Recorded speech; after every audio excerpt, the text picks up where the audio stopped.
am. Like, I don't mind it. Like, it is just people. Oh, wait, what did I set my stream title as? Art stream to distract myself. Oh, no, I need to. Oh, I can't change that. Can I change that? What the hell? I think I can change it.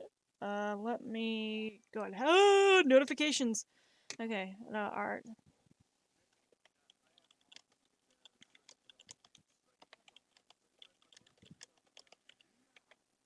What? What were you gonna ask for? That's what you're always asking.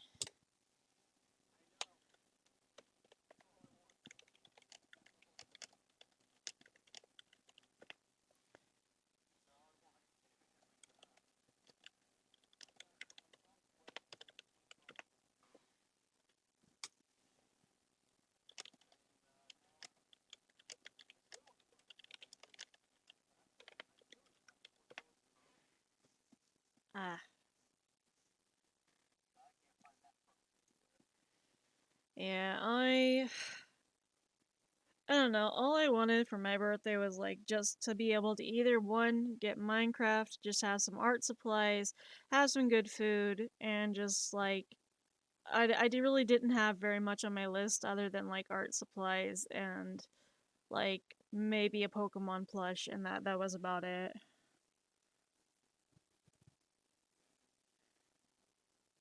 Like I didn't really have like a lot. People kept asking, "What do you want for your birthday?" Can you find me happiness? Yes. Can you find me my childhood innocence? I'd like to have an innocent view of the world. Oh yeah, no, we can't get you that back. Why not? Well, you see, the thing is, when you become an adult, you learn a little bit more than you wanted to, and there's no going back. There's no going back. I don't get to. No, yeah, you're stuck. You learned what you learned. So, you telling me I'm stuck with the information I learned? Yep. I have to deal and process with this. You have to deal with it. Yes, you have to process all the stuff you have to do as an adult. But do I get an instruction manual at least? Nope. Good luck. What? Take it back. I don't want it. Take it back. It's like, I don't want it. Too bad. It's a free subscription. I don't want this free subscription. Take it back. But don't worry, your adulthood's just a lifelong subscription. I have things I could say about that lifelong subscription, but they are not Twitch appropriate, and I will censor myself to the best of my ability right now. Early checkout? That sounds good. I know it's not allowed. Let me see. I've got to try and, like, come up with some art for a person's birthday. But yeah, I want to do more streams. I've got another buddy who's into Fortnite, wants to play some Fortnite.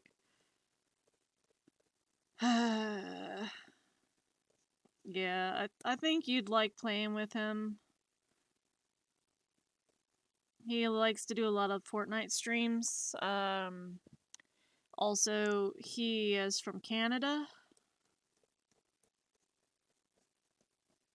I've had several Canada streamers just be like, "Hey, yo, you want to have a good place to move to, eh?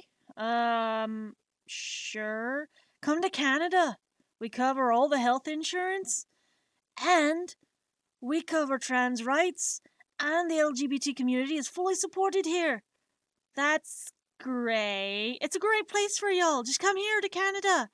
We even pay for you to live here.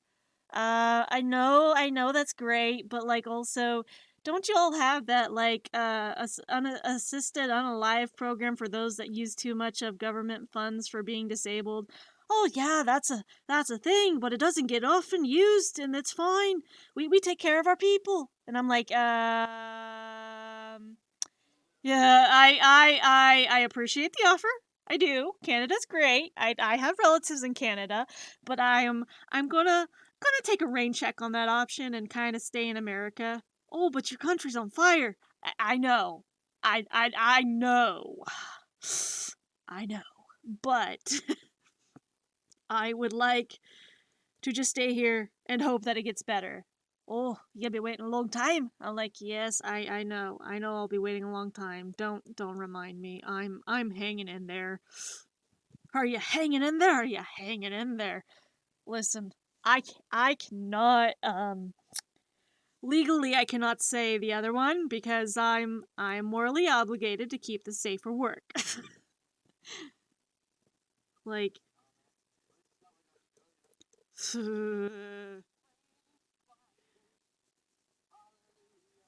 Oh, it's not even the little spiders in Australia either. It's the big, giant huntsman. And those things, huntsman spiders are not like little jumping spiders or wolf spiders. Huntsman spiders are very massive, about 2 feet of spider, 2 foot of spider. And they like to hang out on the walls and ceilings and hang out on the side of a building. And those spiders they don't just hang out and freak out when you come near them. They will hang out, and then if you come near them, they will run towards you and try and attack you. And they're not cute little lunging, I missed, ha ha. They're I will try and get you until I get you, and then I will try and bite you. And their bites are very venomous. Like if they bite you, you may not make it. So, yeah, I'm not a fan of Australia's little huntsman priorities there. I'd like to keep my life, what little I have. Like, Australia also is known for, Komodo dragons and kangaroos. I- Indonesia and New Guinea are known for the Komodo dragons, but Australia does have some. Like, they also have the goannas. They also have the goannas. Also, did you know that the movie Fern Gully was based in Australia? Nope. It was based in Australia. And Rescuers Down Under was based in Australia. Ferngully 2, Australia. It was based on the rainforest in Australia because there is a rainforest part of Australia. Australia has at least 7 different climates, one being rainforest, one being desert, one being mountains with snow. Oh, surprise, Australia has snow. But only in a few places. Desert area, beach area, stuff like that. Yeah, like Australia has a lot of different climates. It's just most people are like, "Oh no, Satan's armpit, that's Australia. They're way down under." It's like, "No, Australia has 7 different climate places and different zones that they regulate livestock and stuff. It's literally a big vast climate continent like mixing thing. It's weird, but yeah, like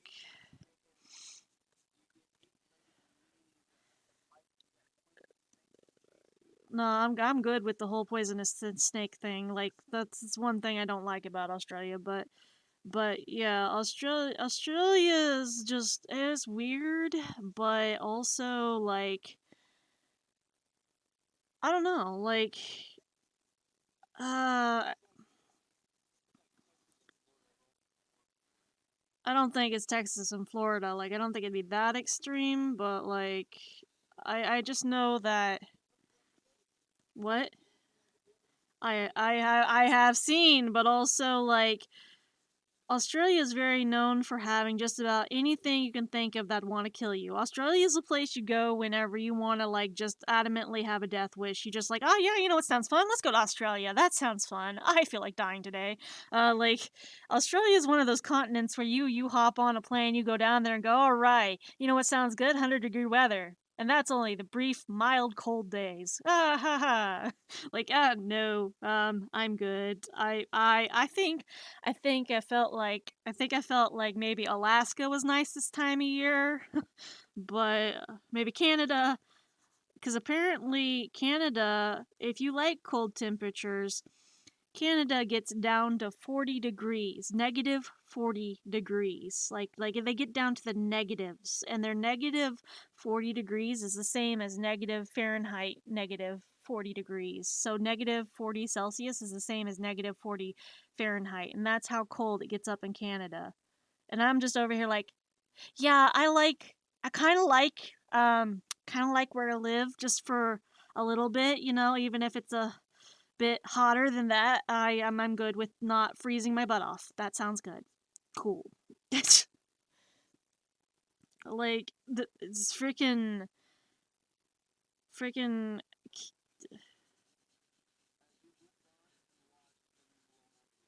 I have not. I have not watched the new Little Mermaid. No.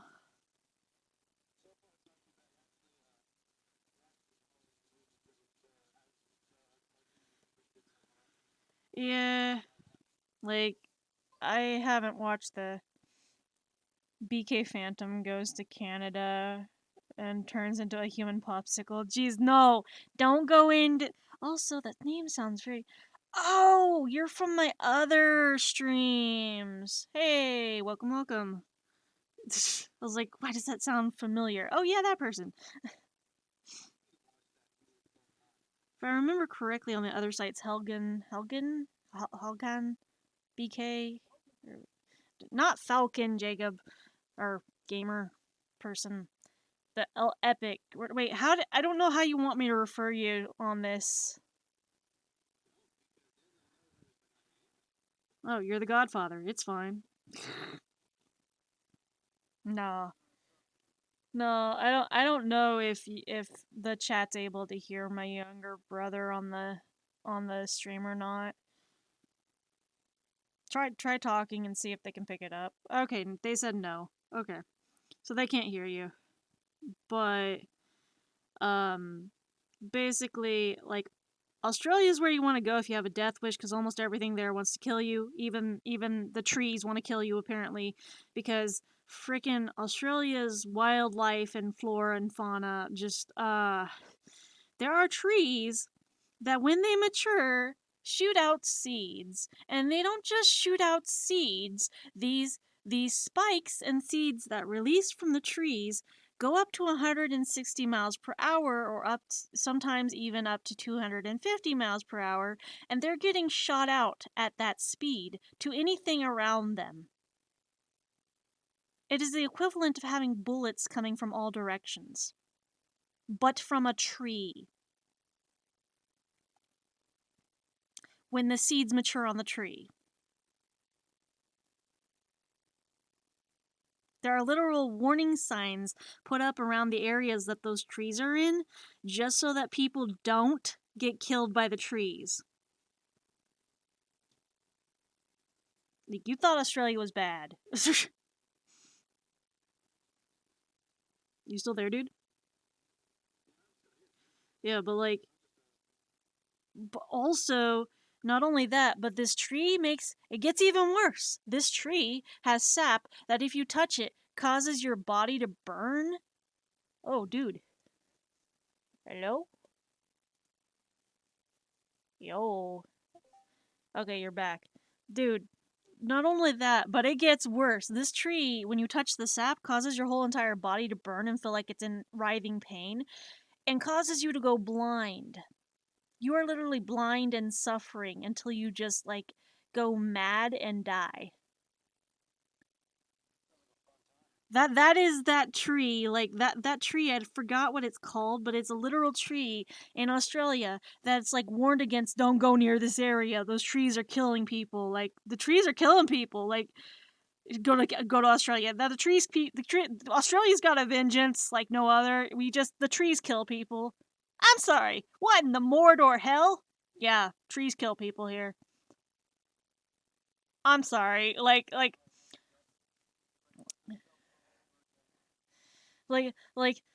their trees have skills. Like it's like I go to Australia and apparently the dingoes want to kill me, the spiders want to kill me, the lizards are the size of half my body. They're wanting to kill me. The spiders are venomous no matter how small, and the smallest spider they have is a little orb funnel thing that it's literally the most potent venom in Australia that one bite and you're dead within a matter of seconds. The jellyfish in Australia want to kill you. You get near them, they sting you, you're dead. They eat bodies for breakfast apparently, and you just anywhere you go, and then not to mention whenever it's spider season in Australia, you've got all the webs all over the ground everywhere, and then all over the furniture and trees and stuff. And it's not like, oh, little cutesy webs, I can just brush them off. It's giant patches of spider webs, like you walked into Mirkwood woods of freaking over by Mordor and Moria, and you skipped Isengard. You just went to the woods of Mirkwood into the deep dark part of Mirkwood, and you're just like, oh yeah, let me just meet the spiders here that are twice my size and want to stab holes in my back. Yeah, this is fine. The men of the forest will save me. The men of the forest don't want nothing to do with you, and they're all against the orcs. Like we did a whole Lord of the Rings start of a Lord of the Rings campaign in D&D once. It was eh.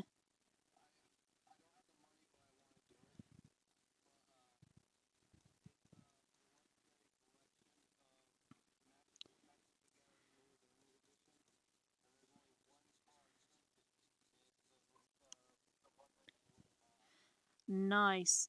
Oh, did you know that there's a new Lord of the Rings game without Gollum in it? No, without Gollum, as in they took Gollum out of the game for that whole section of playing it. Yeah, and I'm just like, okay, that sounds interesting, but also at the same time, Gollum's like a key character in the Lord of the Rings series. Like, why would you take Gollum out of this series? Like, he's a well-known character because apparently it was a discussion that came up at GameStop one day when I stopped in, and they're just like, "Oh yeah, did you hear about that new Lord of the Rings game, dude? Yeah, like it's not gonna have Gollum anymore." Wait, what? And I'm over here like, hold up.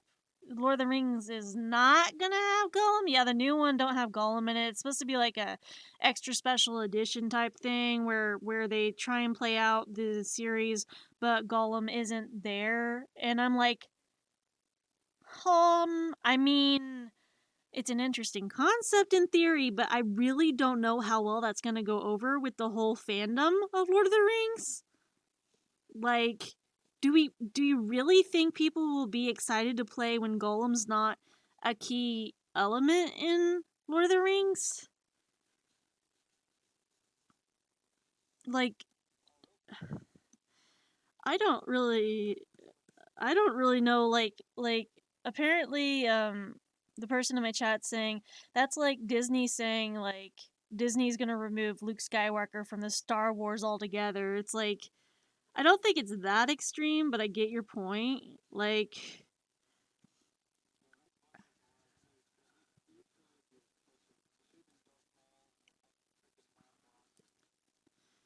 dude, I went on a whole tangent thing my last stream that I got carried away with, not on Twitch, but like I I got onto a tangent about what if Dobby went AWOL? Like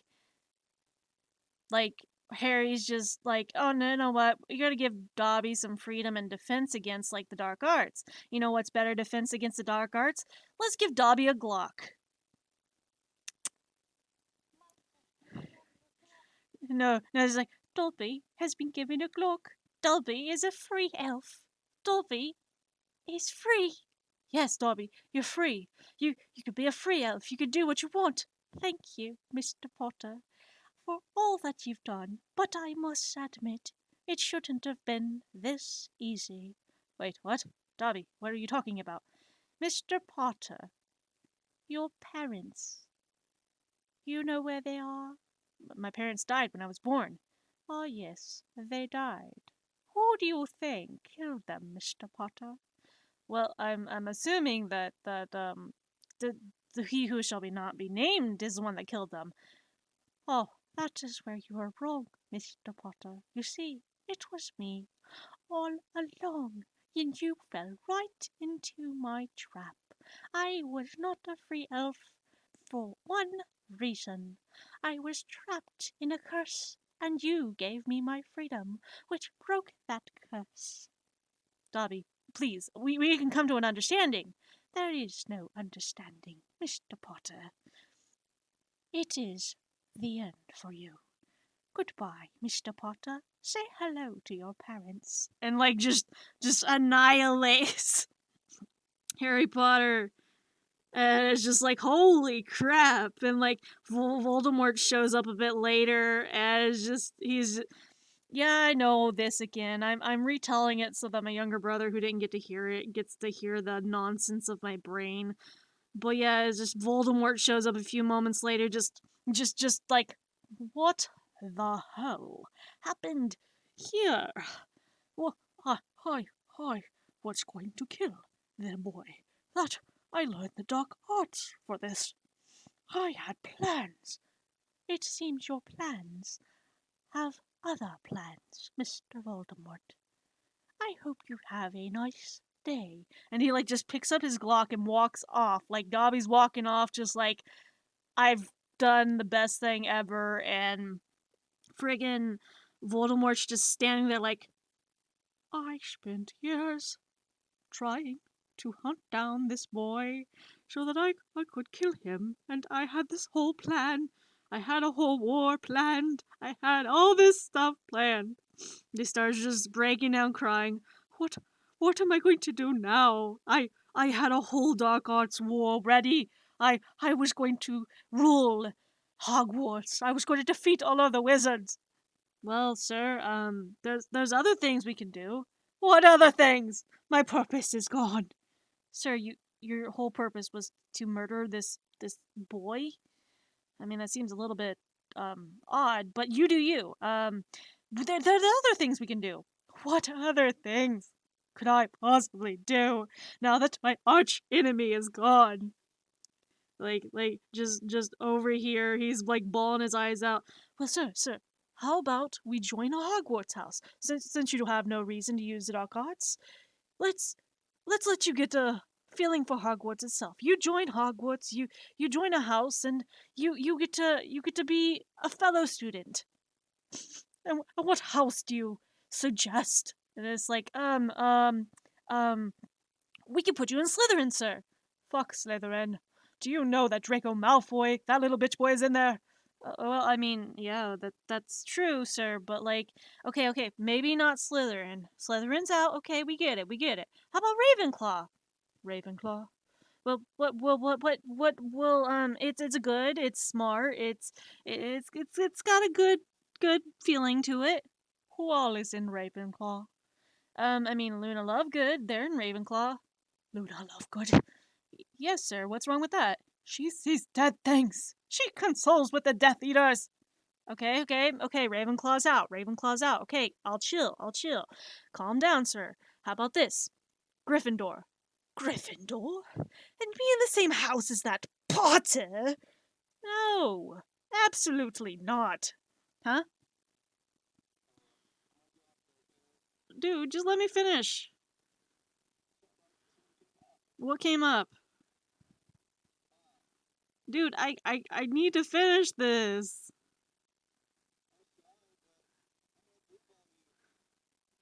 Rude. Bye, dude. Jerk. So much for brotherly love. Jeez.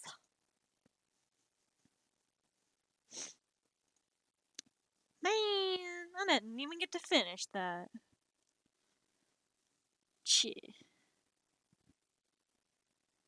I was on a whole tangent, too. Brothers.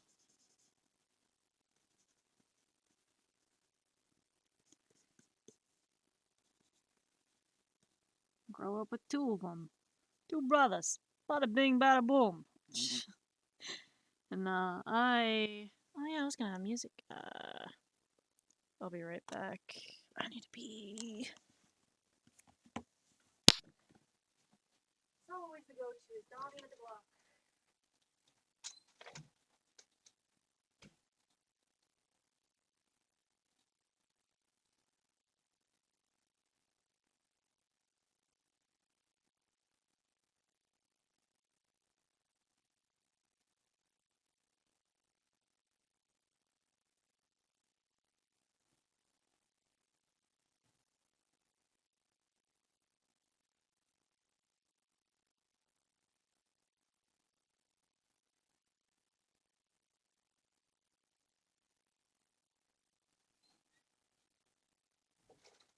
Okay. Cool. I know.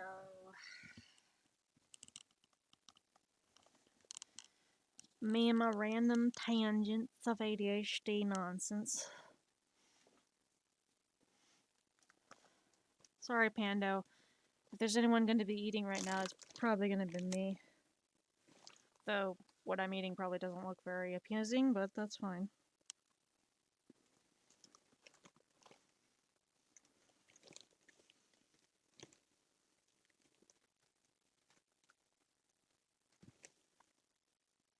It is now 9 p.m. here.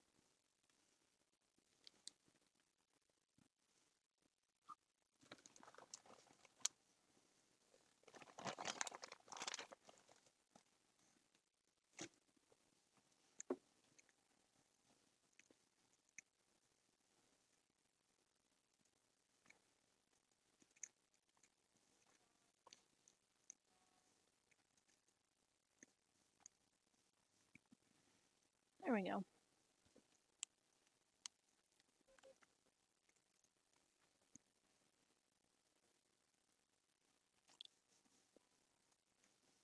Voldemort finally gets his hugs and eats cupcakes with Hufflepuffs.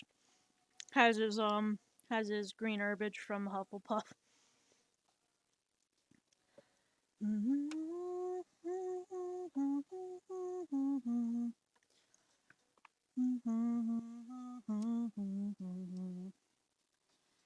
Yeah. Yeah, I know. I kind of go on a tangent with that just because it was so random and it was so funny and it's funny still. Like, it's funny to me, but like, I feel like maybe it gets old sometimes. Like me.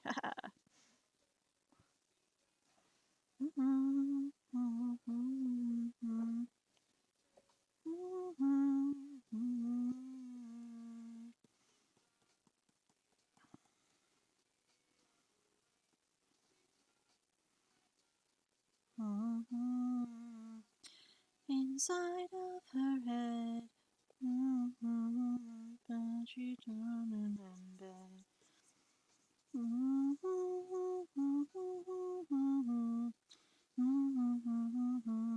Are hard to forget. I don't stream on Twitch very often, and I'm gonna have to save up $10 more, but I'm gonna try to get Minecraft for PC, because, like, I've had a few regular Twitch followers asking when I'm gonna stream on Minecraft stream again, and it's frustrating, but at the same time I understand, because Minecraft was a really big hit for streaming for me.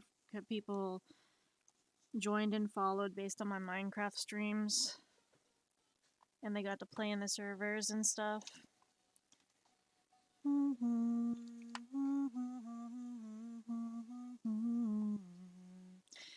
But I've gotten questions as to when I'm gonna stream, like, Minecraft again, and I'm like, well, I can't play online with anyone via PlayStation because I don't have PlayStation Plus and I can't afford that. But I found out you can play Minecraft via PC for free with other people. I just have to buy Minecraft. But it's just like one of those things where it's like, I know people want more Minecraft.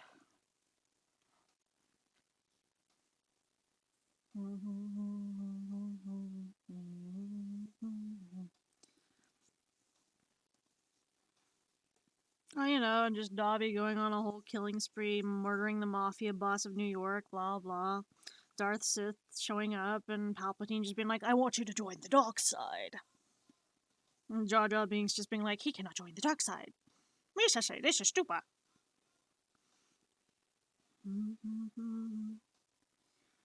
But yeah.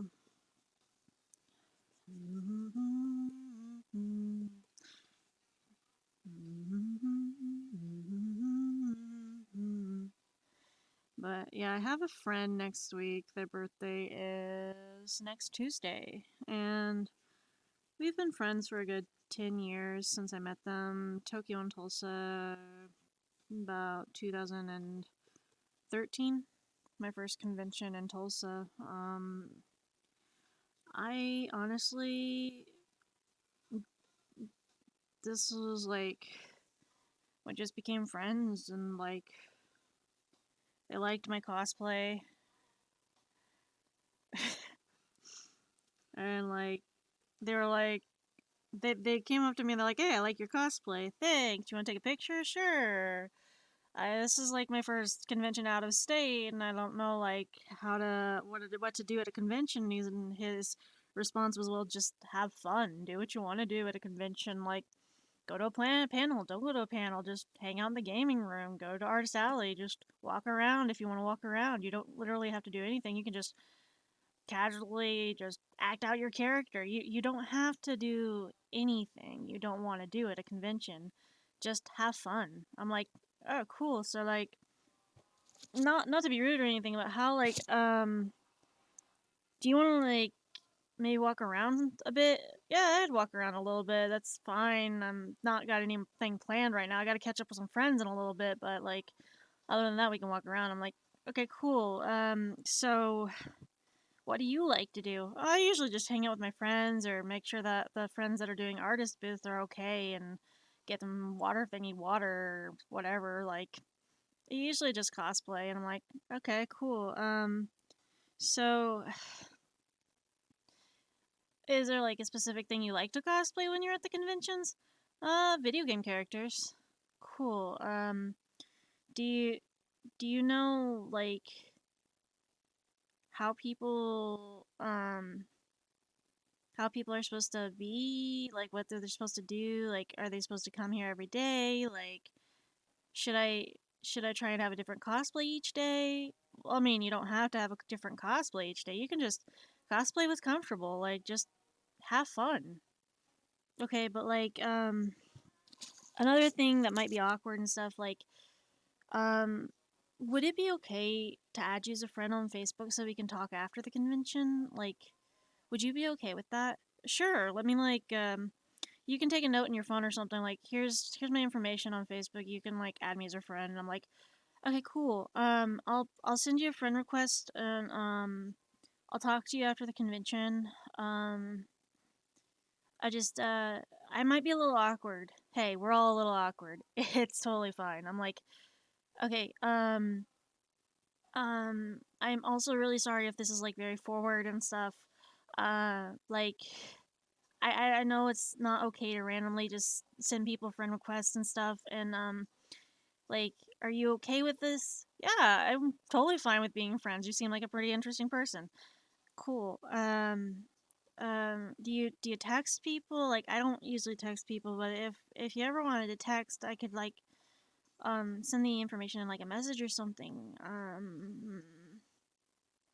It was nice to meet you. I'm gonna try and walk around a bit, but it's nice to meet you. Yeah, it's nice to meet you too. And like he went off and um like asked if he could have a hug. I hugged him. He went off did his own thing. That was our first like convention together that we met at. Then like we kept talking for years. Kept doing like talking to each other for years and like been friends for over 10 years, convention buddies. But kind of just one of those people that I don't really lose a friendship easily with. Um, they like cosplays I do. They don't particularly hate the size I am.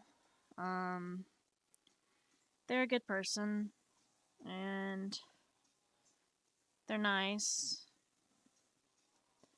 But yeah, they have a birthday next week, and I wanted to draw them some art of characters that they like and just kind of make them something personal.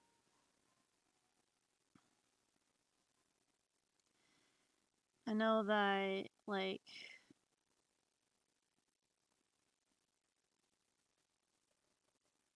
I'm not always the greatest socially with people,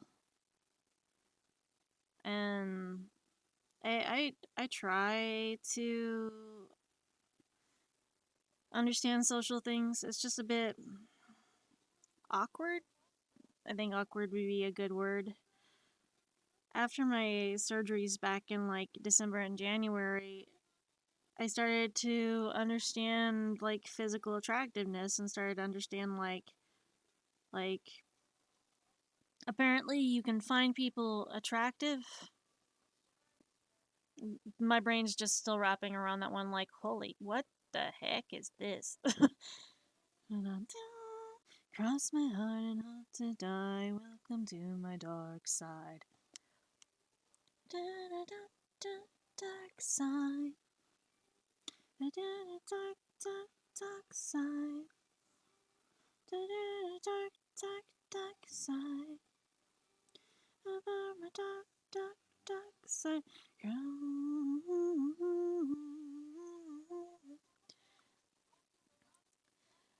Yeah, it's okay. Like, I'm still trying to understand, and I feel just very awkward around people at times because, like, tried and tried a million times.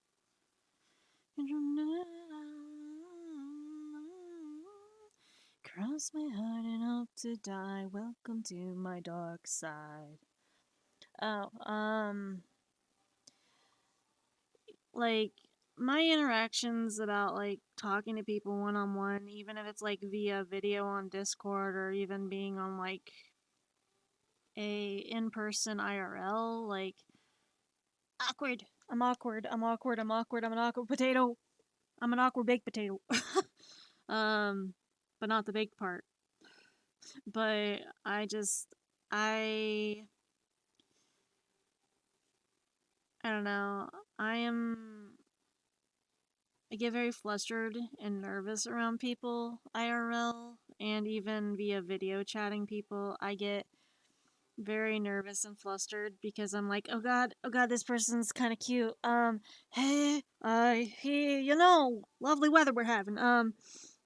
I'm not gonna look at the screen. I'm not gonna look at the person. Oh, do I look bad? Do I look bad? Do I not look like? Am I ugly? That's what it is. I'm ugly. I'm like no. You are not ugly. You are not ugly in the slightest. I just it's not anything against you. Not anything offensive against you. I just um, you're attractive and you're cute, and I can't um. I want to, but I can't. Like I out of respect, like you're very beautiful person. I just um, um, there's just that's kind of my interactions with people is I get very nervous and flustered because people are attractive and people are cute and I don't really know how to people cuz I would like to be able to people, but like it's one of those things where I don't really understand how to people. And a lot of my streams, even on Twitch, are just kind of just do whatever's natural and just kind of like be yourself and don't worry too much about like things. Just as long as they're safe for work, you're fine. But like people are kind of confusing at times to me because like how do you people? I know that makes like not a lot of sense grammatically. Just I screwed that up.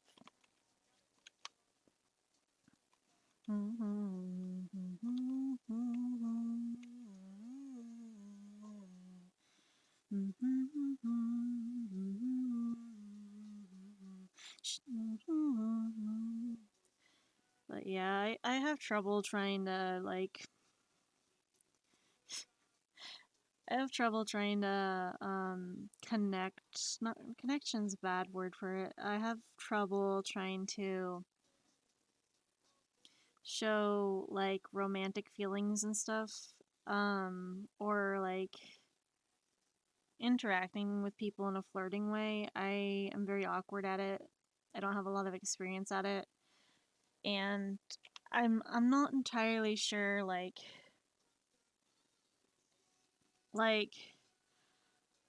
how to. This is gonna be a bit of a deep conversation for late night streaming. How to explain. So for me, I don't fully understand the concept of love or having feelings for someone. I understand like a strong connection and I understand like caring a lot about someone. And I understand motherfucker I can't even get that. Okay, we're gonna try this a little more closer. Why you gonna be like this? Okay. So for me, I can understand a strong connection. I can understand emotions. I can understand like caring about someone a lot and wanting to do whatever you can to make the person happy. I can understand an obligation to feel like you want this person to be happy and smile and you don't ever want to see them sad, but you know they will be sad sometimes and there's not much you can do about that, but you want to make them happy as much as you can. I understand that concept and those feelings. But what I don't understand is, I know this is going to sound bad, is like a romantic aspect behind things. Because for me, my brain conceptualizes okay, so we're taught romance is between two people, and these two people hanging out, these two people showing feelings and being, I guess, intimate on some level, and kissing, holding hands, stereotypical movie romance, book romance stuff. Like, I understand those concepts as a concept, but applying these things into IRL, people are like, okay, but do you feel romantic towards people? And I'm like, how does one feel romantic? How do you feel romance towards someone? What is a romantic feeling? How do you portray those feelings out to someone? Because for me, I don't fully understand how that's applicable or conceptual as like an actual feeling I can feel. I've had some people try to explain it in a way of, well, have you ever had butterflies in your stomach when you're around someone you really like? And I'm like, no, I'm pretty sure that's indigestion, but how does one feel butterflies in their stomach around someone? Like, what is that feeling? Well, when you really, really like someone and you get all giddy and nervous and you're feeling all these butterflies bubbling up inside you, I'm like, look, if I'm having butterflies inside my stomach, I'm probably gonna need to get checked for a parasite or something like that. There shouldn't be butterflies inside of my body. Like that's not a normal like thing here. Not literally, dude. Like, have you ever felt like so happy around someone you really like and you want to make them happy because it makes you happy to see them happy, that kind of feeling? I like making people happy. I like seeing people happy, and it makes me feel good to make someone smile and make someone happy, but I don't think I have the capability to portray a romantic aspect to that because I don't have romantic intention behind the things that would stereotypically be considered as romantic actions. Like my I know it's silly and it's naive and it's childish and stuff, but my idea of being romantic with someone is okay, I'm going to be really nice towards this person and not just tolerate them as a person. I'm going to actually put feeling and thought into what I do for them. I'm going to make them their favorite foods. I'm going to try and connect with them as much as I can. I'm going to give them quality time. I'm going to give them gifts. I'm going to try to do acts of service for them. I'm going to try to give them hugs as often as I can. I'm going to try and if they like kissing, I'd give them kisses. If I like to spend time with them, I will spend time with them and give them that time because time is irreplaceable and you can't get that back once you've given it to someone. And it's one of those things that is just this is how I express those feelings, even if they don't seem romantic. Romantic would be okay, I'm going to make you your favorite food. We're gonna watch a movie you've been wanting to watch for a while. We'll go walk around somewhere nice. We'll go grab some pizza or something. I don't know. Something that makes your day worthwhile and makes you smile. That's going to be a form of how I'm going to show being romantic towards you. Say you want to game all day. All right, let's plan a game day. Let's plan a day where you have access to a VR arcade and we go out for VR arcading. Let's take a day where we do things that are going to make you the happiest you can be because I would express romance as a way of I want to make it to where you feel good, you're not stressed, and you're smiling. And knowing that you're content and happy and relaxed. But that's just, I guess it's just my weird way of interpreting what romance is for me as a feeling. But other people have a different way of describing what romance is to them, and a lot of times it always confuses me because people are like, okay, well, when you do things for people, do you feel romantic feelings behind them? What do you mean romantic feelings? Well, when you do these things for someone, does it make you feel like love? Does it make you feel like you want to pursue this person as a potential partner? Does it make you feel like you want to be with this person forever? No. I do these things because it's nice to see a person smile and it's nice to make someone happy. Why should it be a whole thing of I want to spend every day with this person because I've done this one thing? Maybe I just want to see them smile. Maybe I just want to see them happy. Maybe I just want them to be able to have a good life. I'm not a person who has a lot of intention of, I want them to stay forever because, things come up in life. Sometimes people pass away early. Sometimes people change their minds. Sometimes people don't want to commit. Sometimes people don't want to be there forever. Sometimes people leave. So to make that assumption that you want to spend forever with this person because of a few actions doesn't quite click for my brain because I've had too many people in my life that have just been like, yeah, this was a good run, but you're too immature for me. Or, yeah, this was good and all, but you're crazy. Or, ah, yeah, this was great and all, but I was just using you. Or, yeah, this was great and all, but you're just not woman enough for me. And it's like, great, see ya.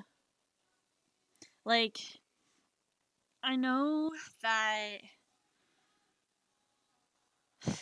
that might not be the best perception to have on that. And I know it may not be the best outlook on that, but my Hmm. That's how I used to think being romantic was when I was younger, spending time with someone, making them feel wanted, etc. Apparently, for those people I used to do it for, it didn't mean shit. I locked myself from being romantic like that for years and haven't had the chance to read people properly.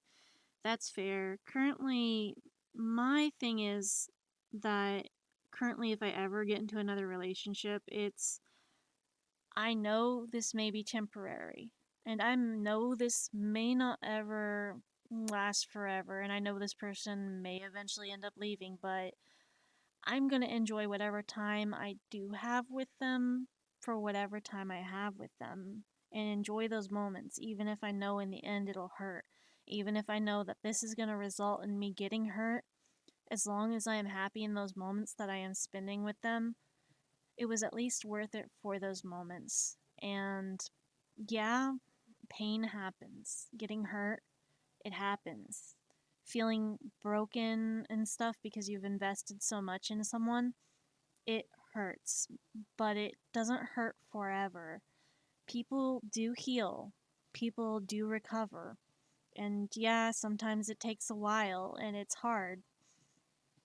But if I can enjoy the small moments I have in the moments that they do happen, even if they're temporary, it was still worth one, the risk, and it was still worth getting to have the experience and learn from that for me. I know that's not a lot of people's perspectives on that, and some people they don't like to lose people, and I don't like to lose people either, but it happens. Like, no one wants to go into a relationship thinking, okay, I'm going to enjoy this while it lasts, but I'm going to lose this person in the next couple months. Like, no one ever wants to go into a relationship thinking that, but the sad reality of a lot of relationships is that you go in with these high expectations and you go like, oh, I love this person, I want to be with them forever, and they obviously feel the same way, but then the person obviously wasn't feeling the same way. So you can't always have the same expectations of someone else that you already have set for that relationship, because you don't know what's going through someone's head and you don't know what someone's dealing with internally either.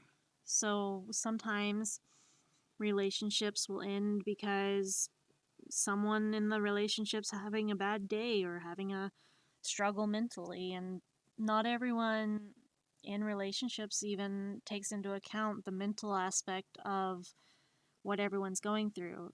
A lot of people have this a lot of people have this big expectation that if I'm in a relationship, everything's stable, they're stable mentally, nothing's wrong, they're going to be happy, they're not going to be depressed, they're going to be happy, happy go lucky, in love, blah, blah, blah, and I'll be fine, they'll be fine, and nothing's wrong. But meanwhile, they never ask, like, hey, are you doing okay? Hey, how's your mental space today? Hey, do you have time to spend time with me today? Do you have time to just sit down and talk about how you're feeling or how we're feeling? Or is everything going to be stable between us? Is there something we want to address or need to address or communicate? Like, not everyone realizes those aspects because a lot of people neglect the fact that communication has to happen in a relationship for it to remain stable. Like, I'm not the best person to give relationship advice coming from my history of unstable and unhealthy relationships here, but a lot of that is people don't like communicating and people don't like confrontation.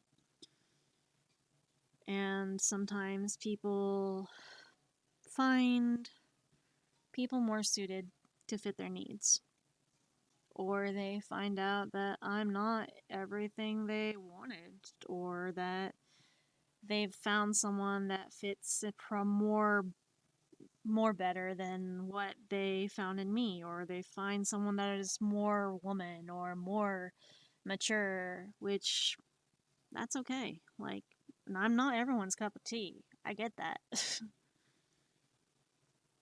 But if you have a relationship being established, you should really communicate what it is you're looking for, what it is you want out of the relationship, and what exactly is your expectation from the other person while in that relationship. Whatever can be applied to a dynamic can also be applied stipulation wise to a relationship. That's kind of what makes those things like interesting in that aspect. But I'm going to keep the stream safe for work and for the under 18 crowd, just in case any of my regulars hop in. But the point being is that communication and establishing boundaries and establishing what you want out of those things are very important. And without establishing those, or letting someone know, I'm sorry, I don't have the mental space to do this right now, but we can be friends, letting people know that is important. Like, if I had of went into those relationships with a healthier approach and asked those people that I dated, what do you want out of this? What is your end goal? What do you expect from me? It probably would have, well, probably would have been dead on arrival, but I would have taken actual consideration and time to think things through instead of putting myself into abusive situations or situations that were not the best for me. Because the thing you don't realize when you're younger and you start off relationships, because I didn't have a lot of experience dating. I wasn't allowed to date. I started trying to date people around 17 and a half years old and had no dating experience whatsoever. I didn't even know what a date was or how you even go about that. Ah, yes, the naive innocence that was young Pyro. Um, Younger Pyro was naive, very naive. I'm still kind of a naive. Yeah, that doesn't go away apparently. Younger me should have really been more careful. And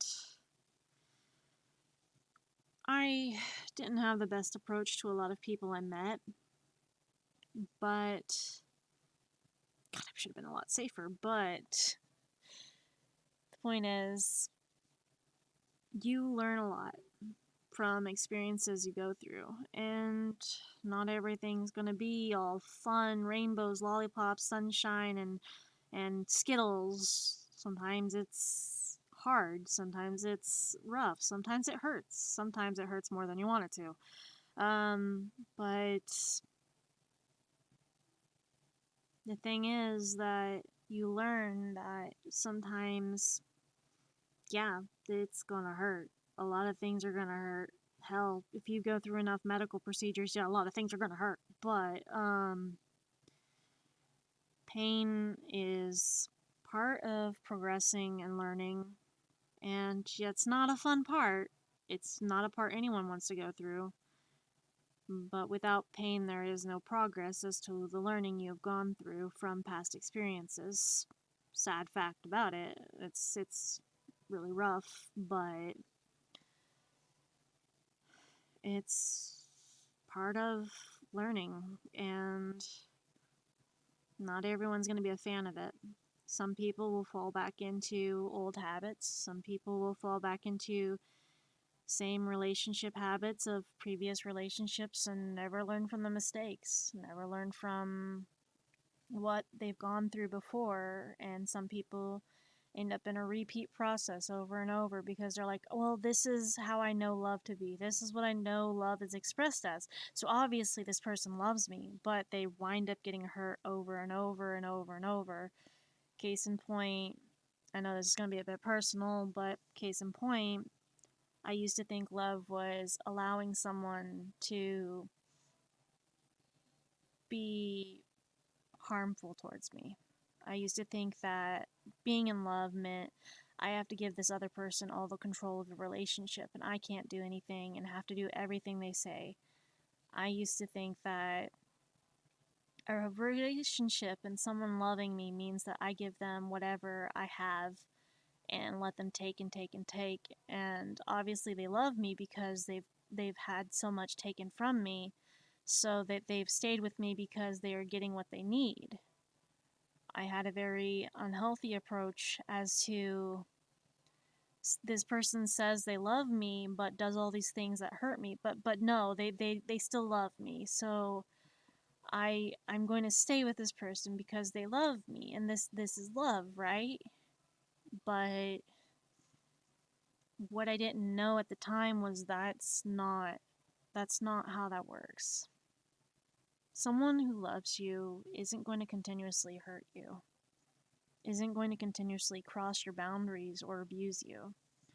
Someone that loves you isn't going to threaten to end themselves because you want to leave because you're unsafe in the situation or you don't feel safe around them. Like, someone who loves you isn't going to cross boundaries because they're upset or like because they don't feel that you're enough. Someone who loves you isn't going to try and like break a boundary or break a like established thing that you have set as a ground boundary for like, oh, I love you, but all I want you to know is that if you want to do things with other people, just let me know so that I can be like, cool, you'll have fun, just do your thing, it's not gonna bother me.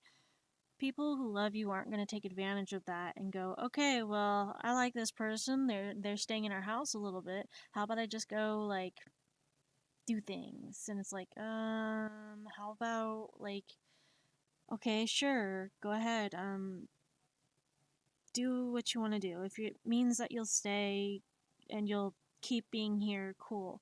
I'm fine with it. Like, do it. I don't care. Like, I didn't have the best approach. And I didn't exactly understand that those type of things were not okay for me mentally. They were not okay for me to go through, and they were not okay for, like, me to experience because they gave me a very bad view of what a relationship should be or what I should endure in a relationship and what I shouldn't. I learned a lot. Yeah. Did it hurt? Yeah, it hurt a lot. Did it break my trust with people? A little bit. But people, you can't exactly avoid getting hurt in life. And yeah, that sucks. It sucks balls, but sometimes we go through the pain and we learn from it. No one's perfect, myself included. I am far from that. But my thing with a lot of relationships is that for me, when someone says, I love you, it didn't just get casually tossed around. It was only if I deserved it. It was only if I earned it. It was only if, like, I had to say it in return. It was one of those things where, well, I said I love you, so you have to say it back. Oh, sure, I love you. Is that good? Did I do good? Yeah, sure, whatever. Like, when I was told I love you, it was one of those things that people had this expectation, oh well, you said you loved me and I said I loved you, so obviously we have to do things because that's how you show me love. Okay, then what do you want me to do for you? And insert not safe for work stuff that I can't say on Twitch, blah blah blah. I got into a lot of situations that were not okay because to me that is what I was taught is how I'm supposed to express love. This is how I'm supposed to convey the words I love you. And it's not how you're supposed to convey it. It's not even applicable to that. When people say, it's nice to meet you, can you tell me where I am? I don't know how I got here, but I think I'm starting to understand. I don't belong among the angels, and maybe that's just fine with me. The things I did out there in high school, but now I'm going for my degree. Hey, sorry, but you just got in my way. I'm sorry, I can feel your pain, and I enjoy it just a little bit, 'cause that make me insane. Haven't been the same since I expired. Doesn't mean that I plan to retire, but now I'm a flower to rid all of that entertaining fire.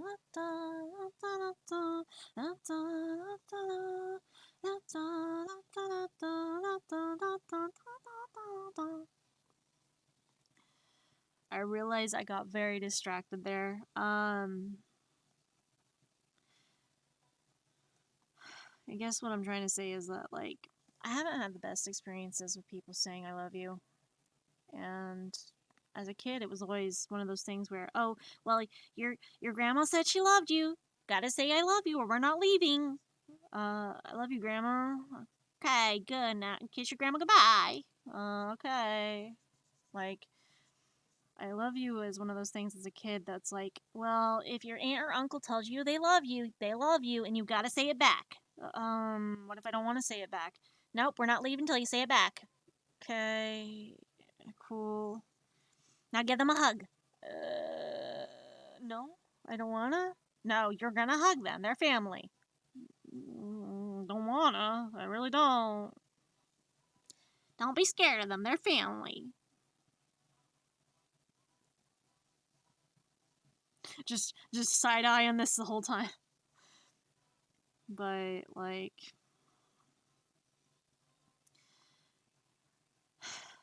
those type of things were basically kind of a forced thing, and basically, oh man, one of my exes is a streamer on Twitch. Not gonna dox their channel, but like, they still stream on Twitch, and they fucked me up. They fucked up my brain very badly. Like, I'm traumatized because of them. That's how bad it is. They were very manipulative as a person, as a human being, if you could even call them that. They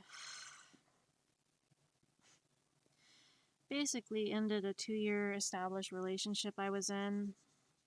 I was starting to feel hollow for the person that I was in a relationship with and didn't have the feelings there anymore. They offered the time, they offered care, they offered like a best friend type attitude. I thought they were my friend, thought they were a good person. I thought I trusted them. But instead, this person completely ruined my trust. This person basically came in and he basically said he had feelings for me, but he wanted to be with me, and if I wasn't going to be with him, then he was going to, like, unalive himself. So, me being me, caring too much about my friends and loved ones and people, I didn't want to see that happen. So even whenever I was having a rough spot and not feeling the feelings of love anymore for said current partner that I was with and didn't know about polyamory at the time, I only knew about monogamous relationships, one-on-one relationships, I felt obligated that I had to leave, move out, and go live with him, or he would unalive himself. Not the best approach, in my opinion. Not the best approach. Like, I was gullible. I was naive. I honestly thought he was going to, because of just how his mental health was. And I did not want to be the cause of that, and didn't want to live with that guilt. So, I gave up the established relationship I was in for a good 2 years, and moved in with him. In my current age, I can never say those words even to family. I know it usually means a lot, but I found out quickly that word is thrown around a lot and watered down to almost meaning nothing. Yeah. I understand that. I don't say that word a lot to people because it's hard for me. But, like, yeah. He still streams on Twitch, and he apparently, after all the things he did to me, some which were very illegal, should have went to jail for that, but never did. Should have filed a police report against him, but I didn't. He, after he moved out because he said he didn't want to do those things to me ever again,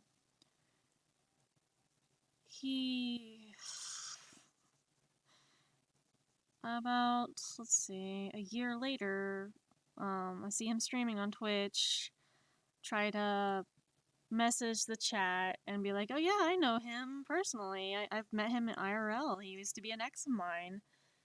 He automatically blocked me from his chat and being able to talk because he thought I'd start drama. And I'm just like, I literally can't comment on the game you're streaming?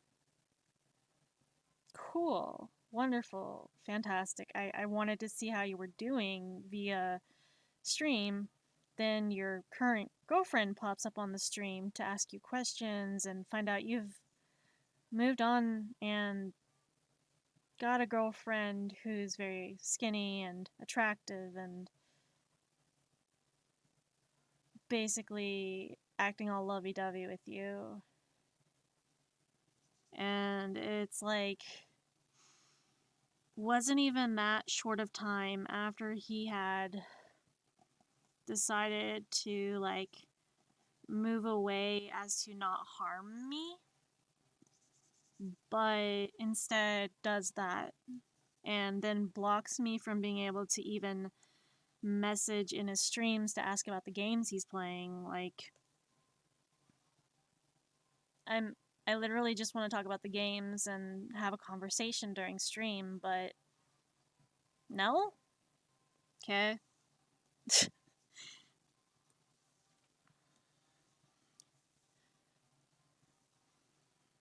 But not much I can do about that situation. Not much I can do about him. Do I wish there were things I could do to change things? Yeah. To, like, fix the situation and not cause me to be so traumatized. Hope he gets what he deserves. Yeah, I wish, but I am not allowed to curse people. That's bad, and we don't do that. That is not a solution to the problem. um, it's just very frustrating, to say the least. Because this person who literally threatened to not exist if I didn't be with him and then leaves me after hurting me because he doesn't want to hurt me again, then gets with someone else and blocks me on most social medias after, whenever I'm just like, hey, you realize, like, does your current girlfriend know about what you did to me? And, like, blocks on one app after I send that message. So I message him on a different app. I'm like, hey, if your girlfriend doesn't find out what you did to me because she needs to be safe in this situation away from you as well, then I'm gonna find her information and talk to her and let her know exactly what you did. Like, it was not okay for you to do that. And I'd rather her be safe than end up in the same situation. Blocked again. And not allowed to, like, contact at all. And so it's like, cool. Claims he doesn't want to hurt anyone. Like, claims he doesn't want to hurt me, but doesn't openly, honestly tell his girlfriend that he's with what he's done.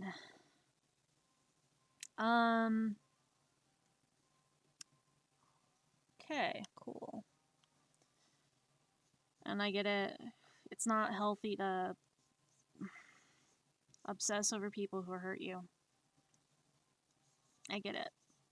I am just very frustrated. I'm upset. I got deeply hurt because he was one of my best friends since high school, and we had a very good connection, and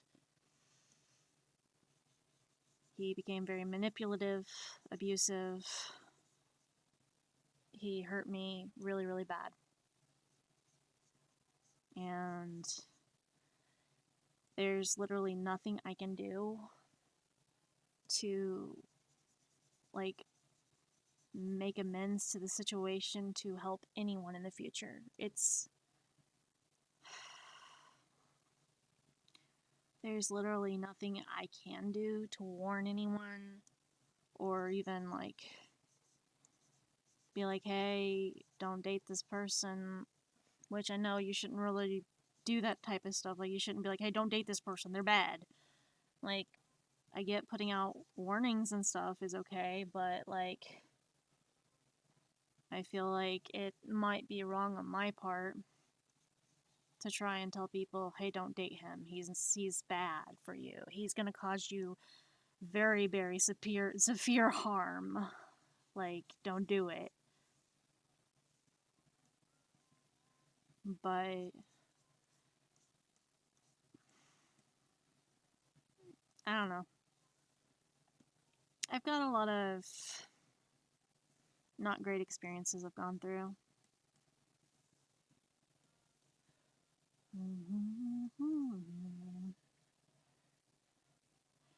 I hope that that current girlfriend will be able to find out what kind of person he is before she ends up in the situation you were in.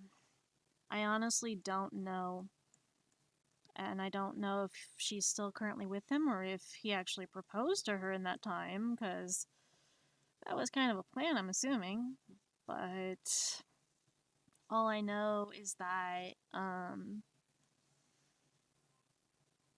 one of the situations that he put me through was he got very, very upset and angry. Very, very upset. Very angry at something I had done. And he got upset enough to where he went to punch. And he was essentially going to aim for me. And went to try to hit me. I was lucky enough to dodge and him aim for the wall instead, but he punched a literal hole through a wall in a house next to me because he was pissed off. That hole could have been like me. I could have ended up in a worse situation because of him. His anger issues, bad. And like that kind of stuff was hard. Part of it, like,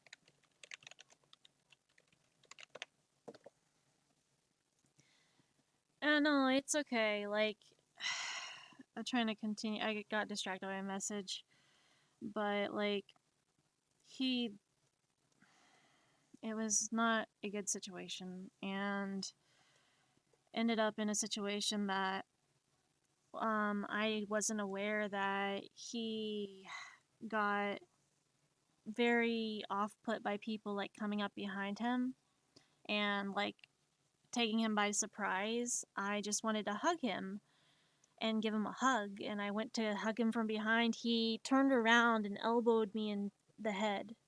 Um, I was taken back, and he's like, "Oh, I am so sorry. I did not mean to do that. It just, I don't like people coming up behind me. I don't like people like approaching me. I have an instinct of just hitting. Sorry." And I'm like, it's not a problem. I'm fine. I'll remember not to do that. I'll remember not to do that again. I'm sorry. So he doing that caused me to have a concussion, and the thing about the concussion is the friends that asked me about like the bruise and stuff um were like, "Hey, what happened?" I'm like, "I just I ran into the fridge. I ran into the fridge. I just kind of bumped my head on the fridge door. It's no big deal. Like it's just the fridge door. I'm accident prone. I run into things, and I'm just I run into things. I'm just kind of klutzy. I It's okay. I'm fine." And my friends like took me to their house and pulled me aside and were like, "Look, we know this wasn't the fridge. Did something happen? Are you okay?" And I said, "Look, I can't lie. I'm not good at it. And no, it wasn't the fridge. I just, I took him by surprise trying to hug him from behind, and he just instinctively hit. It's an accident. Accidents happen. Harry, people don't accidentally give someone a concussion. People don't accidentally punch a hole in the wall. That's not okay behavior. That's very bad behavior. That's harmful to you. That's going to get you very hurt. You could end up dead because of him." "Well, it's just an accident. He didn't mean for it to happen. I'm fine. I'm gonna be fine. It's okay." Like he still says he loves me, and like we're fine. Like I love him, and it's okay. I'll be fine. Like don't worry about it. Accidents happen. Like that was my approach to that, was that accidents happen. Accidents happen, and I cause accidents, and it's my fault that that happened. So I shouldn't be sad or upset that it happened because it was my fault. And I know now that it wasn't my fault, and that that shouldn't have happened, and it wasn't okay to put myself in that situation. That wasn't love. But like I've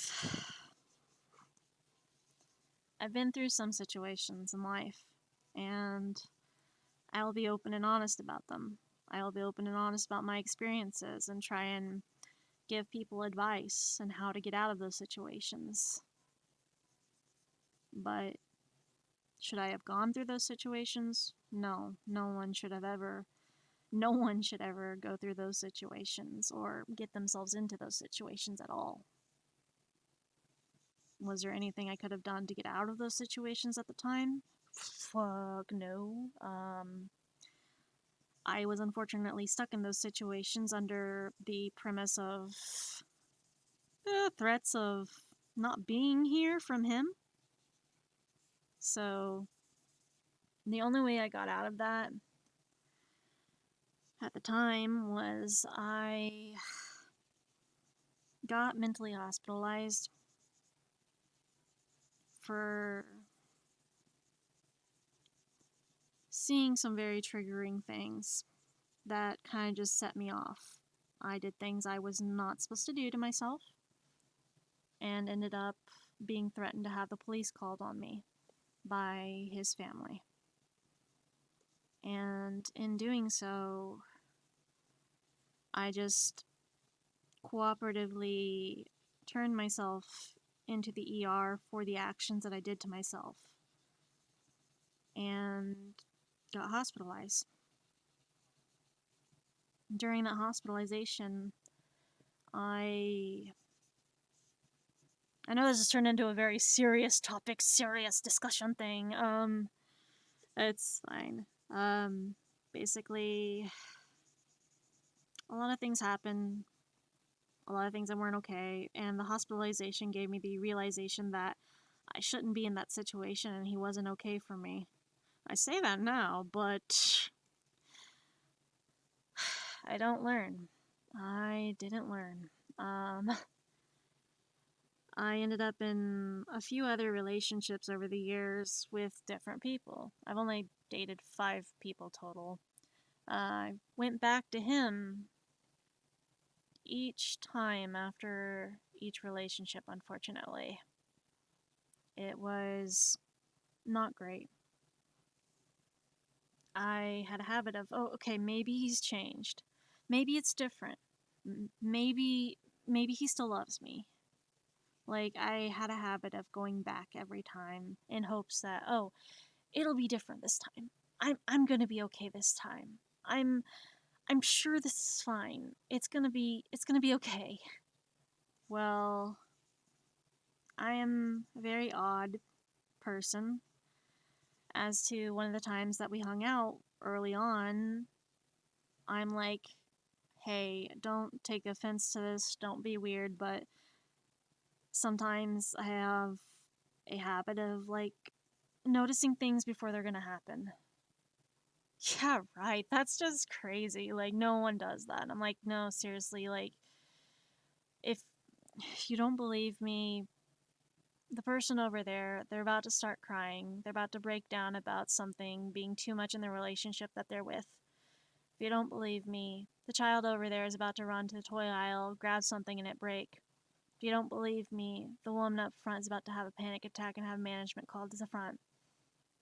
Then 30 minutes later, all of that taking place. He's like, that's just coincidence. That's just crazy coincidence, man. Like those things were bound to happen. I'm like, okay, you need more proof.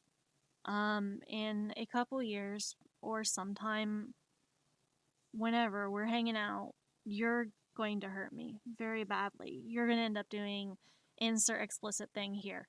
You're going to end up doing something very, very bad that should be arrested for.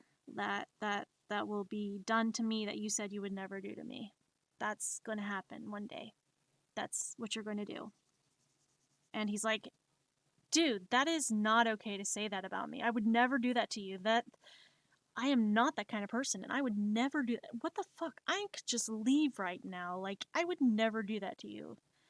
And I'm like, I am not saying that that will happen. I'm just saying that it's just something I see happening. Just don't quote me on it. Don't take my word for it. It's just something I see bound to happen. It's nothing against you as a friend. It's nothing against you or anything you've done. Like, it's what I feel and what I can sense is going to happen.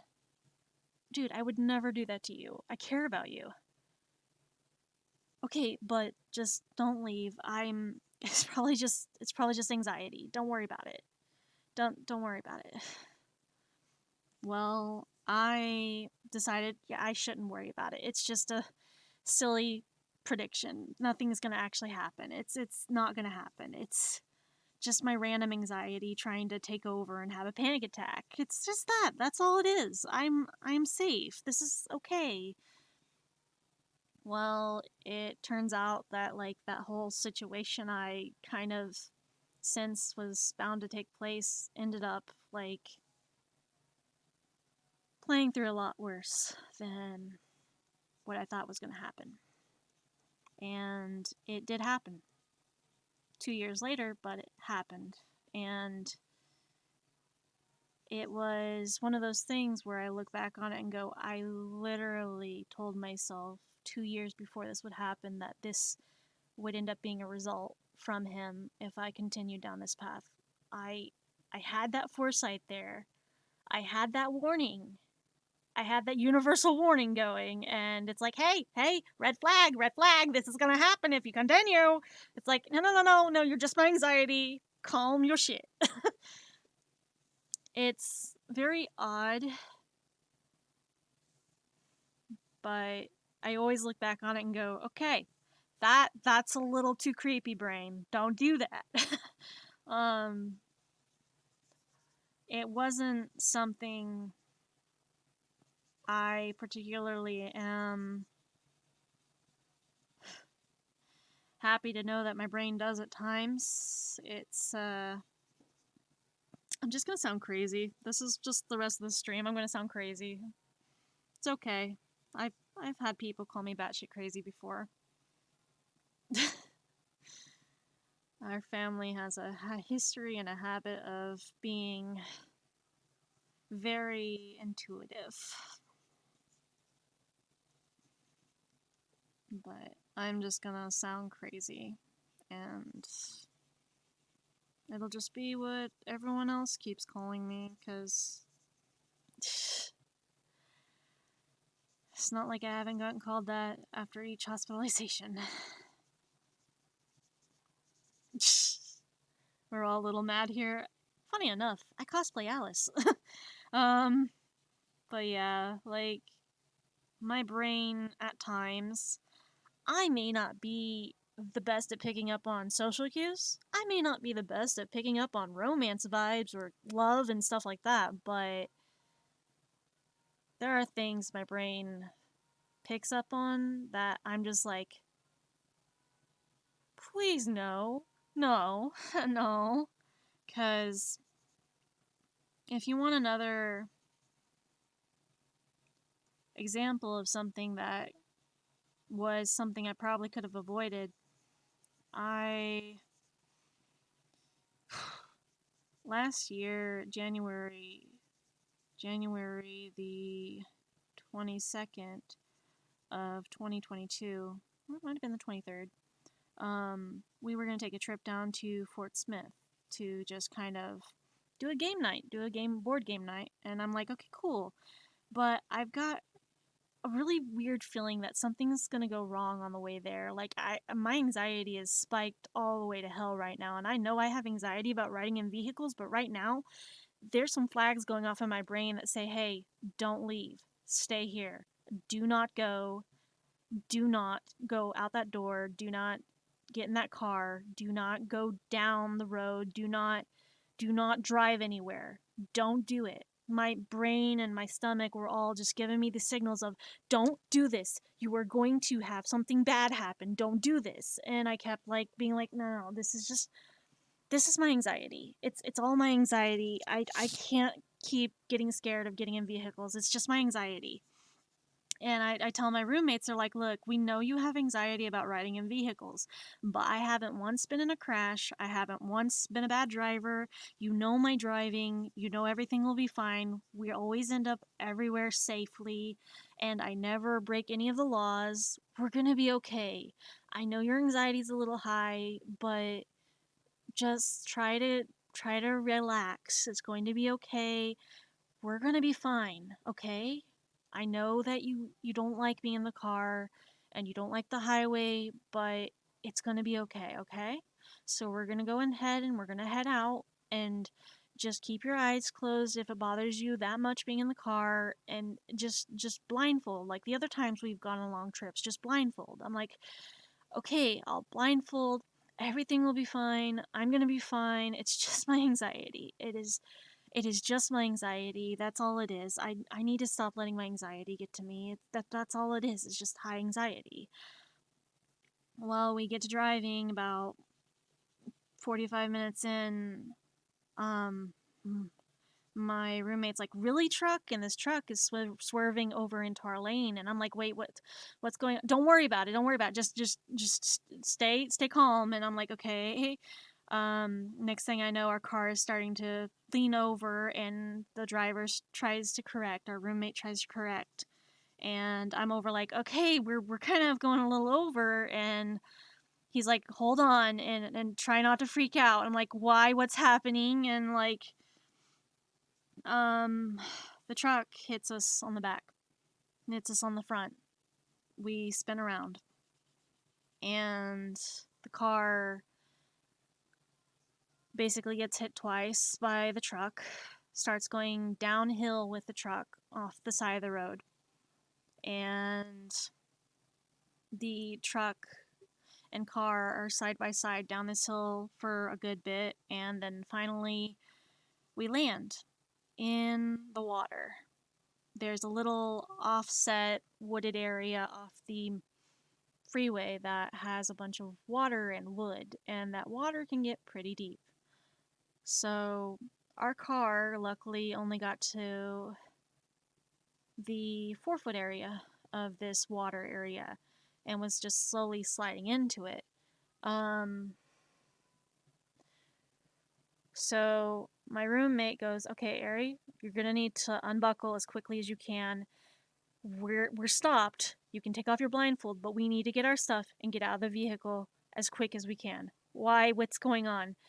Please don't freak out, but we were just in a wreck and we are now in the water." My immediate reaction was, "We're in the water in a car, and this is like one of my top fears here. No, no, no, no, we can't, no, no, no, no, no, no, no, no, no." And so I grabbed my stuff. I grabbed all the electronics I could because I know how they like their electronics in the car, and I panic grabbed all my stuff, grabbed all the stuff I could, and we got out of the car. And I sat there on the edge of like the hill from the freeway and was just like, I I could have stopped this. I could have told them we shouldn't have left, but no, it was just my anxiety, right? It was just my anxiety. It's not, it's just a coincidence, right?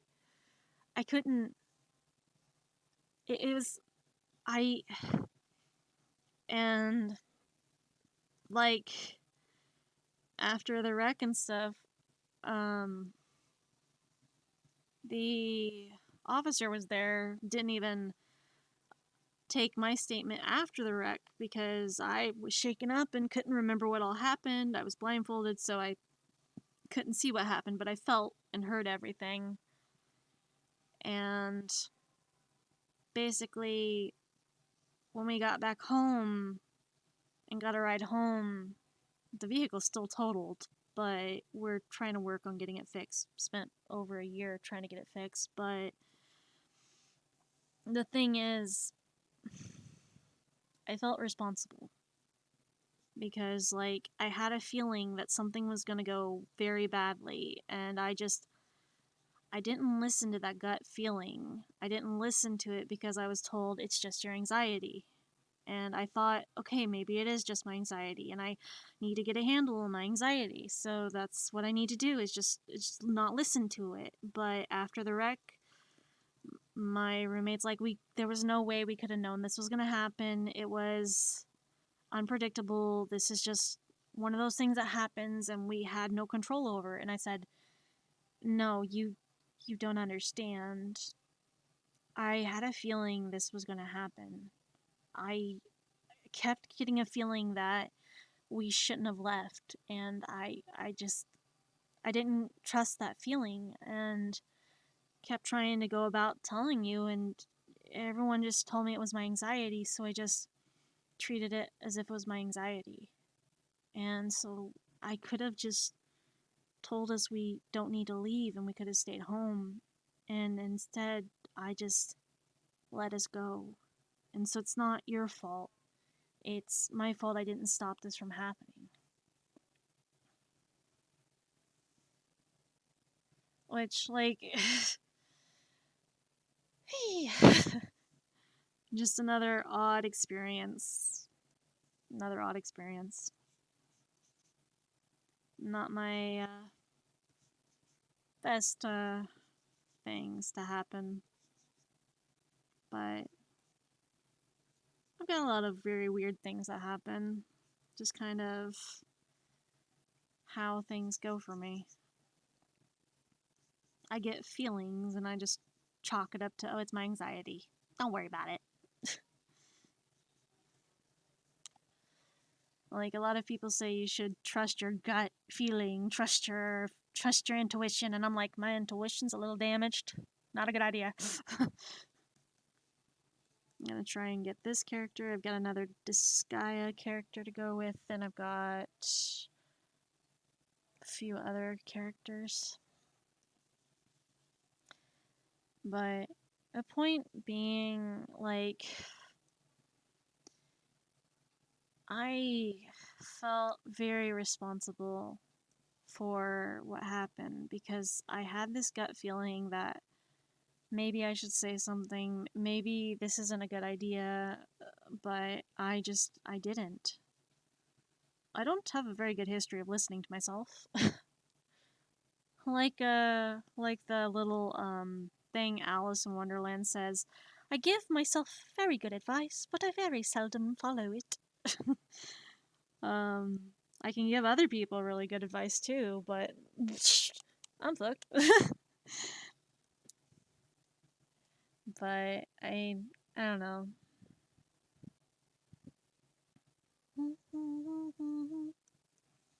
And there's that one, and I've got to do.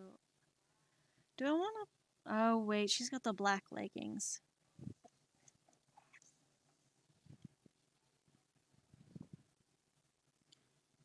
She's got the fishnet like tights and stuff. But yeah, life's a little weird, and weird and odd things happen. Yeah, it could have been a lot worse. Given our situation and the area we wrecked in, it could have been a lot worse. And it could have ended a lot worse for both me and the person in the back.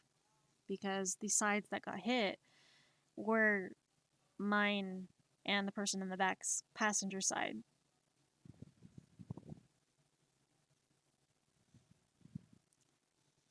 Like, am I still afraid to ride in cars because of that? Yeah, that was my 8th wreck I've been in, so yeah, that was a bit scary. Does that mean I don't trust my roommates driving? No, I still trust their driving. It wasn't their fault that that happened. That was the other driver. But yeah, like, the point that I tried to make is that I get feelings. I'm just gonna call them feelings. I get feelings. Feelings. Sorry for feeling so lonely. Um, I get feelings at times about situations or about people or about things that are gonna happen. This isn't exactly the best way to lead off with a get to know you party, but hey. um, reasons not to read tarot or oracle. um, sometimes unexplained things happen. Sometimes avoidable things happen. And sometimes we don't trust our own feelings, which sometimes can hurt us in the end.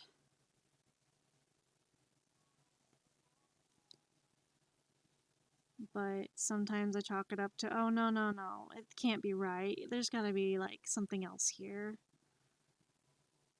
I'm obviously just overthinking. And I'm really bad about gaslighting myself and just not listening to myself. Get gaslit enough by your own parents and you kind of start gaslighting yourself whenever you're just trying to heal. Yikes.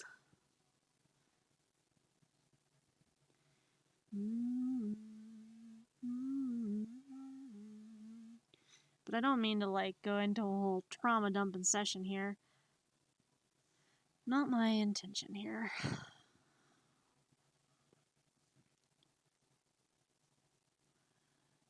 Oh, she has the little red bow. I forgot about that. I mean, I talk about just about anything people want to talk about. That's not a problem for me. Someone called them premonitions, and majority of the times they are warnings. Might not be for you, but for someone close to you. I don't know. I've watched a lot of Final Destination, and my youngers. That's fair. I unfortunately. So I don't do horror movies by myself currently because my brothers were assholes. This is the same reason I don't play Five Nights at Freddy's or any of the fear games anymore. My brothers were assholes. um, So my younger years, I loved to play horror games. I was a big horror game, anything that puts you in an adrenaline rush, big jump scares and hiding and getting to do all the fun little horror stuff, Resident Evil, you name it. I was probably into it. Quickly not into it after I don't know if you remember the old Fear CD-ROM games for PC, Windows, I believe it was Windows 7. Wow, I'm showing my age. We had dial-up. You remember landlines? No, yeah, my brother saw me. I was playing Fear for PC, and I was having a good time. I was making it through the game, I was beating it, I was doing pretty well. And then at the end of the game, so mild spoiler for those that don't play, I'll be right back. Let me go to the bathroom again. My legs don't work.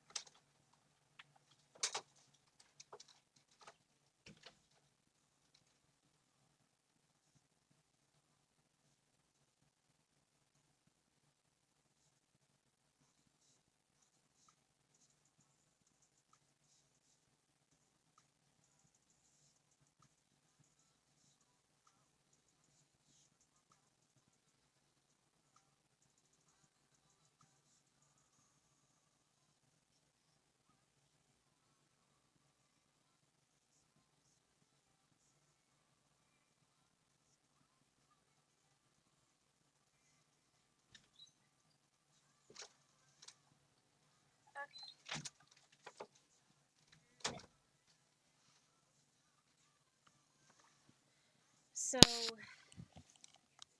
I'm back. So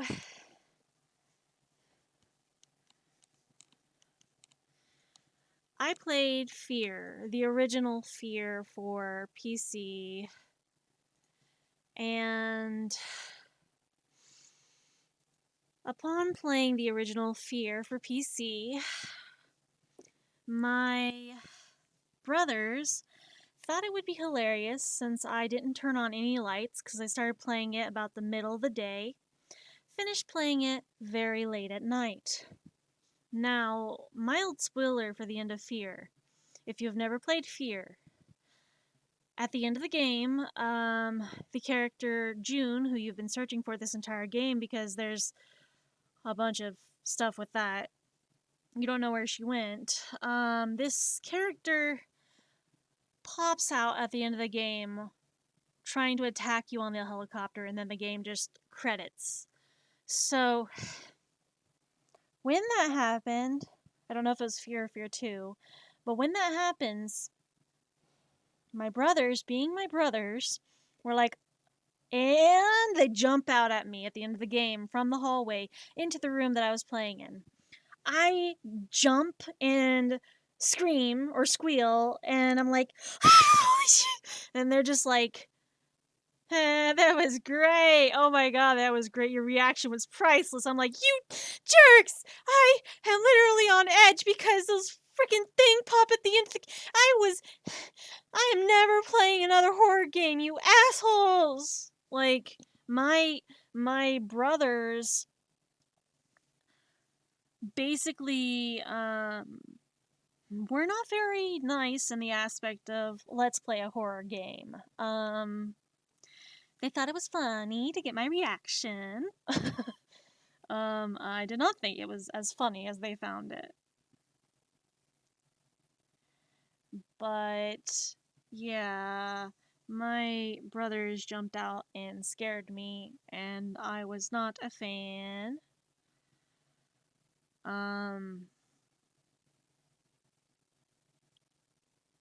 Oh my god, I just noticed a pattern with the characters that this person likes.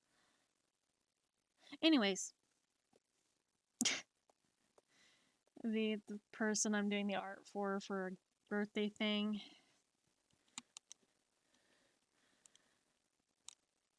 I mean, I have two siblings. I have an older brother and a younger brother. The younger brother is closer to my age than my older brother. My older brother is 10 years older than me, and his whole thing is teach the younger brother how to be like him. And I'm like, but you don't have any siblings? So I know what it's like to have brothers. I don't know what it's like to have sisters. I've had several friends who have had sisters and cousins who have had sisters, and I'm just over here like, what's it like? What is it like to have a sister? And I get a majority of responses from friends and family that are just like, oh my god, it's so annoying. They steal all your clothes, they steal your makeup, they steal your jewelry, and they fight over our sweaters and blah blah blah. And I'm just like, ew. Good thing I don't have that issue. Me and my brother just fight over knives. It's like, ours having a sister sucks, and I'm like, sorry. I am someone's sister. How do you think I feel? Well, they don't have to put up with two of you or three of you.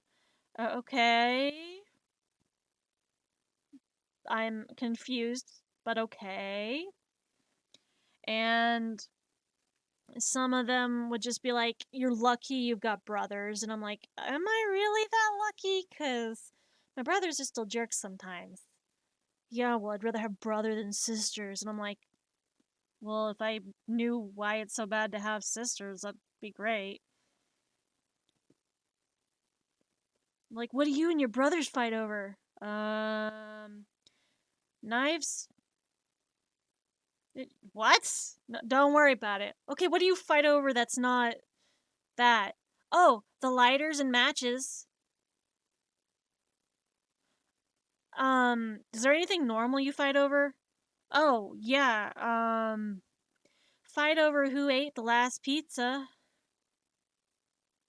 Or who played my console last. We fight over who's getting the game. Or who gets to use a computer. Wait, so like you guys don't have computers in your own rooms? We have one family computer and it is in the living room and we get to fight over who's going to play on it. We got CD-ROM games and floppy drives. Aging myself here. People are just like, what do you mean CD-ROM? Then can't you just hook up to the internet? Yeah, let me just grab the landline and wait an hour to connect to the internet, and if anyone gets on the phone line, lose my internet. What CD-ROM games do you have for the PC? I've got Fear. I've got Roller Coaster Tycoon. I've got Inspector Parker. Oh, perhaps Purple Place? Oh, maybe you want to play Minesweeper? No. Solitaire? No. Star Wars Jedi Academy? No. Okay, how about we play Sonic? No? Okay. It turns into a 130-year-old. Ouch. Thanks. Let's see, this one's gonna be... What was that one demon character?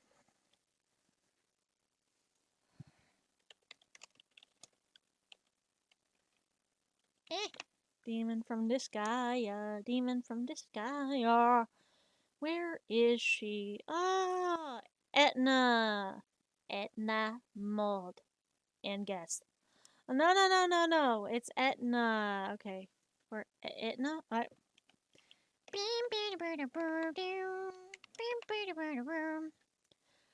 Okay, this might be safe enough for work for me to grab a reference image for it.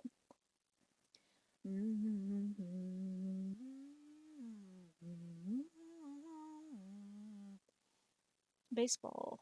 Nice. This might be a little risque, but it's still safe for work, I hope.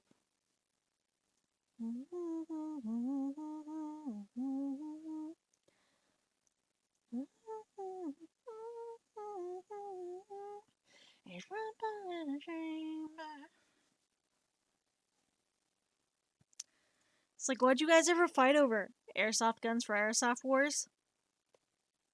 I'm sorry, what?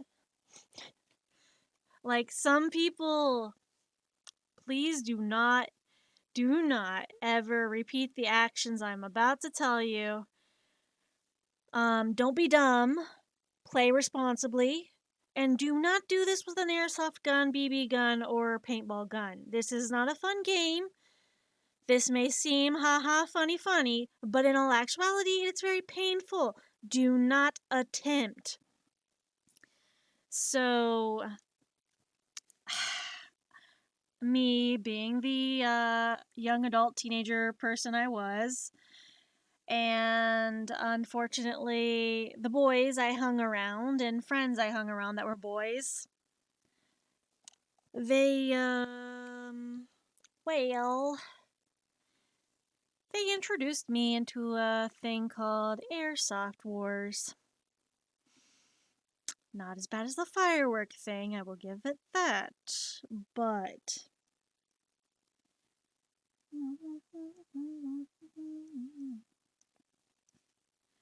Is it this one? This one. Nope. What the heck? Okay, not that one. Did I put that in there? I can feel all the types of pain. Yeah, so unfortunately, okay, it's on layer 5. Okay, we're good. So my brothers and friends introduced me into a game known as Airsoft Wars. Most people, when they hear Airsoft War, goes, "Oh, paintball!" No, not paintball. This was not paintball. These were smaller. These hurt more. Sort of. I've never been hit with a paintball, and frankly, I don't want to. So, Airsoft Wars. It was 2011. The year was young. I shot that. No, in all seriousness. I thought, oh, cool, you guys are going to play a game called Airsoft Wars. Can I play? Sure, you can play with us. Cool. What do we do? Well, it's like playing with, like Nerf guns. Cool, I'm good with Nerf guns. Yeah, but it's not Nerf guns. Okay, what are we playing with? BB guns. Uh-huh. Okay, so how do you play? Well, you go around and you try and shoot each other with the BB guns. And whoever winces out and wimps out because of pain is out. And whoever, like, can't shoot at all is out. So avoid getting hit is the objective. Yeah, avoid getting hit and make it to the goal. What's the goal? Well, you have to have a base you gotta go to. Okay? And we're on teams. We're on 2 teams. So we're gonna divide up. Here's like everyone's BB guns, and whenever we say go, everyone is a free for all. So like, can I like, will this hurt? No, man, it's totally fine. This isn't gonna hurt at all. It in fact hurt a lot. Yeah, no protection. Most of the boys were playing in jeans and t-shirts. There were no guards, there were no pads, there were no nothing blocking you from the pain. No gloves, no nothing. Me, because it was summer, so I want to dress comfortably. They're wearing jeans and t-shirts at the beginning of summer in Oklahoma. And I, being me, wanted to be comfortable. Tank top and shorts. Tank top and shorts. And flip-flops. Not running shoes, no protective feet covering. Flip-flops. And we started playing around sunset to dark, when there's hardly any light and I am blind at night.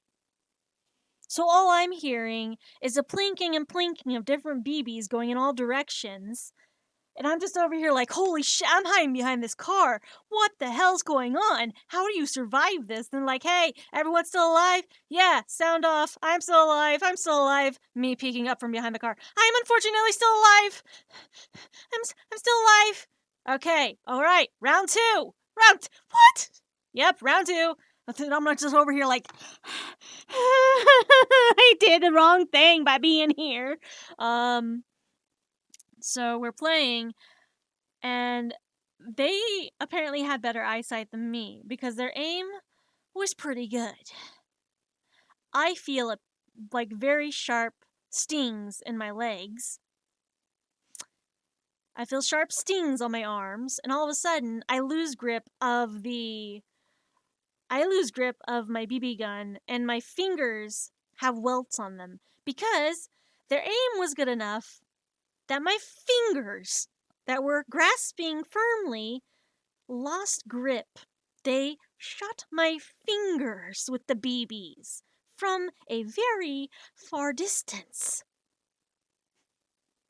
So as soon as I dropped the gun, I was just like, and I'm done. I'm done. I'm out. I'm not playing anymore. I can't do this. Oh, you wimping out? Yeah, I'm wimping out. Whatever. I'm done. This is not a safe game. This is not an okay game. Y'all can take your game and shove it where the sun don't shine. I'm done. This is my fingers hurt. I need my fingers to do like art, and you damaged my fingers. You shot my finger. You said nothing about shooting fingers when playing the airsoft game. You said nothing about fingers being fair game. That was not in the rules. Dude, when we say it's free for all, we mean all parts are able to be hit, except for headshots. Those aren't okay. So, what, you want me to come up and just snipe you in the crotch? Is that okay? Is that okay for me to do? Well, I mean, no, that's like a no zone. Like, we don't do that, man. That's just mean. Really. Shooting my fingers wasn't mean. Shooting my fingers was okay. I see where the loyalty lies here. Those kids might have grown up to be snipers. One of those kids was the ex I talked about earlier, and another one of the kids was his best friend who got into a motorcycle accident years later. So one of them didn't really grow up. That's in poor taste, but yeah.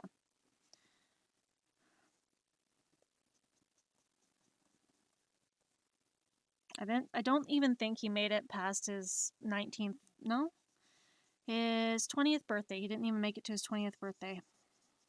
Motorcycle accident. He loved riding his motorcycle. It was raining, and his motorcycle lost traction on the highway, and just ended up impaled on the guard railing. That could be a bit triggering for people to listen to. Sorry about that. Just graphic detail here.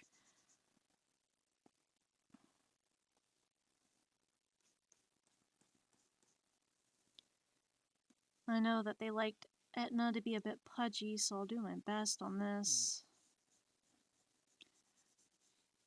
But yeah, like, I've played a lot of games I probably shouldn't have.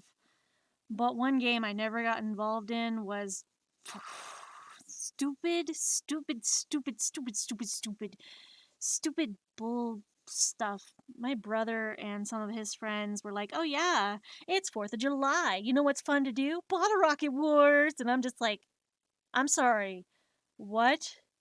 And they'd take the bottle rockets and stuff and just aim them at each other. And I'm just like, how is that safe? Oh, it's not safe. We just run from the bottle rockets. How are you still alive? What? How are you? You know, this is how people end up in the ER every 4th of July, is people like you. Oh, chill, it's fine. You better run fast. Like, I'm not responsible for any of this. Let's see.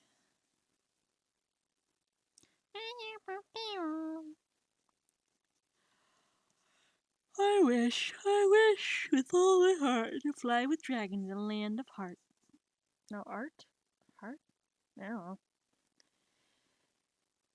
Yeah, It's not great. I don't like it.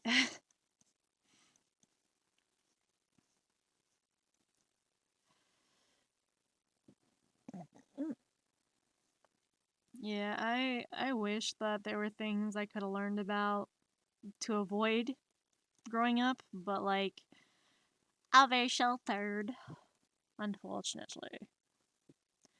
Let's see, your face. You got these ears coming out here, ears coming out here, and try not to be provocative with this. There, there. Excuse me. I hope that they appreciate this. I don't know if they will. I'm doing what I can with it. I'm trying to go with like characters I know that they like that I remember. Let's see there. I know they like the bigger version. Okay, then you're gonna have the kind of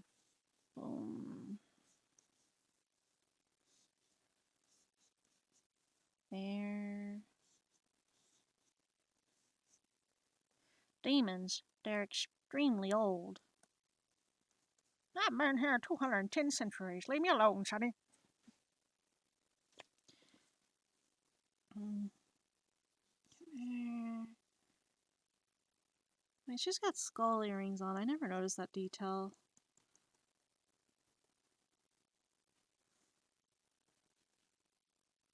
Yeah, neat cosplay, but I don't think I could pull it off. I mean, I could. Safe for work. Safe for work. Censor yourself. There are children present. Yes, ma'am.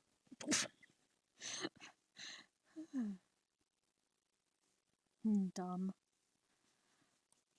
I just have random dumbness. Let's see. You. Like it there. Trying to do this. Wait. Do I remember what age they're turning? They said 32, so they'll be 33. Okay. If I remember correctly, they're 3 years older than me. So yeah, they'll be 33. I'm giving myself away in age. Holy shit balls! Oh no, I'm old. I'm old, you say. The times aren't as young as they used to be. I've matured. I've grown older. I've seen things. Let me guess, you've seen Walmart on Black Friday. I've seen things. Walmart on a Black Friday? That's only the tip of the iceberg. That's a tip. I have a tipping thing on here. Don't use it very often. Never really get any tips. Has a tip thing on Twitch. No one tips. Has a tip thing on. Remember, don't dox yourself on other streaming sites. You're fine. Okay, there. Oh god, I am trying my best and I am. Unfortunately, I'm not doing the best at this, but I'm trying. It's the plus size version.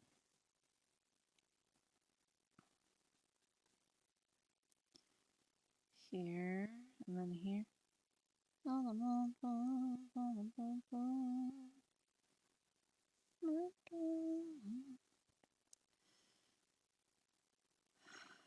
My brain is a bit of a mess at times. I want to be able to socialize, and I feel like I fail at it.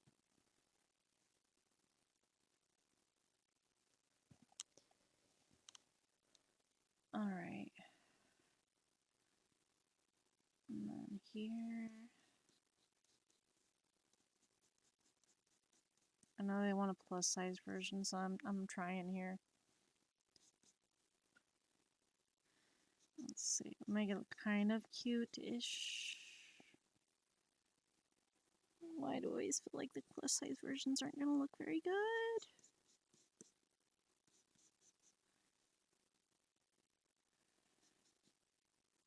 Oh, that may look really wrong.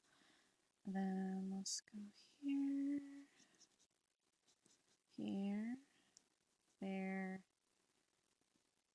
So there was a thing here at an aquatic center, which is like a pool park thing, where a plus size person decided to wear a swimsuit that was a normal swimsuit. And they apparently got asked by the aquatic center or pool that they not wear that type of swimsuit because there are minors and children present when they're just trying to be comfortable wearing a swimsuit bikini like everyone else, covered just as much as everyone else's. And they're just like, so well, I can't wear a swimsuit like other people, and mine has sleeves, but I can't wear this around people who are wearing less than I am. Well, I just don't think you should be showing that type of body around children. And it's like, lady, this lady may be plus size, but she is no less allowed to wear a swimsuit than anyone else. You shouldn't body shame someone for wearing a swimsuit and being comfortable. Well, I was fat once too, and I at least lost the weight and was able to look okay in a swimsuit. So yeah, I'm avoiding that water park. I've seen wars. What kind of wars? The Forgotten Times, the War of the Fourth Isle, and even the War of Walmart. Well, what? Don't worry about it. You weren't there. The year was December 2020. Everyone and their mother and dog were at Walmart for Black Friday. I thought I was going to die. I fought valiantly. You were a Walmart cashier. I fought valiantly. I dealt with the Karens that came in. The Karens? Those women. Entitled sons of safe for children. Safe for children. They were very unpleasant people. Unentitled little pieces of censored. Censored. One of these days they'll get what's coming to them.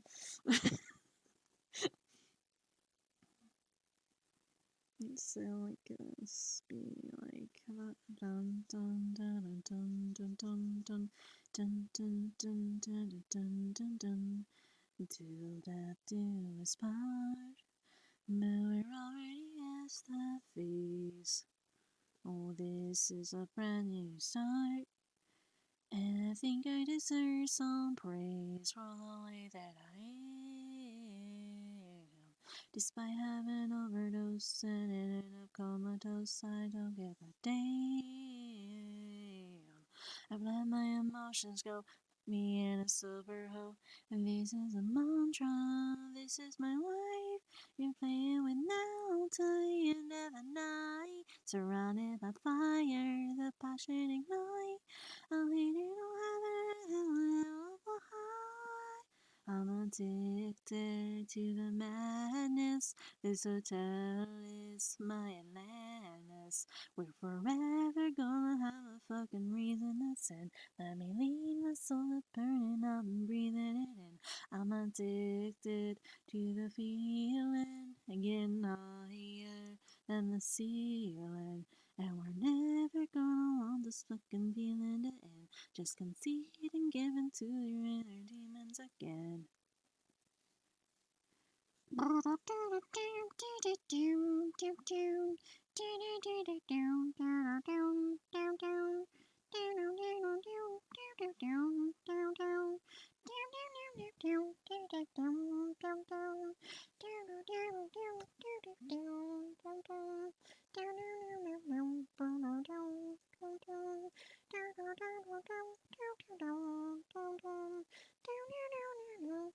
Yeah, you fell in love, but you fell deeper in this pit.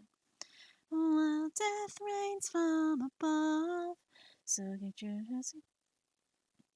those wars didn't exist. They did indeed. We held our defenses until their spy finally showed themselves. I still remember the look in their eyes of the intern. He sacrificed for the greater good. What greater good? I am the greater good. We could have it all by the end of the night. Your money and power assembled a light. I hit it all happen and had a hair of a high. Oh, Atlantis, this hotel is my Atlantis. We're forever gonna have a fucking reason to sin. Let me leave my soul to burning up and breathing it in. Addicted to the feeling, getting higher than the ceiling. And I'm never gonna want this fucking soul to end. Just conceding, giving to your inner demons again. Oh jeez, we're not gonna like there. Why do I do this to myself? Like, I know that they like plus size art, and I'm trying my hardest to try and do a cute plus size of this character. I'm trying. I'm not trying to be any disrespectful or anything. I'm really trying. But like, I feel like people that watch me try to make plus size art are gonna be like offended or something because they're like, "Oh, this character looks cute. What the hell are you doing?" I'm making this someone else's preference. Jeez. Like, what's your problem with this? Just concede and give in to your inner demons again. Like, I feel every time I do plus size art, I don't always post a lot of the plus size art I do because it's not exactly met with very good reception from people. A lot of times people aren't always the best or receptive of plus size art, and when I do plus size art, people can be mean. And I've tried doing like plus size cosplays from time to time, and I've had people in the past that are like, "Oh yeah, where's the cosplayer? Did you eat them?" And I'm just like, I'm the cosplayer. Where's the character? Did you eat them for breakfast? No, I'm the character. I I just wanted to cosplay a character I loved. Well, you should lay that for someone who's more qualified and has a body more fit for that. And I'm just like, I like the character. I just wanted to cosplay the character. Why do you have an issue? Well, your type is not meant to cosplay that character. My type. What type is that? White? No, no, no, no. White is fine. But your body type. It's just not it's not right. It looks bad. Cool. People can be very screwed up on what they think is attractive when it comes to cosplay and what they don't find attractive. And a lot of the times, the things they don't find attractive, feel more adamant to speak out about at people who are just trying their best. And it's not nice. Like, I've had a few bad experiences with like trying to custom order cosplays, which is why I tend to try to make a lot of my costumes, because when I've ordered costumes before from websites, luckily I can fit in some normal plus size cosplays now, but before, whenever I couldn't and I had to get things custom made, I had a really bad experience with a website across the sea, like an online website across the sea, and I wanted a cute Japanese maid outfit for like a Nekopara cat maid, cute, wholesome, didn't really show off a lot of assets, nice, cute maid outfit. Very, very nice. And this website was well known, was was like recommended, hey, get your website, get your cosplay custom made from us. We're known for doing good work. And I'm like, okay, cool. And they're like, we cater to all sizes. We do custom cosplays. And I'm like, oh, this is great. I can do this. Cool. So I grab my measurements. I do my measurements. I send them in and do the custom order. And they're like, I get an email, not even like not 6 hours later, and they're just like, "Hi, we're emailing you to inform you that we want to know if you've sent the correct measurements for your cosplay." And I'm like, "Yeah, I took the measurements right before I sent them. Why?" Well, our seamstresses have tried sewing this costume, and we're sorry, but it looks terrible, and the proportions are all disproportionate. This is not evenly distributed proportions. I'm sorry, but this costume, it looks ugly. And we cannot sell an ugly product. So we're going to refund you. Don't ever contact us again. We're not going to be known for making ugly cosplays for people like you. And I'm like, people like me? What do you mean? People your size should not be cosplaying. You guys said you do custom sizes. Yes, but this sizing is all wrong. It's bad. This is ugly. So we'll just refund you. Don't ever message us again. I'm sorry, my size is ugly? Yeah, that is what they said. My size was ugly. Like, the costume looked ugly. That they don't want to sell an ugly product. And I'm like, I gave you the correct measurements. You said you did custom work. We do custom work, just not that size. That's not what we do. We don't do ugly sizes. But you do custom sizes. If the proportions are proportionate, if they look good, if they look good. So because I'm not evenly distributed and one part of me is heavier than the other, and I don't have a silhouette that you want, you don't want to make the costume. Like that doesn't work for you. I guess I'm just gonna make my own from now on because this is bullshit. So I started to try and make my own costumes a lot more often from that. I did not want to be like turned down again from a cosplay company or someone doing costumes that claim to be custom sizing when in all reality they do custom sizing, just not for super plus size.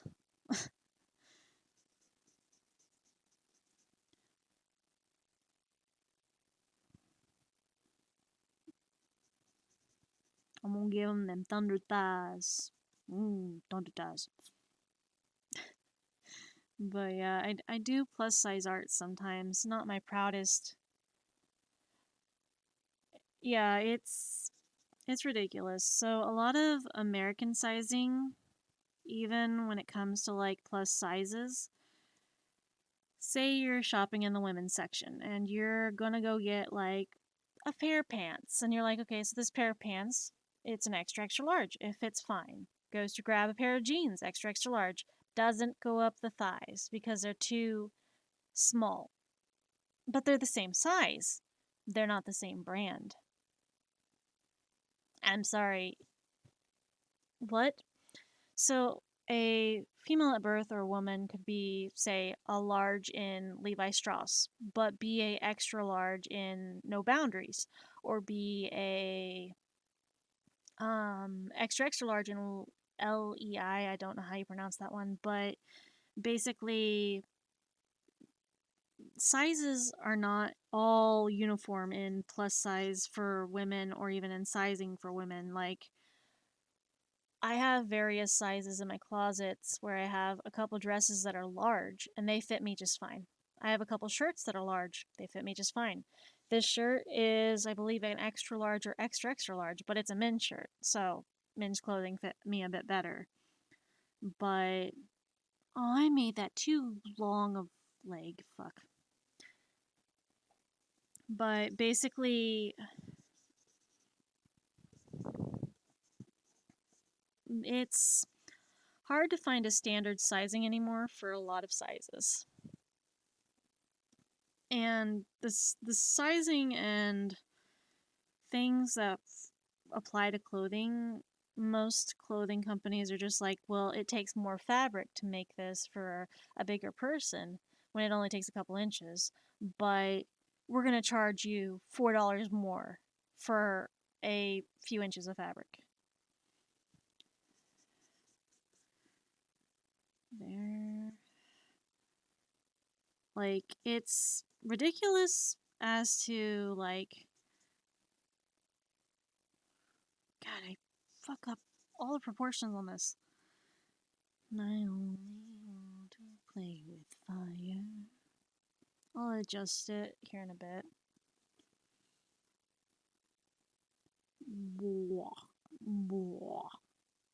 That works. Well, like, I don't do a lot of plus size art because me being plus size hasn't been met with the utmost enthusiasm.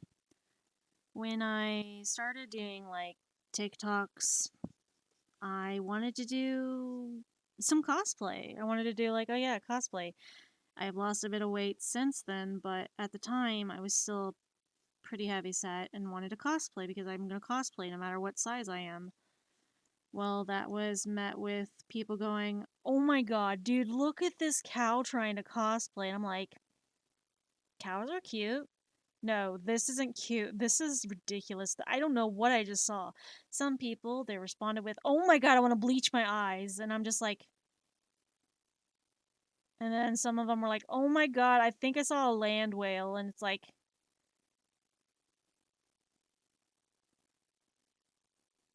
and some of the people even made comments about, oh my god, are you best friends with Ronald McDonald? Because you sure look like you eat there a lot. And I'm like, I honestly, I don't eat fast food. I can't eat fast food. I don't know why you're making these comments. You must be best friends with the clown. Yeah, you look like it. And I'm like, I am, I'm literally, I wanted to cosplay. Why are you being like this? I wanted to be confident and feel confident and feel kind of attractive. And you're making comments like this. Like, why? Do you have nothing better to do with your life than make fun of people online? Is this your free time activity you're spending a quarter of your life doing? Is harassing other people just trying to exist? That's sad, bro. I've had my fair share of unfortunate comments from people, and as much as I wish I didn't have those comments, they detour me a lot from trying to cosplay as often as I'd like to, and they detour me a lot from drawing plus size friendly art because I've gotten too much hate, like being plus size when I'm just trying to exist. I'm just trying to like do my best here, and like people are like, "Oh my god, you exist and you're fat." No, the cruelty. I'm just like, bro, I'm sorry. I've tried eating salad. It's just like people people lack compassion or humanity at times. And unfortunately, fire's never an option. I mean, it is, but it's not legal, but I digress. I can't always go around burning people down. In a literal sense, that's illegal, and you go to jail.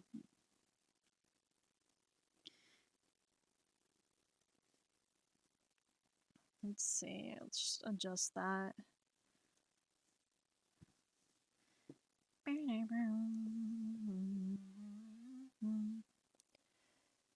But yeah, I'm glad there are people that do appreciate plus size people. I haven't always had the best experiences.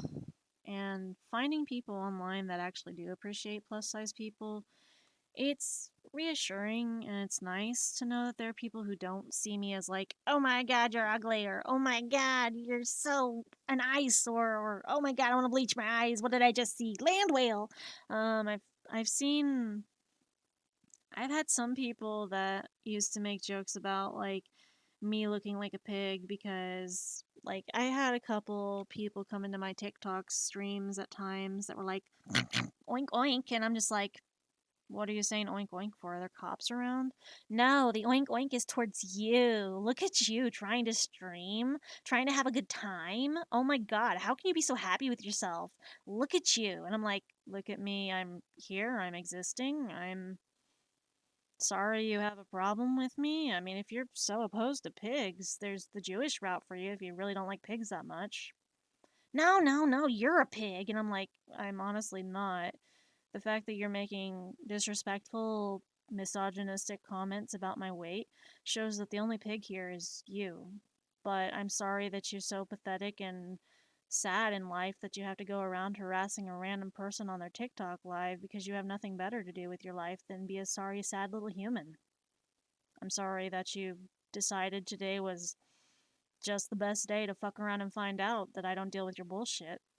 Oh my god, you're so offended, pig. And I'm like, oh no, I'm not offended. See, I have a friend I'd like you to meet. They're called the Banhammer. Oh my god, wow.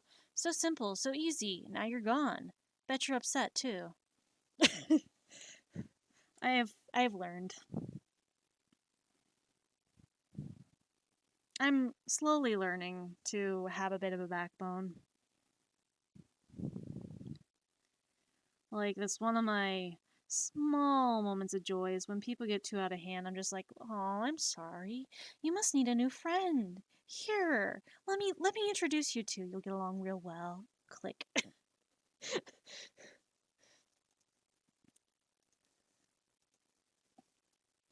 Like, I know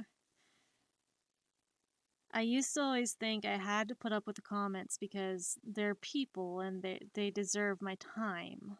But I realize sometimes it's not always worth it to endure pain or humiliation if the people are not causing positivity for you. If they're causing you negative vibes and ruining your day and making everything bad, you literally don't need the negative in your life. Like, you have that choice not to allow the negative.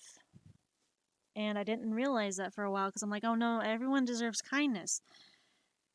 There are people that deserve kindness, yes, but there are some people that will take that kindness, wad it up into a scrunchie, throw gum on it, and tell you, oh, here, I made you a small snack. Yeah, it's handmade with love. Take it, eat it. Go ahead, it's food. Just like, this don't look like food. No, no, it's food. Take it. I made it for you. You're gonna be nice, right? Don't have to be nice to that. That's literally looks like a pilot. Um, yeah. So no, I don't.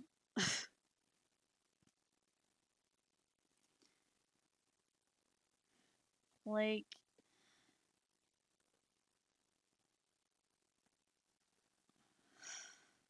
my fault is being kind to anyone and everyone, and it's sometimes not my best quality because there are some people that you regret being nice to because they take advantage of that.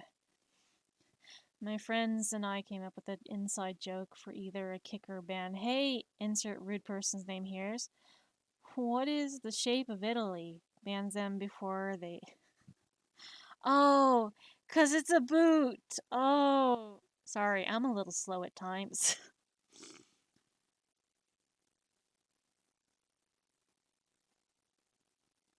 But yeah, I wish I was better at like banning people whenever I need to, but I always try to give a leniency of okay, three strike system here. You you done be a prick once, I'm gonna tolerate you and give you a warning. You be a total butt the next time, second warning, and I'm gonna let you know what you did wrong and how you screwed up and that you're gonna be limited on what you can say in chat. And you're gonna have a cooldown. Okay, cool. And then 3, you ignore my warnings, you disrespect me, you disrespect the rules, and you automatically think you can do whatever the heck you want to because you're in the stream and it's automatically your stream when it's totally not, and I'm the one streaming. Then I'm sorry, but you've had your 3-strike system, you've had your 3 warnings. Sorry, but it's time you learn a little lesson here, and it's not going to be pleasant. I tried to be lenient, but some people don't learn.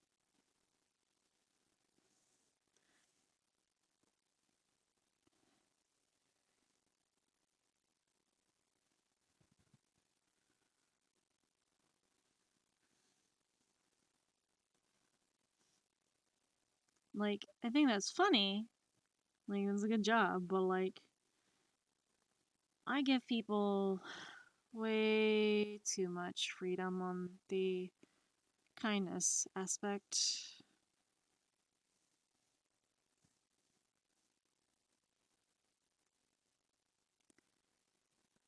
But I try to see if people will correct their actions over time. They usually don't, but I try to have some amount of hope. I say some. It's hard.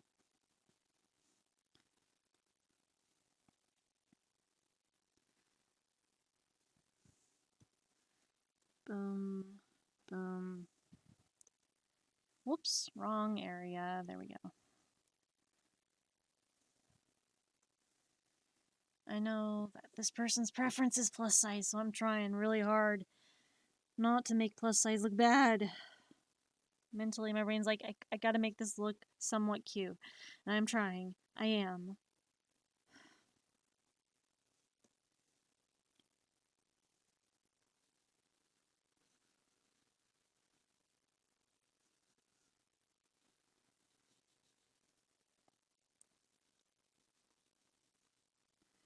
It's like I'm trying. It's not always easy when you're trying to like widen the character's features that are already there and try and adjust it for like plus size proportions. So it's like she's like short stack.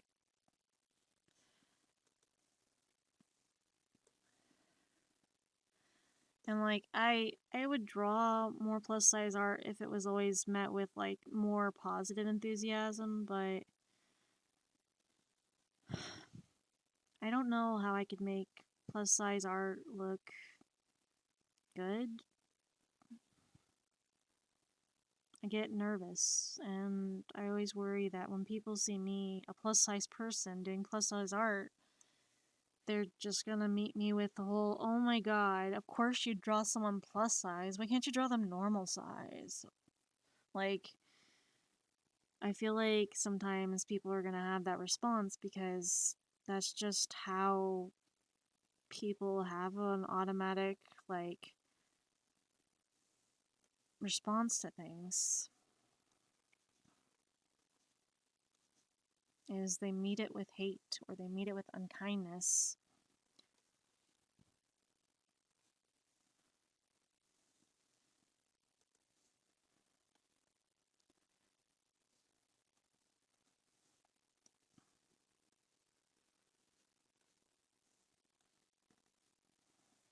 I'm just gonna be darker in here.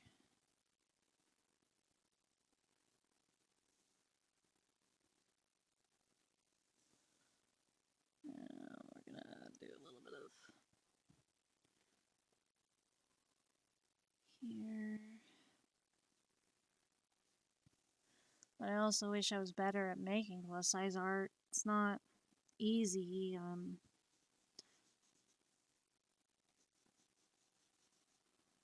It's not easy.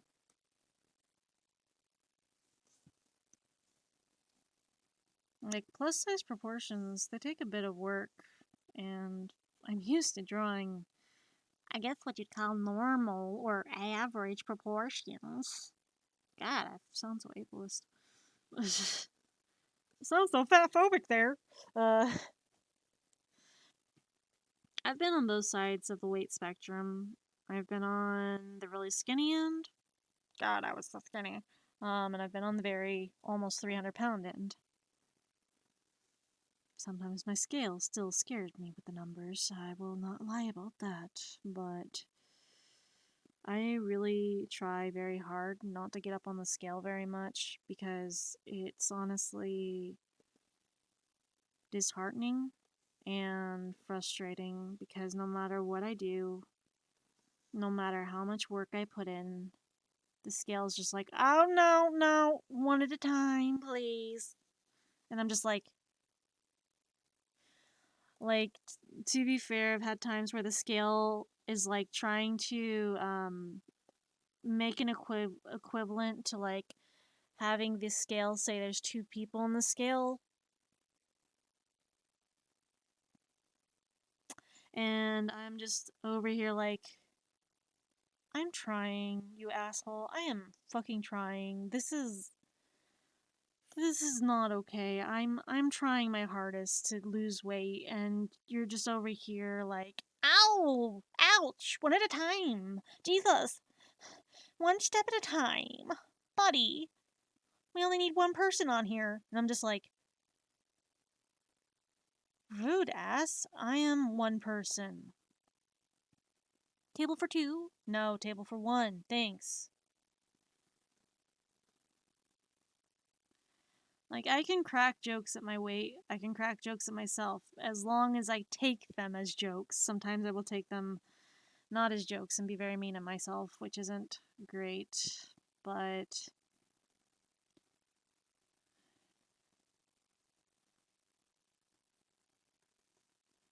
she was not flipping people off. Gotta reiterate that. There we go. I think she was in Disgaea too. I don't know. Maybe. But yeah, it's one thing that I hate is getting up on the scales. Only because, like, it gets very ridiculous. And yeah, I'm insecure about my weight. I've always been insecure about my weight. And I don't get to see a lot of really pretty art of plus size people. And I wish I did. It'd probably help with the confidence on the plus size drawing, but I'm always seeing people fetishize and fantasize about, oh, look at this person, this attractive person, look how skinny they are. And it's like, skinny's great, and I don't mind people being skinny, but it doesn't make me feel great when there's no representation for a bigger size. I want to feel cute too. But everyone's always talking about how the only attractive people were like really, really skinny, or they look like they could eat and eat and eat and not gain any weight. And I'm like, that used to be like that, but things change over time and you're not always going to look like that. Your body changes too. Like, no one stays that skinny forever.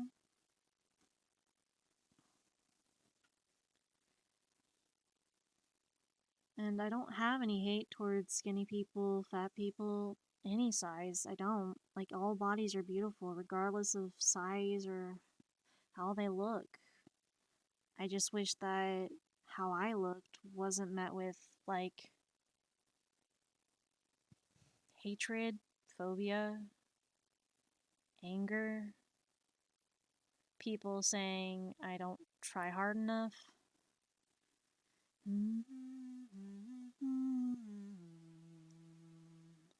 Please don't make any sudden moves. You don't know the half of my abuse. All my friends are heathens, take it slow. I'll for them to ask me who I know. Please don't make any sudden moves. You don't know the half of the abuse. Locked away, locked away. From hand grenades. sitting next to you, you sitting next to you. And all I say, I won't forget.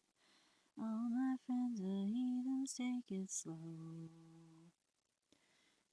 For them to ask you who you know. Oh shit, I haven't saved this. Remember, always save.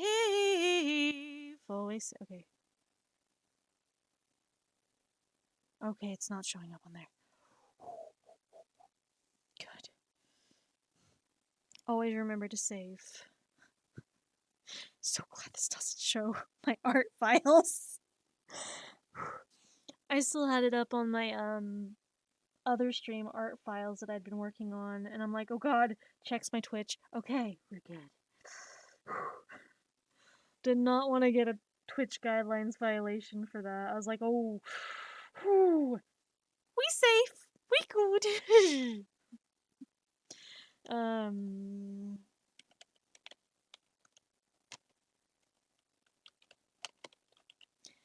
And to ask you who you know. Please don't make any sudden moves. I need to drink water. Oh, I should do food.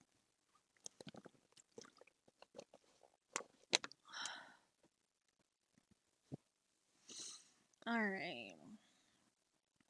Well, Hector, how am I? I am going to probably give you a head pats. Alright, Hector, where are ya? I'm going to give you head pats. There you go, Hector. Hydration and food is important. I will do the food thing in a bit. I want to get this art, like, just a good little Hector the Spectre. Yeah. I just need to, like... Oh. Oh, that would be... Ooh, that would be... I just thought of something I can add to this piece. It's safe for work, but, it might not be taken too safe for work if I'm not careful. I've got to be very careful with how I go about trying to phrase this and trying to present this.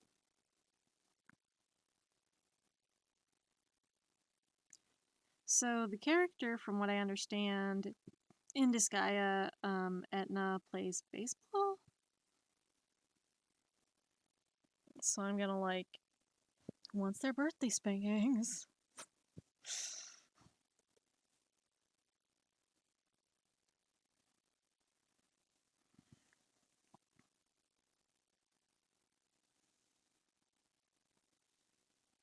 Nope.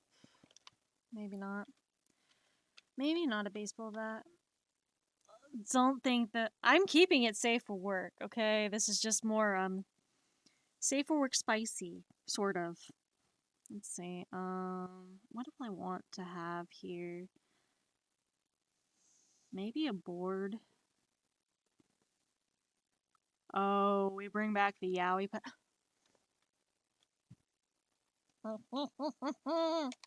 Sorry, just little gurgling noises. I think I know what I want to do. Bring back the convention Yowie paddles. Con cringe. Con cringe. Just convention cringe. Feet 2010 convention scene. Just. Oh man, this is like the age of glomping and RAR XD. I think I had flashbacks to my 2011 graduation.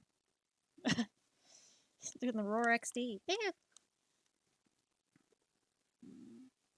Oh god, those years. Yeah, I'm just gonna, if you know, you know. If you were not alive during that time, don't worry about it. Sip your chocolate milk and go watch some cartoons. I think Adventure Time's streaming now on Hulu.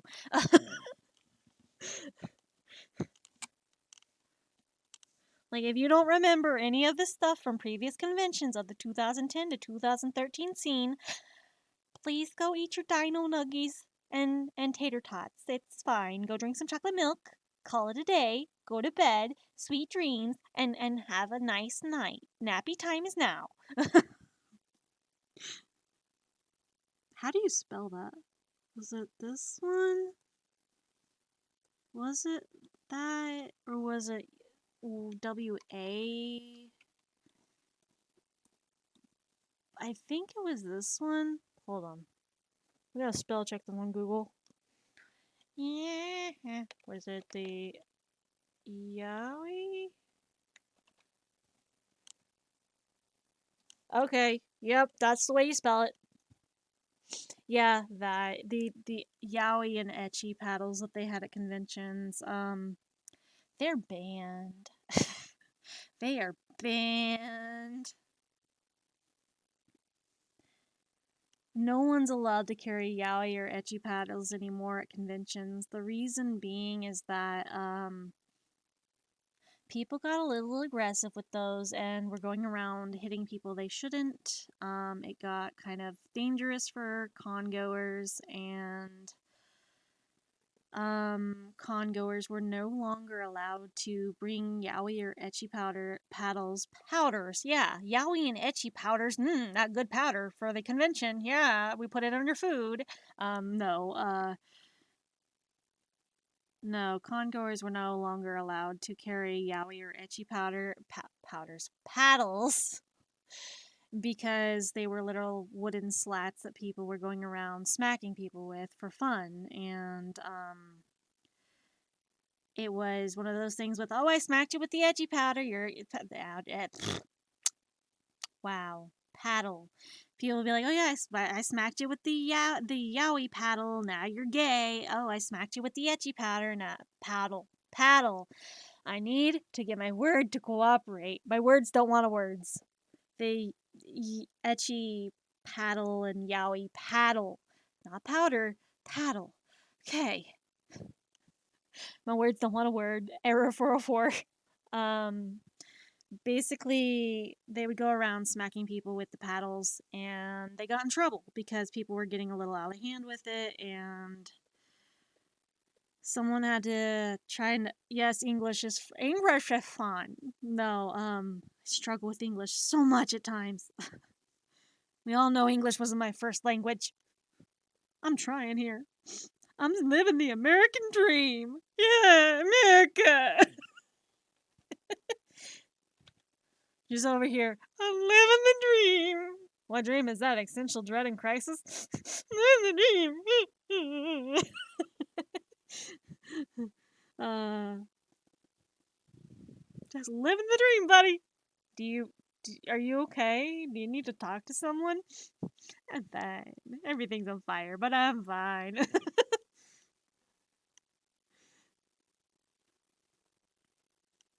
I think people are able to clip things on Twitch, so that's fun. As far as I'm aware.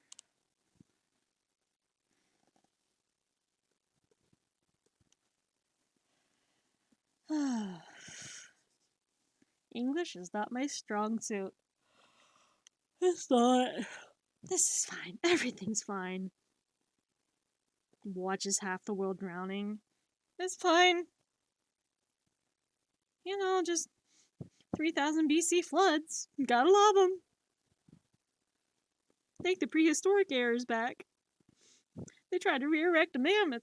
Re-resurrect, not re-erect. Re-erect. Okay, that's going in the dictionary terms. We tried to re-erect. What's re-erecting? Mommy, what's re-erecting?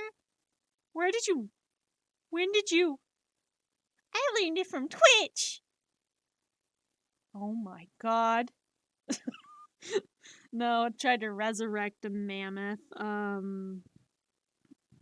Re-erect a mammoth. Wow. No. Scientists found DNA and stuff from like mammoth DNA and mammoth stuff, and they're trying to resurrect, like, recreate and clone mammoths to make them alive again. Good luck. Also, what would that taste like? Mammoth burgers. Now from 1400 BC. Yeah! 14,000? 14 million BC? Yeah, it'd be million. Now with that 14 million BC aftertaste. Frozen to perfection. I think this mammoth's a little freezer burned, if you catch my drift. Yeah, there was a lot of drifting. Ah.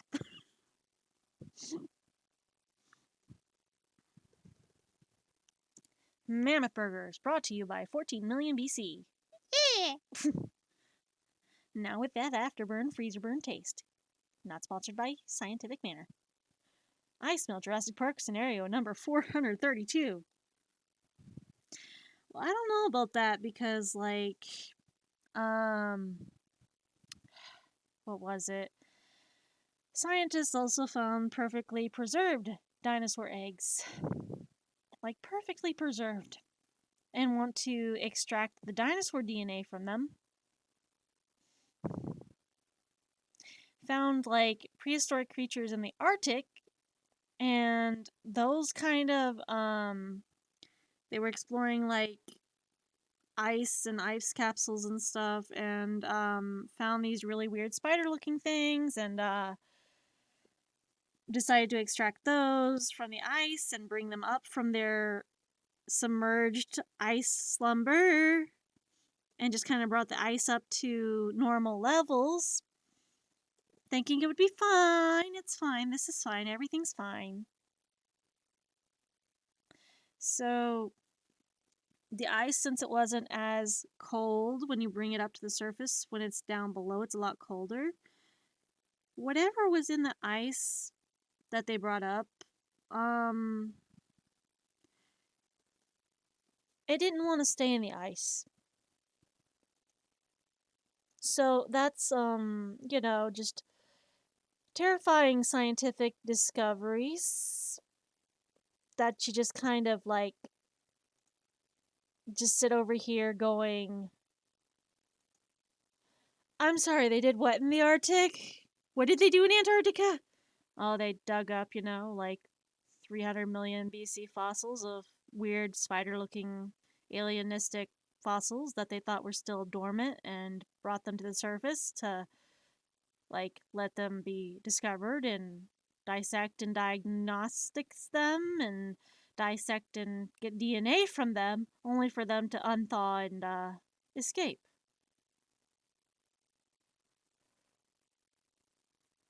Which, that to me is like, I'm sorry, scientists thought what was a good idea? No.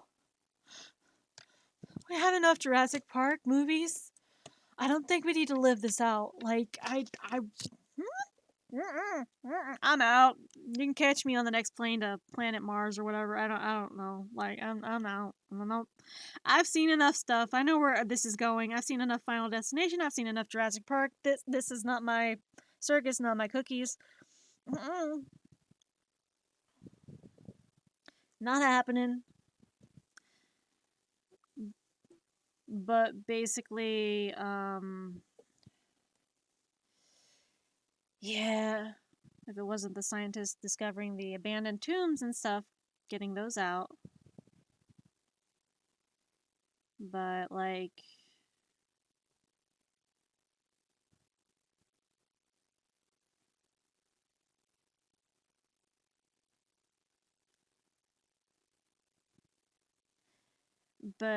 there's also,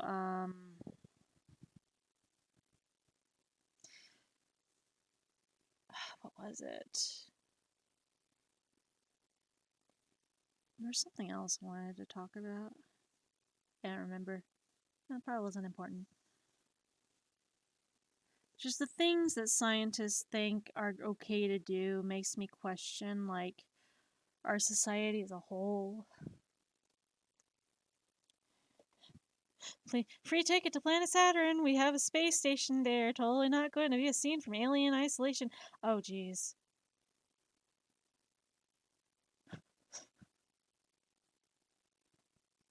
I did not know that part, but I knew they were building, like, a space station, but, like,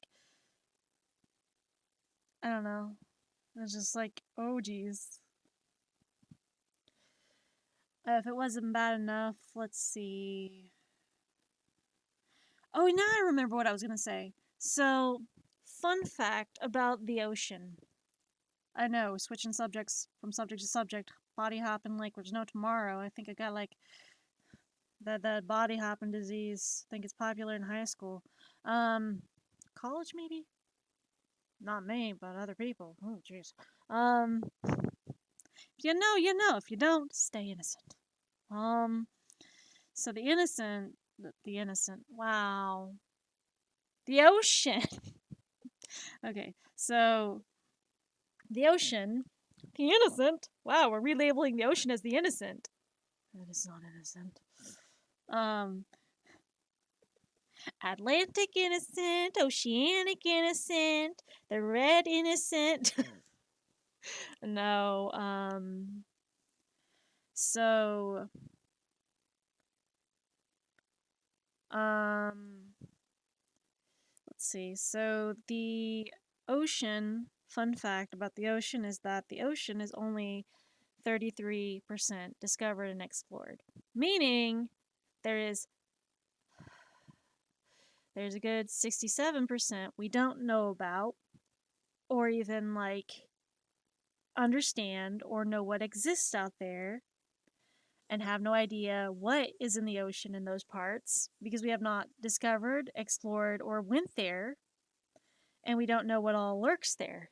So I'm over here like, I'm sorry, we only have explored how little? How little? So you're telling me Nessie could be out there? Is that what I'm hearing? That the Loch Ness ain't a mystery no more? That's a possibility? Because we don't know about the oceans very well? So you telling me the Megalodon could still be lurking in that unexplored percentage of the... Oh, hell no. If I didn't have a thalassophobia already, I have more so now. Like, I have a fun little phobia called thalassophobia. Now, thalassophobia, wow, that's a mouthful to say. Thalassophobia. Hi, I can't words today. Thalassoph... There's a tail on her. Son of a biscuit. So, thalassophobia, still hard to say.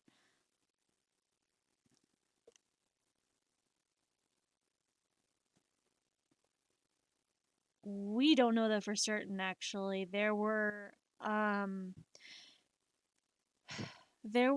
bites taken out of some sharks they found that showed up in fishing nets that were not normal sized shark bites.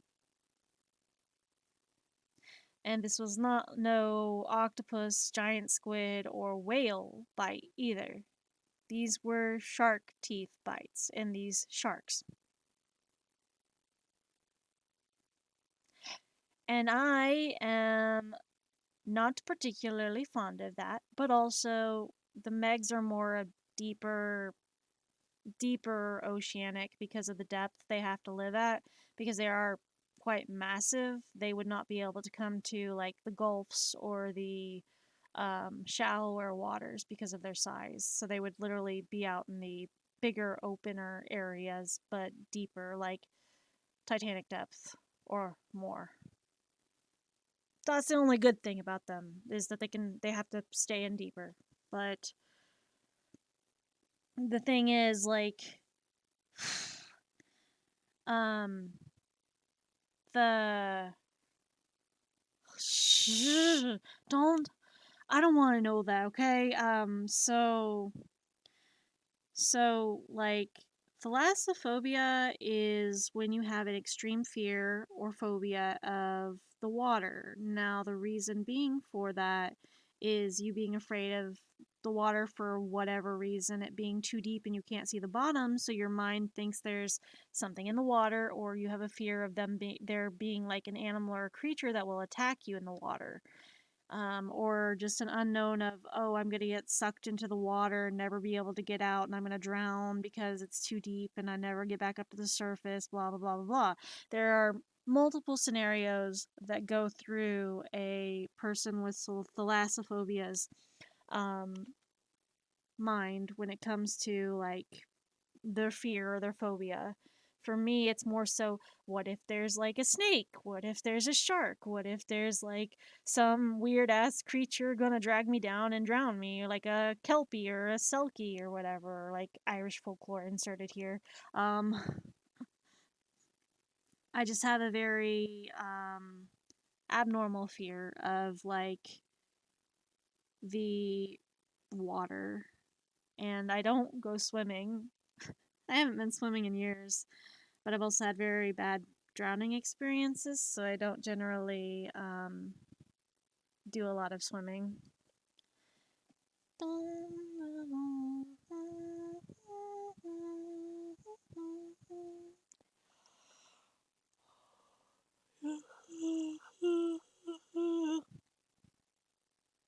Nope. Ooh, ADHD. Okay. But yeah, I'm not the best fan of deep water.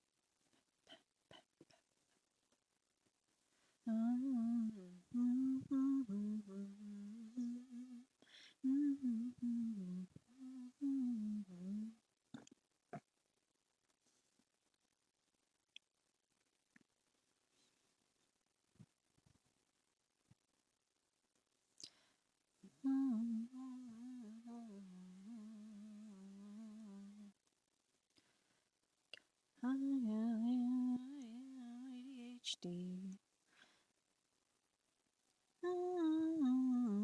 I got ADHD.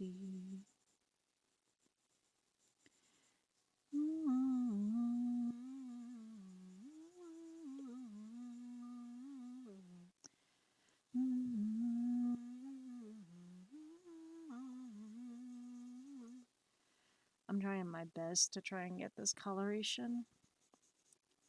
I think it's like 30% to 33%.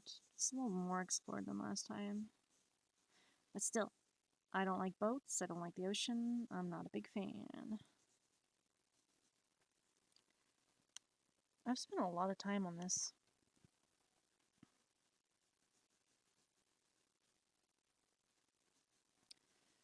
I got ADHD.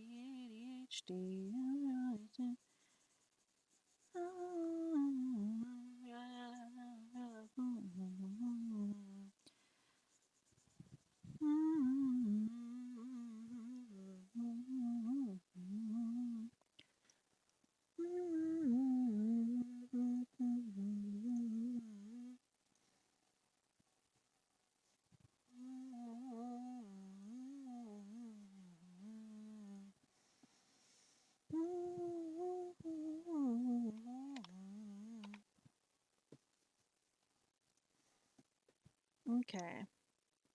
There we go. Alright, now we go into here. Boom. Grab the hair color. Whoa, that's brighter than I thought. Jeez. Okay. Grab that color. These are a lot brighter than I thought. Ah, jeez. Ding, ding, ding, ding, ding, ding.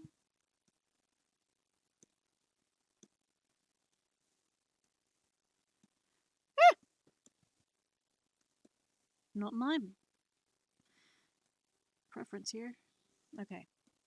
Boom. Now, yellow panel. Yellow brown. Okay. So red. There's no one to draw this one.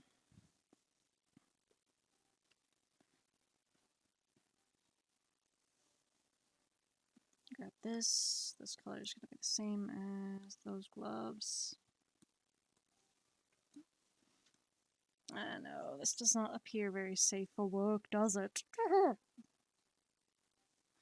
No, obviously not. It does not. Ah! Let's not do that, okay? Good to know.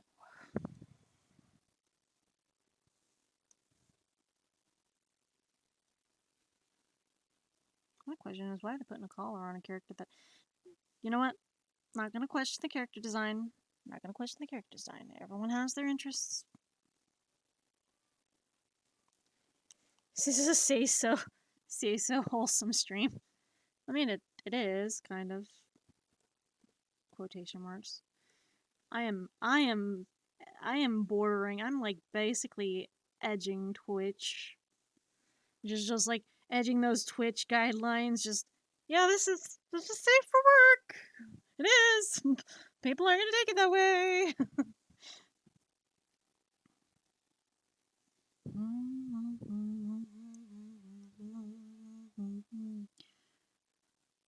Like if I didn't already have like worries about people and their weird ass, oh I found you on Reddit bull crap, I'd just be like, Nani? What? Yeah, that's just a really weird way for someone to come into your like Twitch stream at one point and go, "Oh yeah, I found you through a Reddit subreddit and like people simping over you on a Reddit post." And I'm like, "I'm sorry, what? Can you like guide me to a link here cuz I'm a little paranoid as to what's being done there." "Oh no, don't worry about it. You don't need to see some of the things people post." I'm like,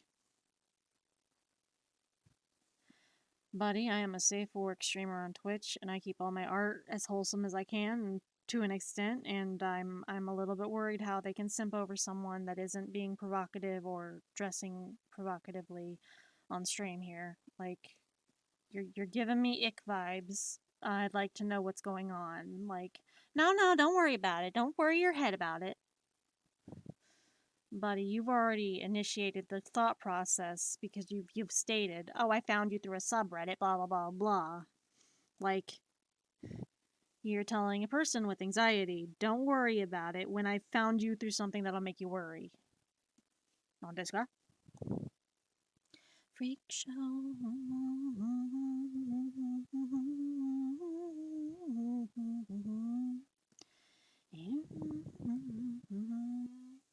Welcome to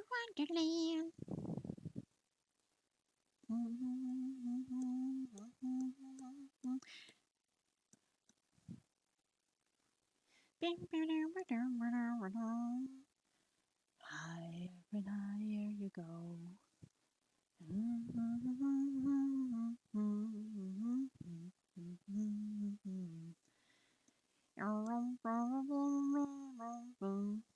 This is Wonderland. I got that really pale skin going there. I have to go like maybe darker. What the heck? None in the hell? So what? I'm just supposed to like go with this color because this is a color that's selected. I'm confused to freaking frack because this is like so yellow, man. Like I'm over here like confused as to how this is.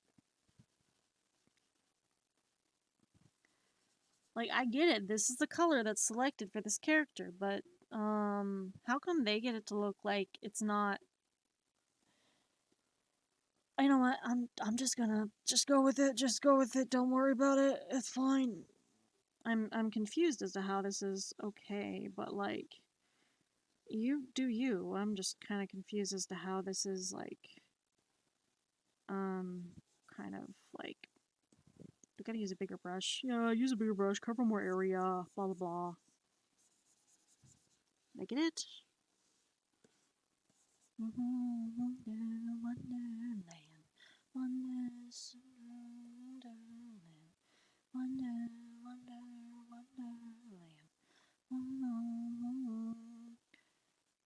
This is Wonderland.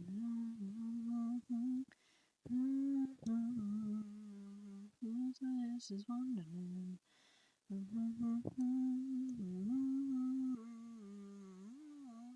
This is Wonderland.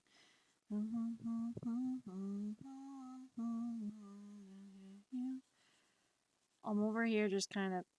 Oh gosh. No. Okay, we're good on that. I'm really nervous because I'm like, I'm trying very hard to get the coloration in this to go correctly, but also I feel like I'm gonna screw it up somehow, some way, some shape, some form. I know that they like these characters, and I really don't want to screw them up because I'm trying to do them some justice the way that they want them. Well, they haven't really told me that they want this for their birthday, but I want to make them something for their birthday because it's their birthday, and I do art for birthdays sometimes, which I know isn't really much, but I'm doing personal art for them. They're a fan of a lot of games, and I want to try and get those games covered in the art that I do. Because I know that they really like the games and the characters, and I want to try to make them something personal that might mean something to them. Might not mean very much to me, trying to, like, because I know hardly anything about the characters personally other than Rosalia and the other character I'm going to be drawing, but I don't know much about the Disgaea character that I'm currently doing a plus size version of, other than, like, they like them a lot. They're just like one of their waifu characters from the series. You think I'm psycho, you think I'm gone, you're a psychiatrist, something is wrong. I'm entirely bonkers, you like me best when I'm off my rockers. You're a secret, I'm not alarmed. So what if I'm crazy? The best people are. Bum, bum. All the best people are crazy. All the best people are. Where is my prescription? Doctor, please listen. My brain is scattered. You can be Alice, I'll be the Mad Hatter. I'm feeling the skin off my face, 'cause lyrically hate being safe. The normals, they make me afraid. The noises, the miracles will say, oh, so maybe I'm not the craziest one you ever had. You think I'm psycho, you think I'm gone. Tell the psychiatrist something is wrong. I've been entirely bonkers. You like me best when I'm off my rockers. It's a secret, I'm not alarmed. But what if I'm crazy? The best people are. Oh, you think I'm gone? Oh, what if I'm crazy? All the best people are. And I think you're crazy too. I think you're gone. And really the reason that we get along is maybe I'm mad, the craziest one that you've ever had. You think I'm psycho, you think I'm gone. Tell a psychiatrist something is wrong. Oh, in the bed, entirely bonkers. You like me best when I'm off my rockers. So what a secret, I'm not alarmed. So what if I'm crazy? The best people are. You think I'm crazy, the best people are crazy. All the best people are. All the best people are crazy. All the best people are. Hi, my back is angry. Why is my back angry? I don't know. Is it because you're like a shrimp this whole entire time? Listen, I will correct my posture. Posture check. And then I'll sing. They say there's beauty in the blue.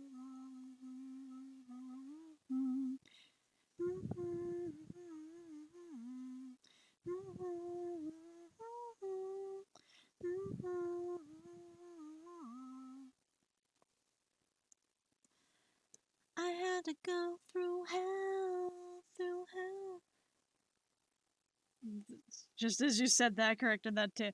Yeah, I just kind of was like, I'm being like a shrimp, and goes back to being a shrimp. My eyesight's shit, okay? I should be wearing my glasses. You know what I'm not doing? Wearing my glasses because I don't like them. I don't like wearing glasses. People are like, oh, the square frames will be good for your face because you have a round face. I'm like, this makes my face fuller. I don't like it. Go with round frames if I can afford them, yes. Glasses be expensive as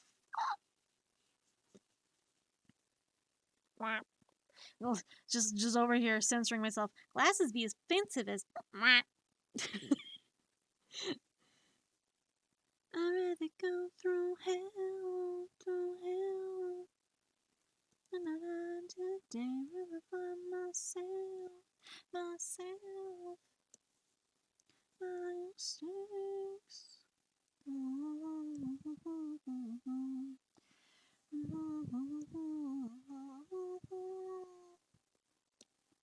And a story that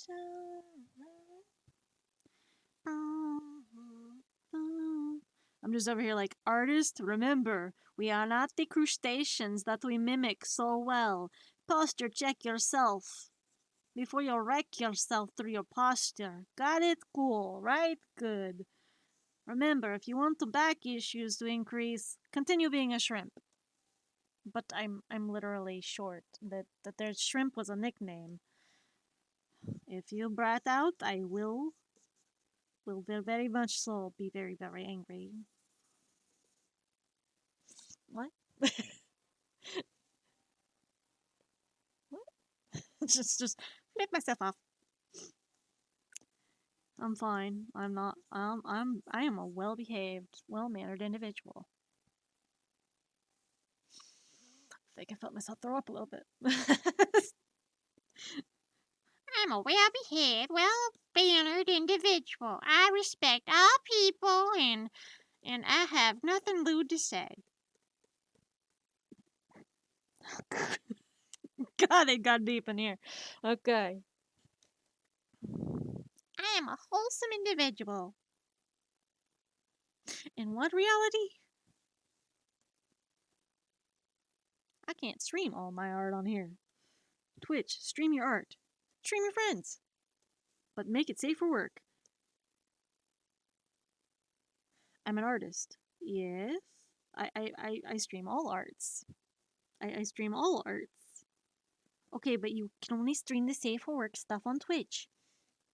Yes, the safe for work borders with this art piece I'm working on now.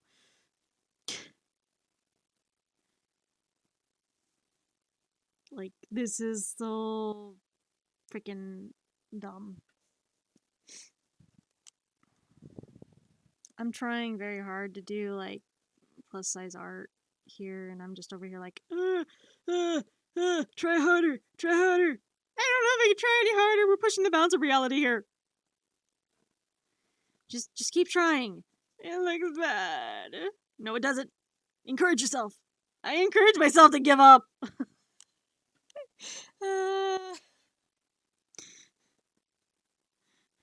Believe in the me that believes in you, but we don't believe in ourselves.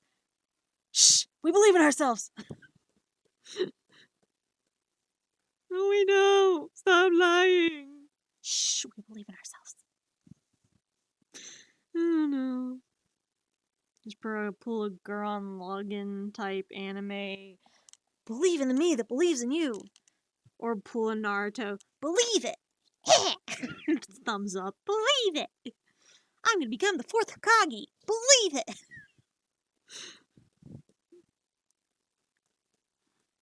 Naruto, your first kiss with a dude. Listen, I'm not talking about my first kiss. I will become the Hokage. You kissed Sasuke. It was an accident. You fell into him, face first, mouth on mouth. And I wanted to forget that. My younger years shall be forgotten. Everyone in the Leaf Village saw you kiss Sasuke. Believe it.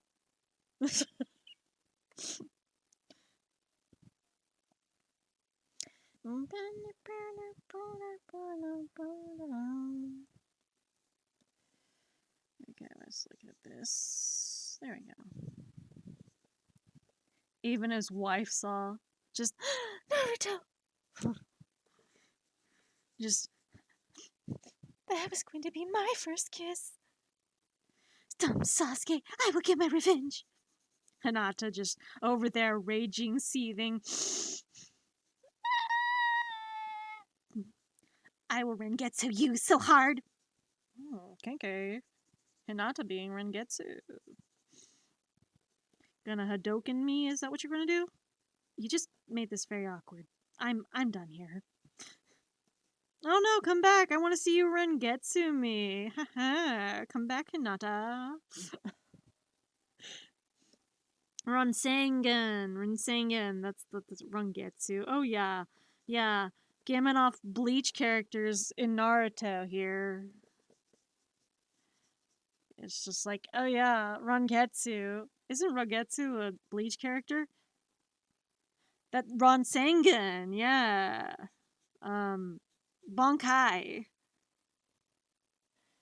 Hold on. Did you just Leaf Village Bonkai?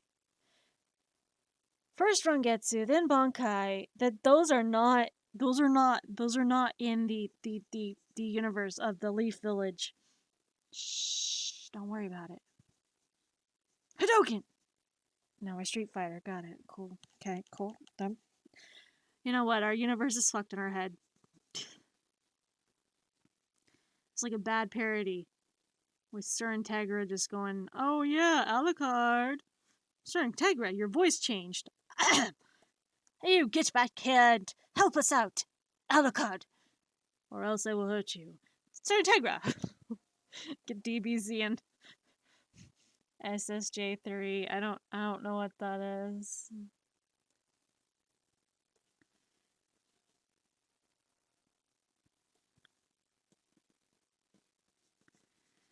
I don't know if I recognize that one. I know Team 4-Star, but I'm not sure I recognize the other one. Super Saiyan 3. Oh, Jesus. Broly, Vegeta, Broly, Vegeta, Naruto. Who the fuck are you? I'm from the Leaf Village. Believe it. We were having a moment. Oh, did I interrupt something? Oh, wait, it wasn't that. It was Naruto, Sasuke, Naruto, Sasuke, Naruto, Goku. Goku? Who the hell are you? I'm a Super Saiyan.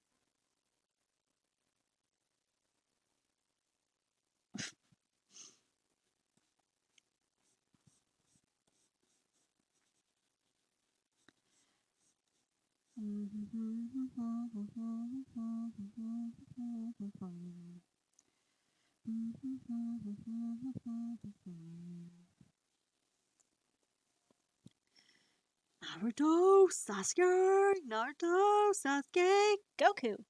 Well, don't forget Luffy. I'm gonna be king of the pirates. This is the wrong crossover, dude. Believe it, king of the pirates. My brain's gone. My brain's so far gone. ADHD in a tangent nutshell.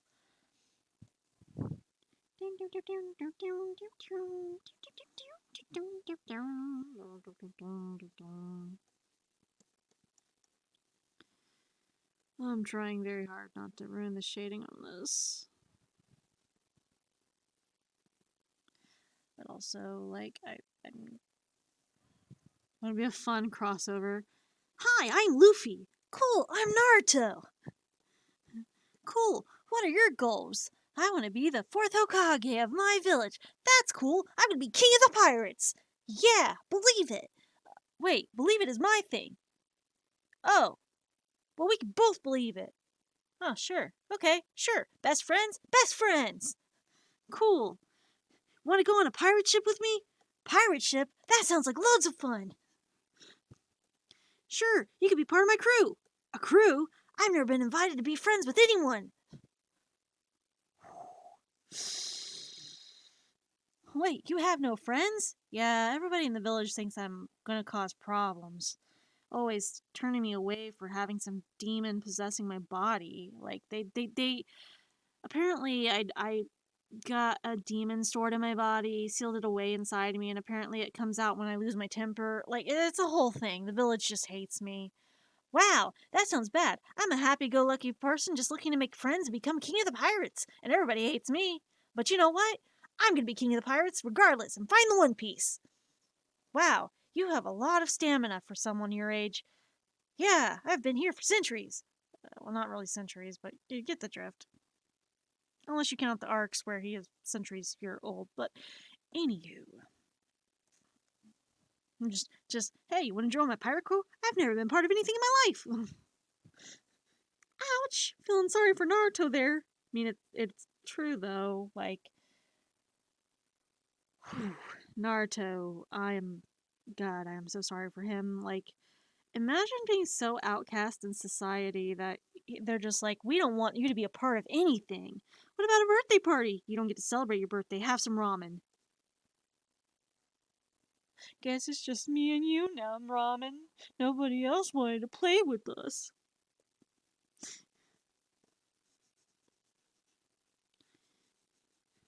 Freaking pulling Usa-chan and Honey Senpai from uh Ouran High School Host Club. Guess it's just us, Usa-chan. Everyone else was too busy. I have my cake. Showing my weebness with anime references. Also showing my age, or that I've just spent too much time paying attention to anime.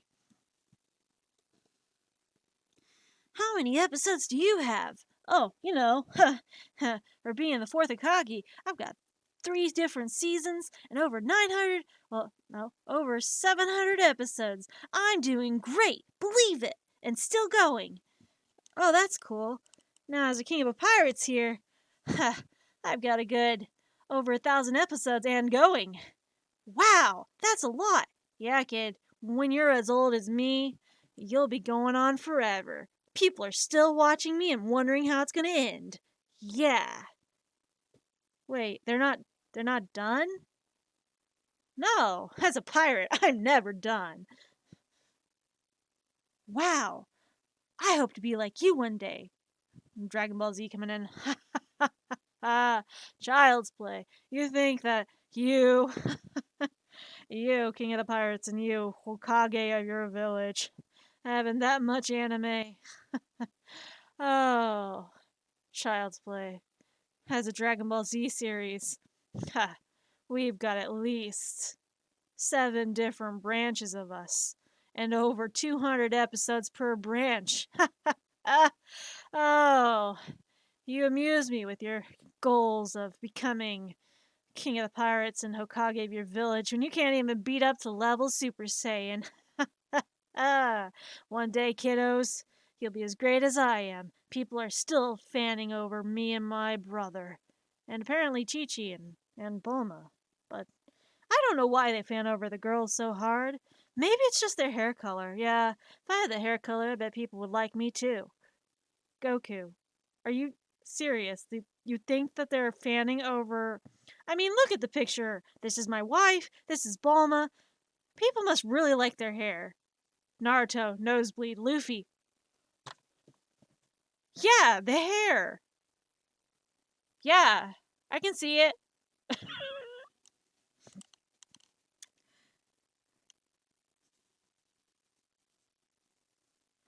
And which universe are you from? Freaking, I could see that.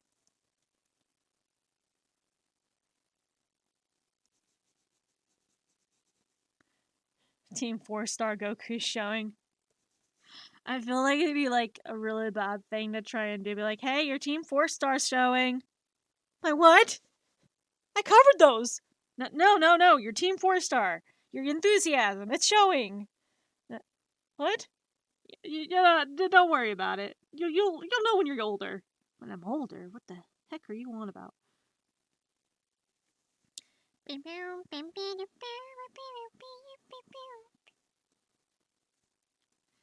Oh, right. I need to do the shading on the hair.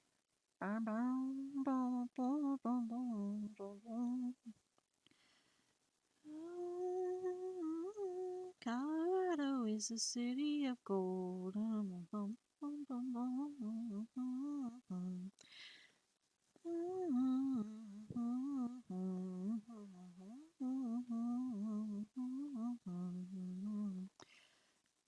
trying to get the shading relatively similar. Why does cell shading have to be so weird? Well, I've been working on this particular character for fucking 3 hours. Three hours. 3 freaking hours. Bitch, you better be worth it.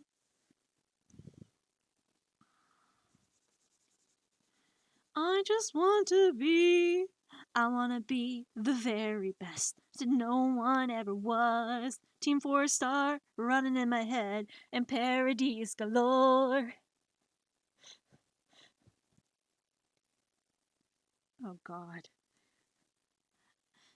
To catch them, I'll never understand. My parodies comprise. So many parodies I'll never know the power that's inside. Oh, come on! Oh, come on! Jeez. I know.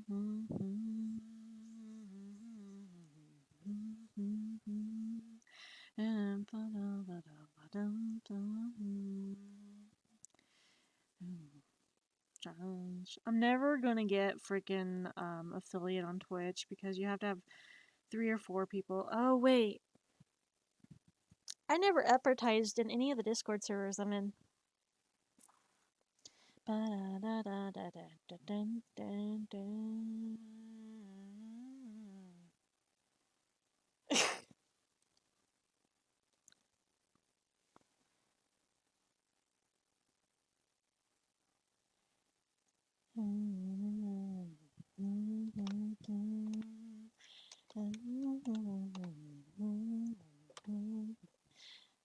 We're gonna change. Pew, pew, pew, pew, pew, pew. Come on.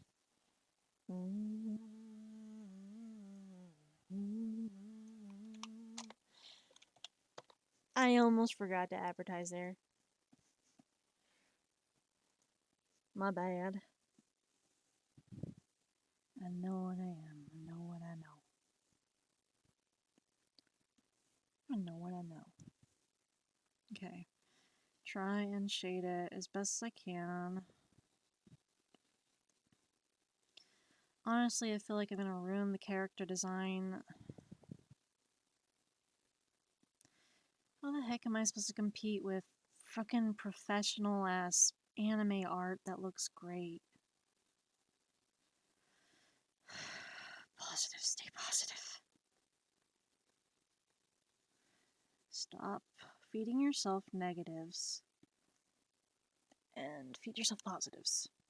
First off, positive number 1, you are trying, and trying is good. Positive number 2, you have made a character that isn't even plus size, and that's a feat on its own. Okay.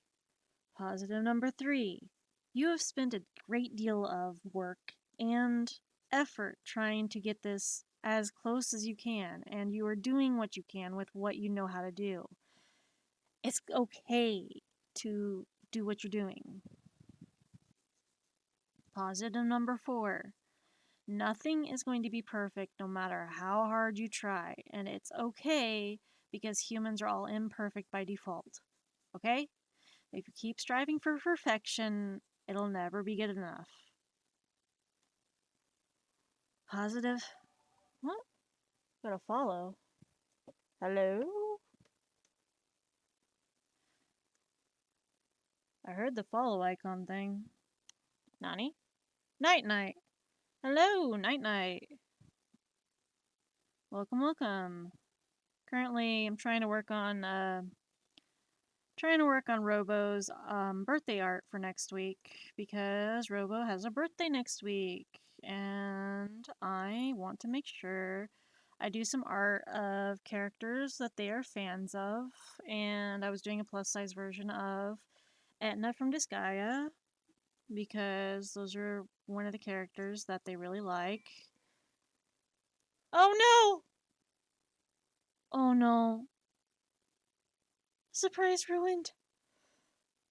Oh boy. Oh no. Oh geez. Maybe I shouldn't have advertised that I was streaming. Oh no. Um, Robo, um, so you joined, oh boy. I honestly thought you would still be asleep. Um, I honestly thought you would still be asleep, Robo. I was working on your birthday gift.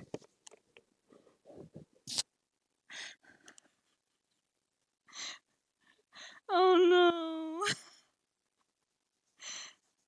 I've been working on this for, I know. I've been working on this for 3.5 hours so far. I wanted to surprise you. I'm sorry. I thought you were still sleeping. I wanted to surprise you for your birthday next week, and I was trying to keep it a surprise, and I thought you would still be asleep. Um, I was working on different characters from games and stuff that I know you like that we're gonna do different things birthday wise and have your VTube model character there as well. And like basically embarrassed birthday character. And I was trying to put a lot of effort and work into the art because I wanted to do something special for you for your birthday to show you that I cared and wish you a happy birthday. And I didn't think you would be showing up to the stream that I was working on, and like I was like, "Oh no." Like I tried to like keep it a surprise and was trying. I'm sorry.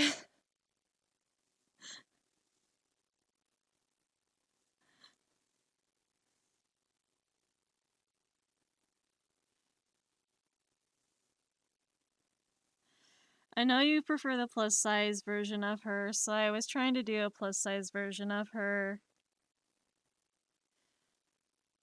I gotta do that background layer and fill in the white.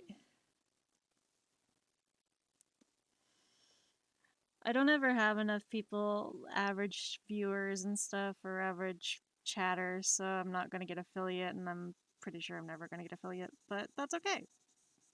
I'm doing this to yas.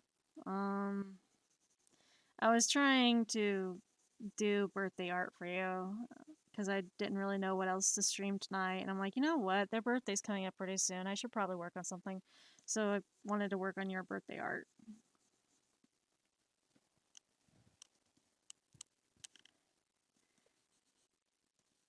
It just kind of surprised me that you showed up. I was like, oh, hi. I'm trying to find. Okay, and then the third character, because I was making them all girls. Wait, where was that third character? Be a girl. Yeah. Layer 5. Then.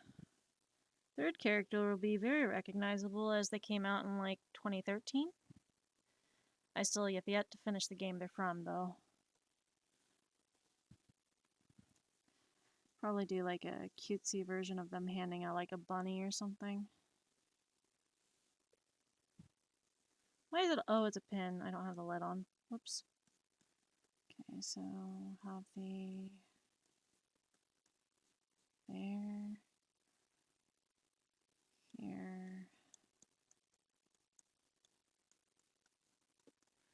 Well, yeah, I do appreciate you showing up. It just kind of took me by surprise because, like, oh no, weren't they sleeping? Like, I don't mind you showing up. I was just surprised, like, very surprised.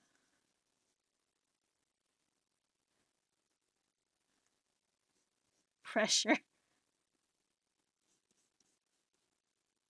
Oh, wait, I forgot to add that little speech bubble. Oh boy. Well, I'm hoping it'll still be considered safe for work and I won't get Twitch banned, but if I go out making someone happy, I guess.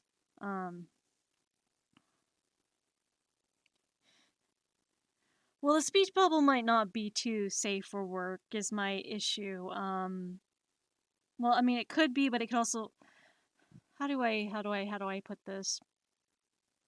Yes and no kind of thing.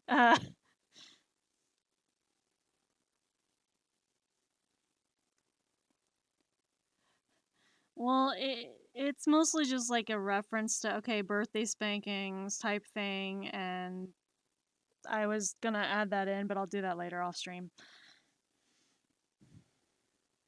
I was trying to be funny with it.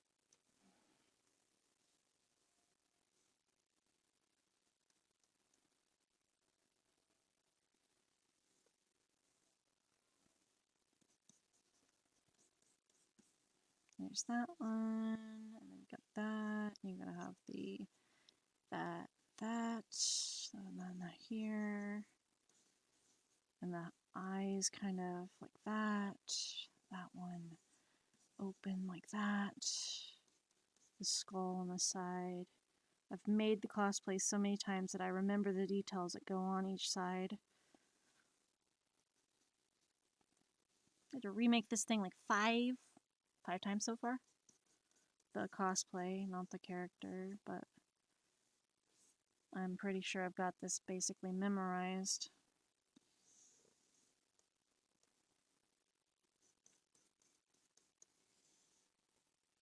There. Oh, Panda is just the Hector the Spectre I have up there, a little chat pet. And there's that, and there's like a little chain that hangs off here, kind of weird looking. There. I'll just do something cute with Dorothy. And she's got pink eyes, so this will be fun. But also, oh, someone petted him. I noticed kind of a theme that I've noticed with the characters you like. One, they have an attitude or they're cute. Two, they either are demon or they have bunny ears or are a bunny type character. Or like, yeah, generally a lot of them are demons. Usalia is a demon, demon lord, bunny clan, Tomo clan. Etna is a demon from Disgaea. Both of these characters are from Disgaea, actually. Dorothy's from Stella Glow. Stella Glow, she is not necessarily a demon, but she is a harbinger of death, which is kind of like a demon in the series, I guess it would be considered that. Because you've got witches, you've got demons, you've got regular people, but music's only the whole thing. That thing. Thank you for the follow. But like as far as I can tell, demons are a big thing. Succubus a thing too?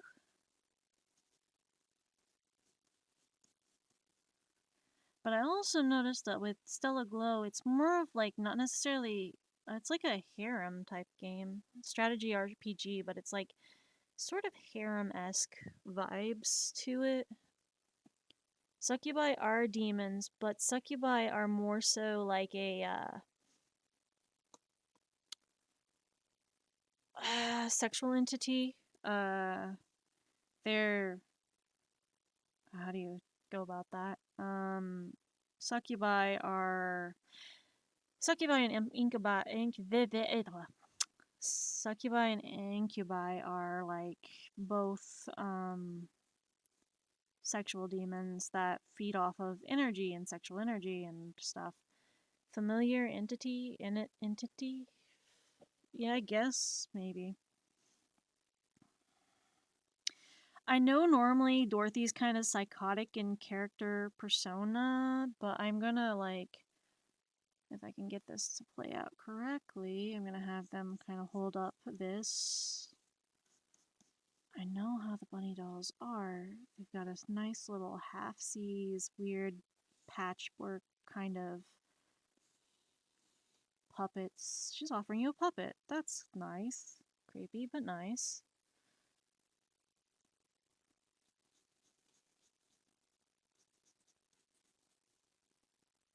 Just kind of up here. But also in the game, from what I understand, I haven't gotten quite to that part yet. From what I understand about Dorothy, whenever she finally has feelings for someone, Alto, I believe, spoilers if you haven't gotten that far or played the game, I think she has a very awkward way of trying to understand those feelings and doesn't know how to express them. Also, her cooking terrifies me. I haven't gotten that far in the game, but I have watched playthroughs and stuff, and her cooking scares me. Alto, I made you something. I made you food. Thanks, Dorothy. What? Oh God, what is that? Hi, can't you tell what it is? It's cup. Is it? It's a cupcake. Oh, that's a nice yellow icing you used for it. Yeah, eat up. Okay, let me just try it. Oh God, is that mustard? It's it's good, Dorothy. Real good. Delicious. Don't throw up. Like, that's from what I understand. I can cook, sort of, kind of, when I don't set off the fire alarms in the house.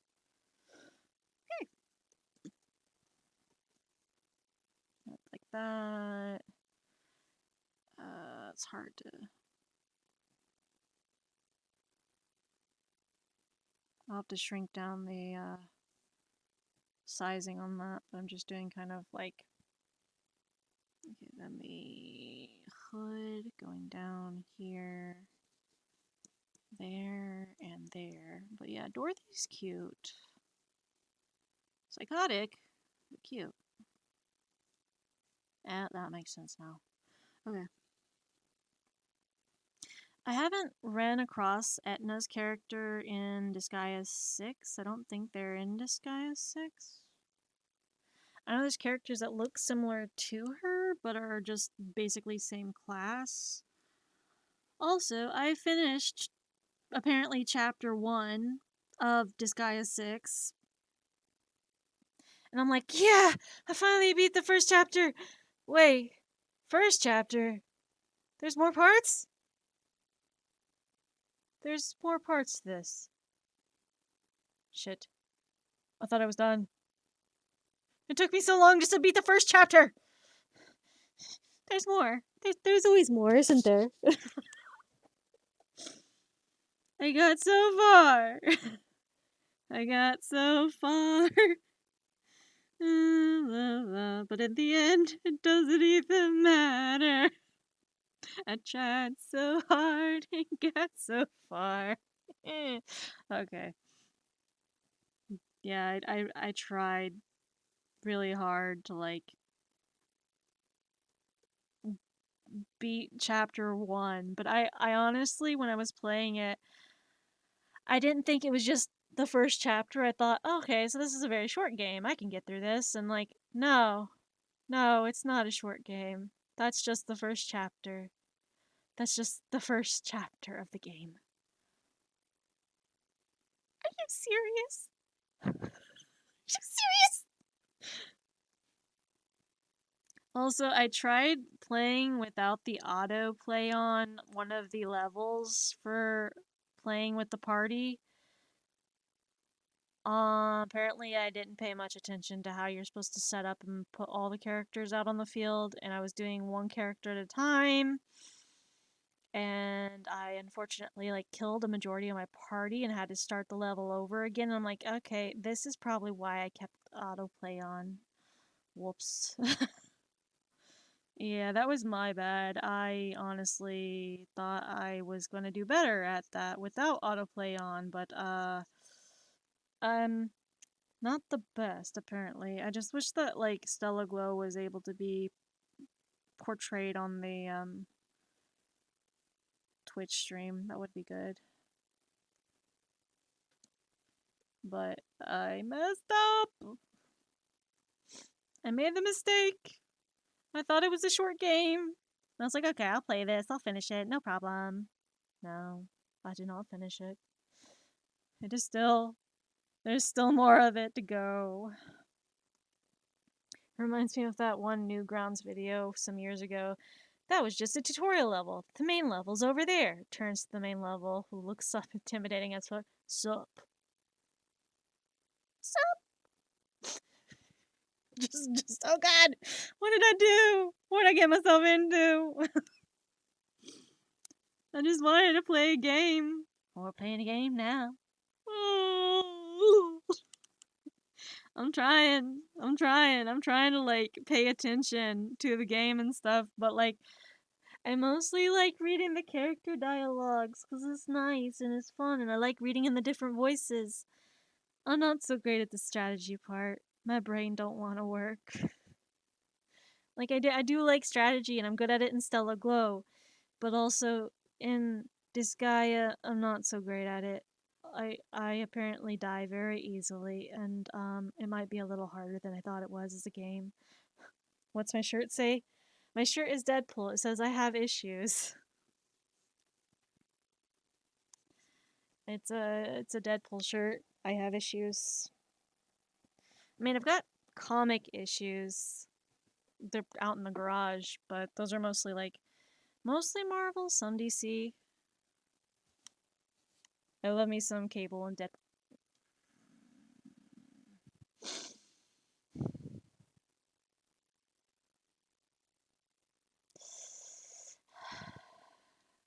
I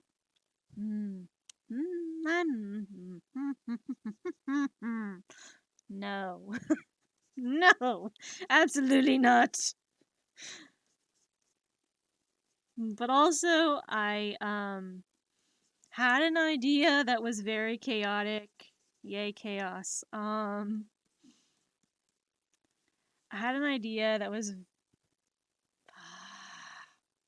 very chaotic and it was what if for some reason for some odd particular reason Jim Carrey's The Grinch met Mike Myers' Cat in the Hat and had like a crossover between the two chaotic characters. Could you imagine just how glorious that would be? Just the amount of sheer entertainment. Then throw in Deadpool. I am all for that. That would be wonderful. Absolutely wonderful. Just all those personality types just in one space. Just, man. Someone needs to do that at like convention. That would be glorious. Gotta love some Squishmallows staring into my soul. I've got pancakes on the bed. Those are about the only bread plushes I have. Well, pancakes, the cinnamon roll, and the donut. I have a cinnamon roll because I'm sort of a cinnamon roll at times. At least that's what people say. I'm not gonna take their word for it, but this is what happened. The freaking hood goes further. I'll have to shrink this down. Oh, I'm gonna need to shrink that down a lot sooner. So there. I'll make her look sweet and wholesome. The complete opposite of what she is. Pancakes, yeah. I'm actually not the biggest fan of pancakes. Like, I like how they look, I like the plushies, but I actually prefer waffles. But the reasoning I gave to liking waffles as a kid got me laughed at multiple times. I'm just like, people would ask me, do you like pancakes or waffles? I like waffles. Why do you like waffles? Because I can fill all the holes. And people would just laugh at me. What? You get to fill each and every hole. And they'd still laugh at me. And I'm like, do you not like waffles? Is that why you're laughing? Like, I just like waffles because you can fill each of the little holes and then eat them one by one. And still get laughed at. And I'm just like, why are you laughing? It's just food. I'm just filling the waffle holes. And then, when I became an adult, I look back on that and go, oh, you poor innocent being. Stay like that. Oh, come on! I, I, I'm trying to take that in as safe for work.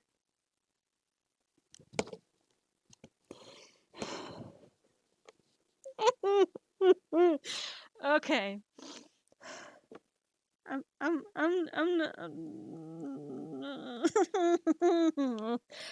trying to okay, I'm trying to take this into a safe aspect. Okay.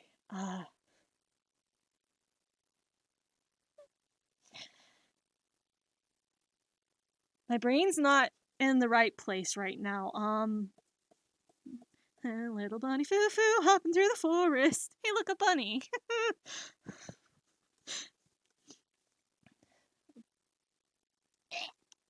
Oh God, why would you put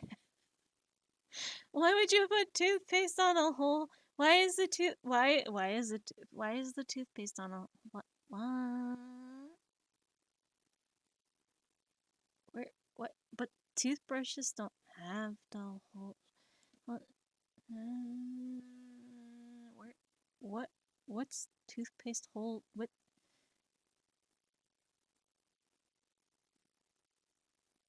What? Huh? I'm not gonna worry about it. I'm not gonna worry about it. I'm fine. Just don't worry about it. The next thing I'm gonna know is that people like mint chocolate chip ice cream. I mean, mint chocolate chip ice cream is good. I actually enjoy that. That's delicious.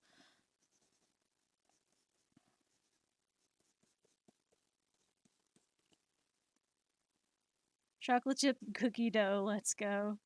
I mean, okay, so I like chocolate chip cookie dough. I like cookies and cream. I like mint chocolate chip. I like I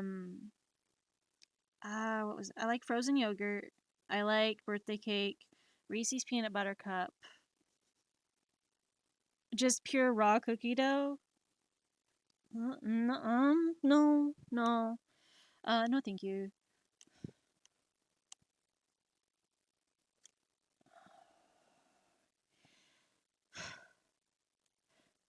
Brain.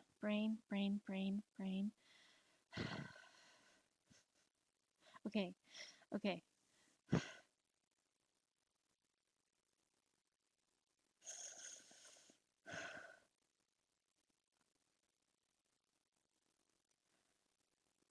Okay, so I'm just gonna let my brain chill. Chill, brain. We remember they were talking about cookie dough and cookie dough being raw. They weren't talking about anything else. Just cookie dough. It was just cookie dough. God, I hope it was just cookie dough.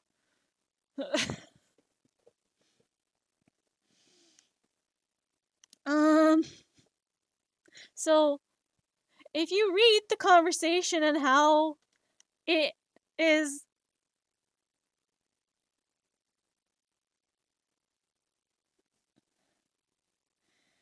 please don't be this oblivious.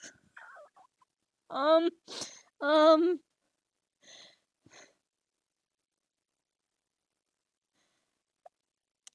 I'm just gonna it rained today.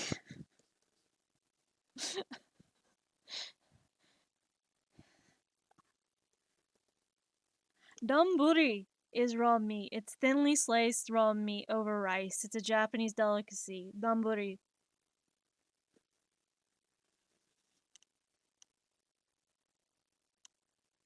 It's considered like a high class meal. It's like a very, very thinly sliced, very thinly sliced like wagyu beef that's over rice and like delicately like um displayed on top of the rice, and it's eaten as a delicacy, but it's thinly sliced, lightly braised, and it's still raw, but people eat it as a special treat because it's been cured enough and cooked enough like in the curing process that it's safe to eat in small amounts. Donburi. Donburi. Wow, the Phantom Hive have so much hospitality. Wrong anime. I mean, technically it's the right anime because Donbori was also presented in the episode with the Phantom Hive Manor and Sebastian trying to make use of the beef that got wasted, and so he turned it into a Japanese delicacy of Donbori.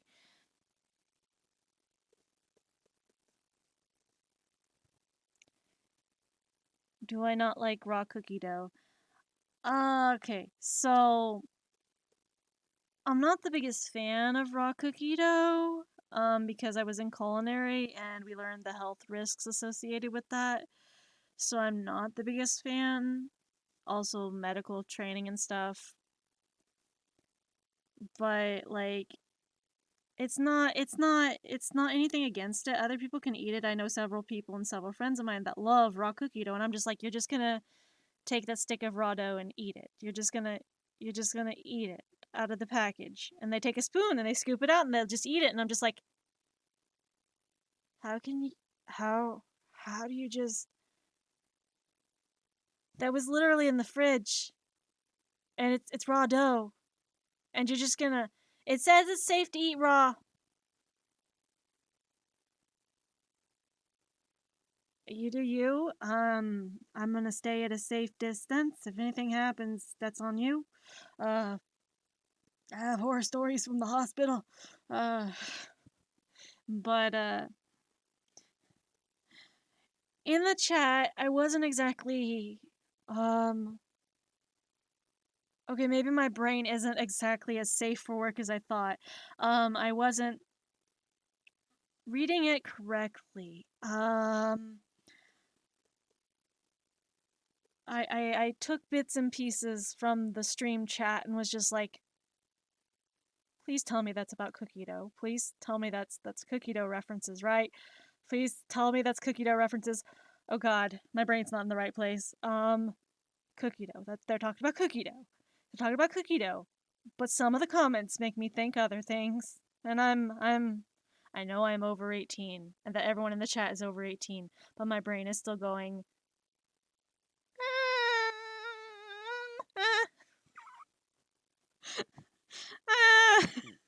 just internal panic. Ah. Yeah, my brain didn't exactly my brain went bad. My brain went bad. Bad brain. Horror stories.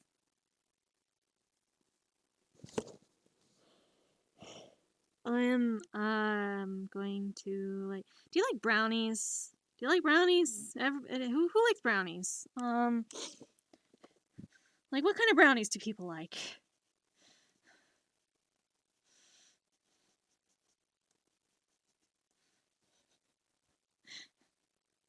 I can't eat brownies, but I like to make them. Cosmic brownie. Ooh, I haven't had a cosmic brownie in a long time. My heart would kill me, but it'd be worth it. Rainbow dots. Eat the rainbow, taste the rainbow. Rainbows. Oh, sorry. The month's made with love. No, like jeez, there are several foods I would sacrifice my stomach for. Just be like, I know it's gonna hurt me, but it's so worth it. Suffer and enjoyment. Like, I know it's gonna hurt. I like strawberry cake. Aw. So you do like strawberries.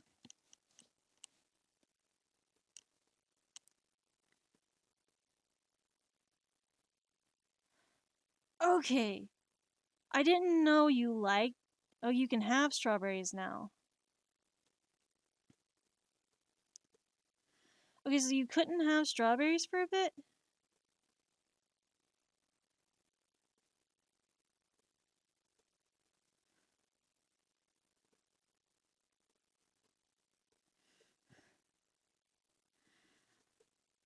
Okay, so I can't eat raw strawberries. My stomach basically rejects them. So I can eat them pureed, boiled, ground up in a smoothie or a shake, or like in a food, I can eat them. But if they're by themselves, my body tends to have a rejection. Um, Not the funnest experience because strawberries are one of my favorite fruits. So, like, I didn't know you could have strawberries, and it makes me glad to know that you can have strawberries because I like strawberry food, and I was worried that I wouldn't ever get to share like anything strawberry with you because I was worried you might be allergic. And like I tried not to like bring anything to conventions or bring anything like when we hung out like that was strawberry because I was worried about you like being allergic or something because like at one point I think one of your friends told me you were allergic and so I always try to keep that in mind. But like if you can have strawberries now, like I am both relieved but also like I feel bad that you couldn't have strawberries for a while.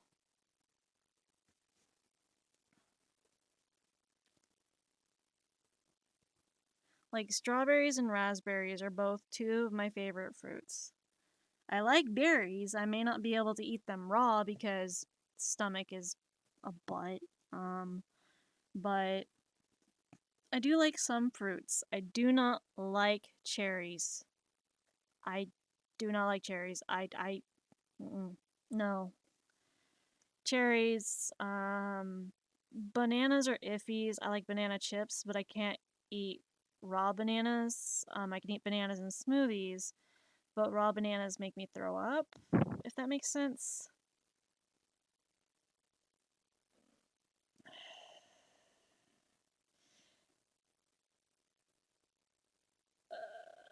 I it brain reset reset. Okay, so the fruit just doesn't set well with me with like um the texture and the flavor. I'm not a big tart um tart person or like bitter. Bitter is a no for me, and cherries tend to be very bitter for me. I also can't do citrus, so lemon, oranges, limes, stuff like that.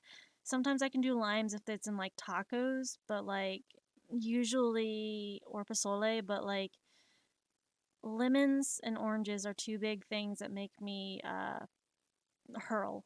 I'm allergic to cherries. Haven't tested recently, so if I'm still allergic, uh, I Um, I don't like peaches. I don't like pears.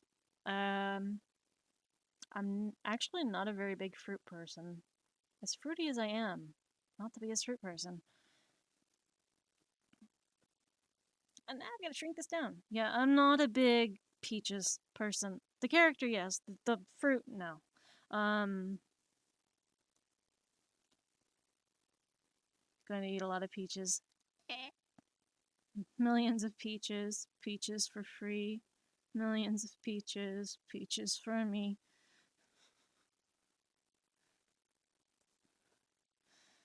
That was bad. Okay, try and get this scaled down enough. Here, it's like sketch work. But another fruit. I'm not a big pomegranate person.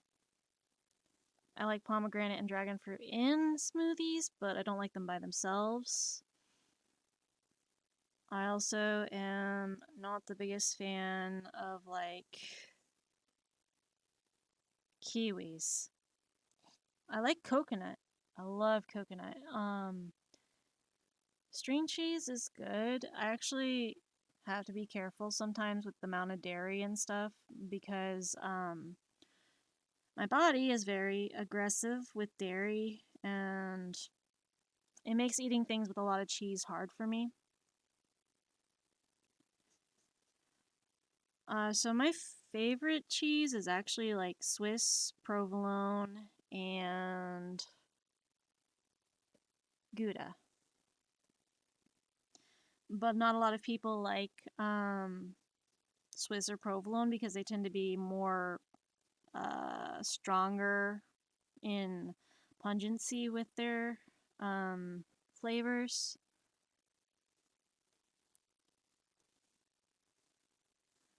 Like if you have questions about foods that I like or don't like, you can go ahead and ask them. I'm not like afraid to answer those. Like despite my stomach issues, I still have foods that I will enjoy like flavor wise even if they hurt. There's still food I enjoy. And I'm gonna be the weirdo here, and like sometimes I will sacrifice the pain to have like pan dulce from like the Panderia, but I only like a specific one. It's the cream horns from the Panderia because, to be honest, I mostly just get them to eat the cream filling out of them. I just want the cream filling. That's all I want out of the pan dulce. I am disrespectful to my culture. Do you like why did you spell it like that? Con queso de que Spanish. Cringe. Con queso hamburguesas. I actually don't eat a lot of hamburgers or red meat, so it's not because I'm against red meat or hamburgers. Um, the meat in hamburgers generally tends to upset my stomach, and if I have too high of stress, my stomach will reject a hamburger. And I've spent a good 5 years trying to eat hamburgers, and my stomach has continuously just rejected them.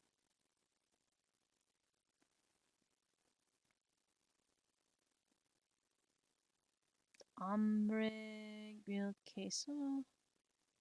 So like a grilled cheese, it depends. I can eat a grilled cheese. I can eat a grilled cheese. Just depends. It can't be like super fried. It can't be like super fried. It has to be like not a lot of grease because I can't do super greasy foods. So say it could be like grilled but not a lot of butter or not a lot of like whatever it's grilled in has to be super low fat and not super greasy or like fatty because my body not having a gallbladder will try and reject it. It's been a issue with my food choices since my gallbladder removal in 2019. My body can't process greasy or fast foods like normal people. It's rough. It's very rough. I realize it's midnight. Whoops. Let's see, it's like that.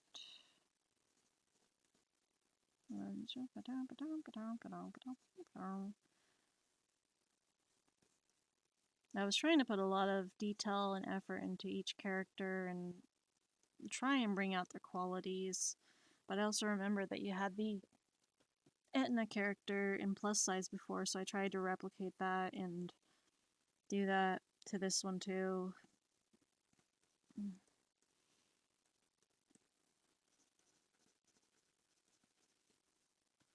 Okay, I've got that, and now I can do the line art. Cool. Oh no, did I put that too far? Ah, biscuits. I think I put that too far. Unless she's coming forward. I don't know anymore. Okay. But yeah, I'm good with like I like having questions. I like people asking questions, and I'm always up for answering questions. I just don't always get a lot of questions from people. It's a good stimulation for my brain and keeps me like kind of focused on conversation. Let's see, I think it was like this.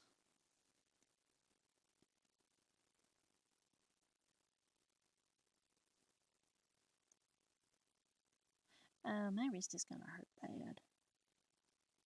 Oops.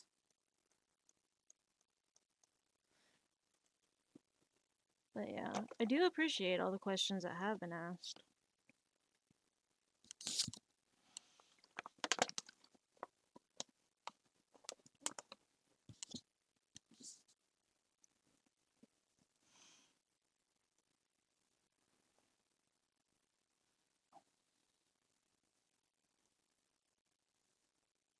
I'd have to like save a picture of Dorothy from this.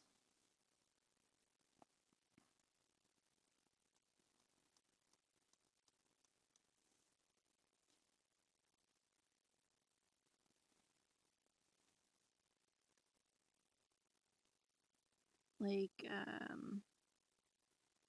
so like with hot dogs, if they're vegan dogs or if they're turkey dogs, I generally tolerate them better. If they're all beef, my stomach is very upset afterwards. I'm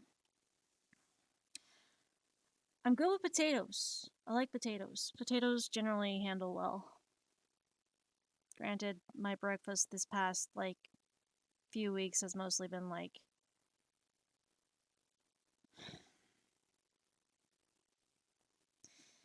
so for sausages and stuff, I mostly do like the Morningstar vegetarian and vegan sausages because it goes better with my stomach issues. It tends to handle better. It gets pricey. Um, Chorizo, I am okay with chorizo. With chorizo and eggs, I actually have to be careful about how much eggs I use because if I eat a lot of eggs without taking an allergy pill beforehand, I start to have nausea and trouble breathing. So, like, I can't eat deviled eggs. I can't eat egg salad. I can't eat tuna salad. I can't eat potato salad. I can't eat, like, fried eggs, boiled eggs, scrambled eggs, sunny side up eggs, or eggs and chorizo unless I am taking an allergy med beforehand. If I don't, it kind of goes badly for me. It's not great. Like, as a kid, it wasn't that big of an issue, and I could eat eggs. That wasn't a problem. It just, eggs didn't always taste great to me, but I could eat them if I wanted or needed to. But over the years, my body kind of got a bit of a intolerance to them. Doesn't like them. But I do the Morningstar sausage and the turkey sausage. Pork sausage tends to cause a lot of nausea and bathroom issues.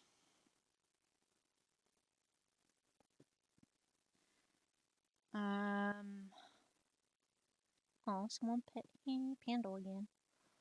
Pet Hector. I just need to figure out, like, it's, how do I, oh, oh,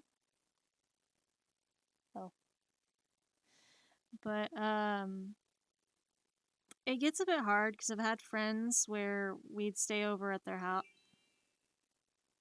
for a little bit and they offer to make breakfast. I'm like, okay, cool. Someone else is making breakfast. This is great. I'm good with this. But what they made for breakfast was scrambled eggs, bacon, stroopwafel, and coffee, and pancakes. And I'm over here like, Oh no. Um, they're like, "What? Is everything okay?" I'm like, "I am very sorry. I'm not trying to be rude, but I can't eat anything you have out here for breakfast. I'm really sorry. I all of this that you've made, it looks really good. It looks great. It smells great. I if I eat it, my stomach is literally going to be in a lot of pain and I'm going to feel like throwing up. And I'm really, really sorry because I know you've put in all this effort and it looks great. Like it really does, but I can't eat any of it and I just took my morning meds. So, um they're like, "Well, why can't you eat it?" So, I can't have coffee. My body can't handle caffeine. So the coffee and the stroopwafel, I can't eat those. The second thing, the stroopwafel is loaded with sugar. My body has an intolerance to sugar, and that stroopwafel would make me throw up. Third things, you've made eggs and bacon, two of which are proteins that my body will reject.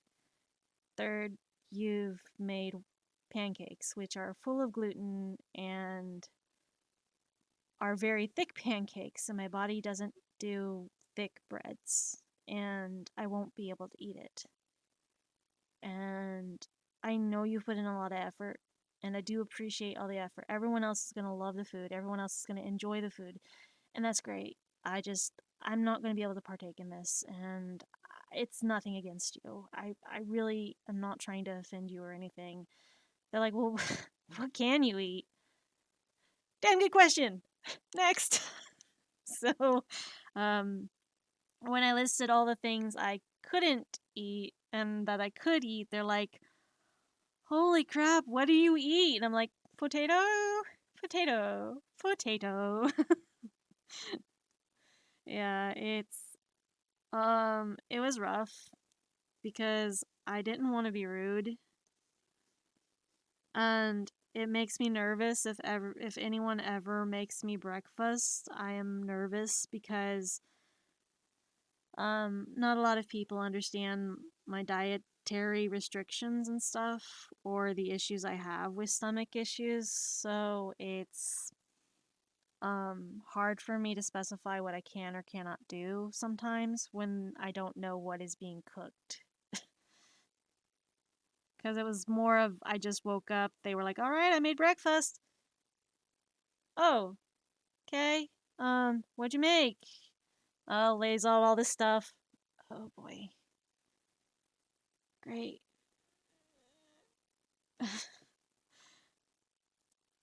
I can do yogurt. Yogurt is fine. Usually fat free.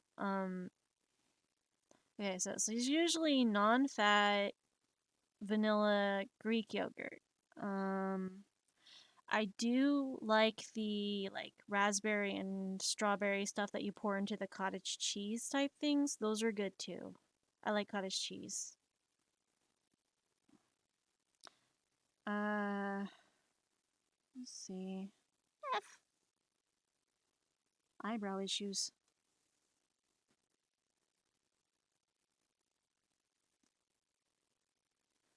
So like my earring is going against the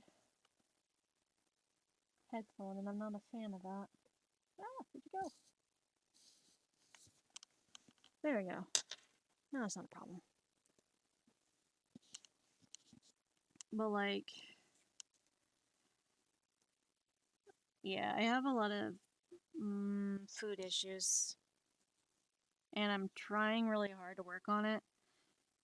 Still can't do birthday cake.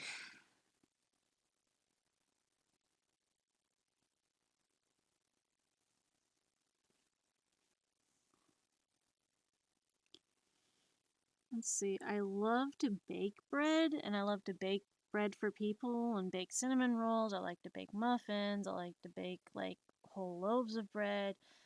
I like to like bake a lot of things. But the problem is I love to bake. I don't get to eat everything I bake. I bake peanut butter bread, and peanut butter bread I can generally eat. So I'm good on that. Banana nut bread, it's kind of a iffy situation on. I like blueberry muffins and banana nut muffins. I also like cinnamon rolls. May not get to eat them very much, but I like cinnamon rolls. I like those ones Cinnabon things from Taco Bell, the little balls filled with like a filling of some sort. The balls. I like the balls. That's gonna get taken out of context.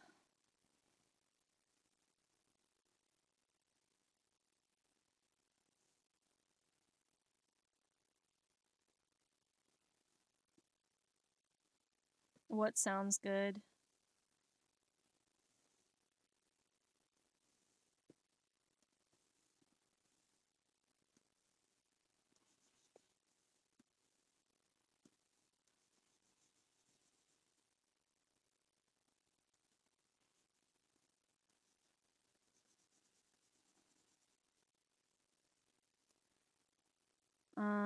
I eat a lot of rice also, so like things like rice balls, sushi.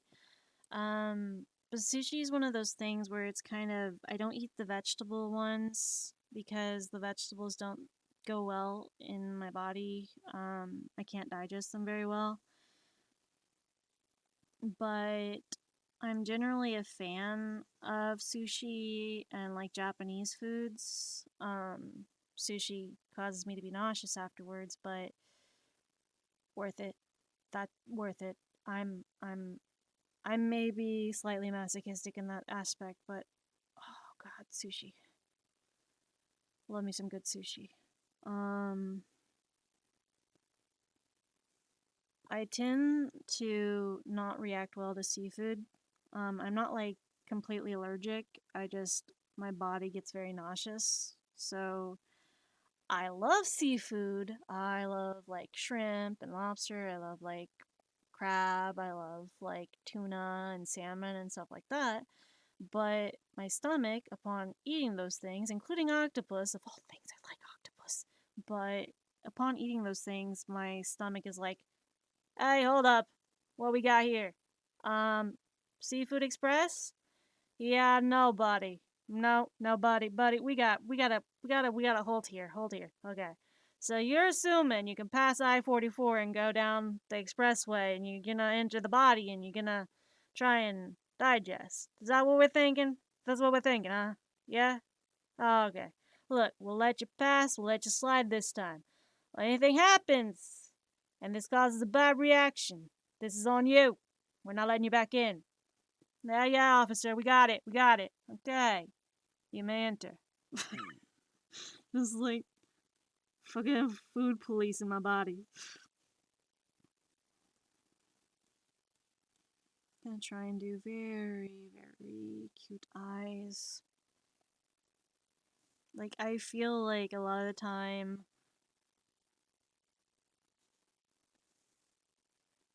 Border Patrol in my body. Okay, so I'm taking that joke as like it's funny, but at the same time, my thoughts on Border Patrol stuff is like if I ever have to go across the border and come back, and I speak really good Spanish, if I ever have to come back and they're like, okay, license and stuff. All right, you're American, right? Yeah, I've got a green, I've got the freaking I've got the birth certificate in America. I'm American. Okay, okay. And want to state your business as to why you were in Mexico. Visiting family? I'm sorry, ma'am. Did you say visiting family in Mexico? Yes. But you have an American birth certificate. Yes. I was born in America. Okay, but you said you were visiting family in Mexico? Yes, my grandma and my aunt and uncle. Like, what's the problem? Ma'am, I'm gonna need you to step aside. For what? Ma'am, you were coming back into America. Can you tell me what this says in Spanish? Yeah, it says do not cross this line or be executed. What is your oh. Um okay. And can you read this line? No entry without verification or green card. Okay. I have an American identification. Where are you going to deport me? America? I feel that's how that would go. Just like, where are you going to deport me? America? Like, I'm sorry?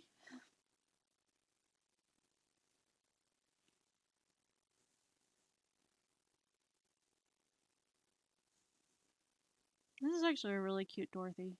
Dang.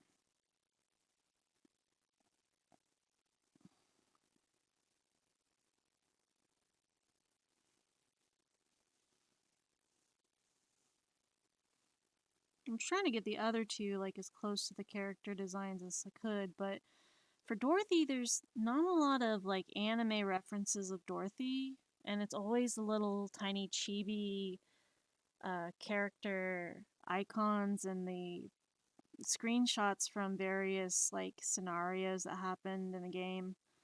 There's never really a direct art of her, so it's hard to get direct details.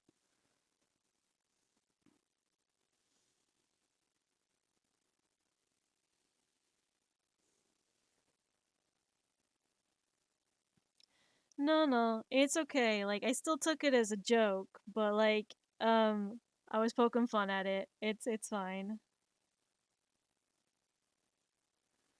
It's fine. I poke fun at myself too, so you're good. You're good.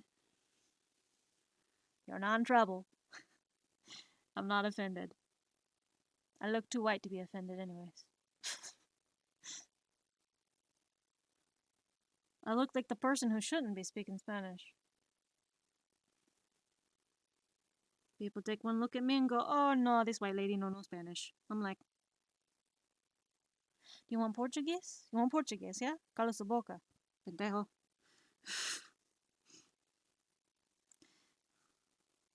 Like, Portuguese is very similar to Spanish, but like, there's slight differences.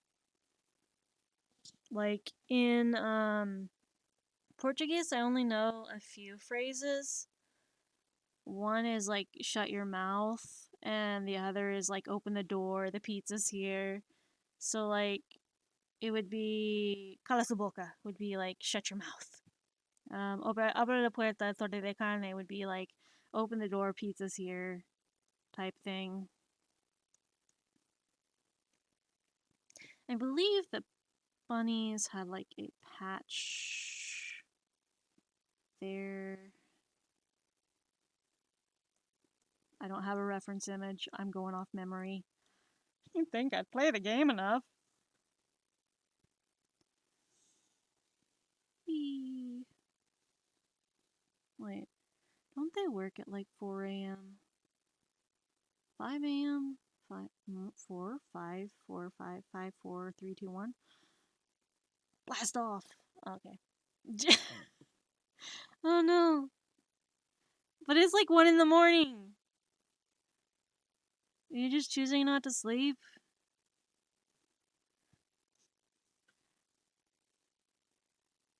I'm important. I mean, I appreciate that. But like, I have concerns about the amount of sleep you are getting, and not to like, not to be like Mother Bear Pyro, like concerned aunt vibes here, but like, or older sister vibes, like, I have concerns about your sleep schedule, and I'm trying very hard not to be a mama bear and be like, listen here, young man, you need sleep, and sleep is important so that you feel good. Go sleep. You're gonna concern me. I worry about your health. Take care of yourself, please. I will send you the art when it is done, and you will be able to see it when it is done. Try to get good sleep, at least for the next, I think, 3 hours.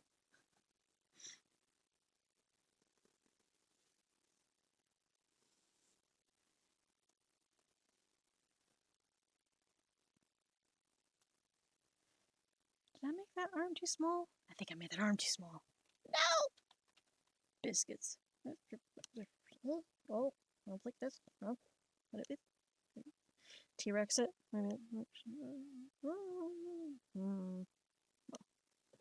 Maybe it goes like that. Like, yeah, I think it might work like that. Just gotta angle out. Oh no! I fucked up.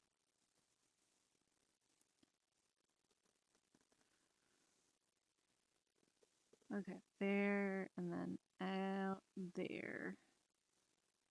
Okay, there, I think. Oh no, that looked bad. Boom. It's gonna have to work. Our anatomy sucks. Okay, cool. We're doing so well. There.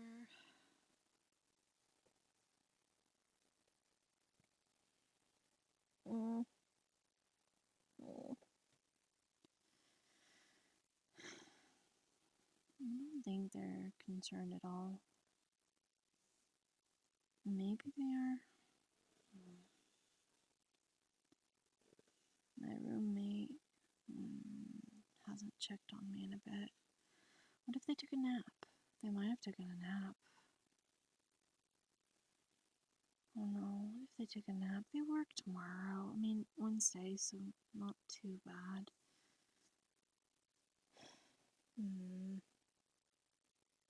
I have concerns. It says they're active, so they might be playing Destiny. Okay. I need to calm my brain. My brain's trying to do a late night panic show.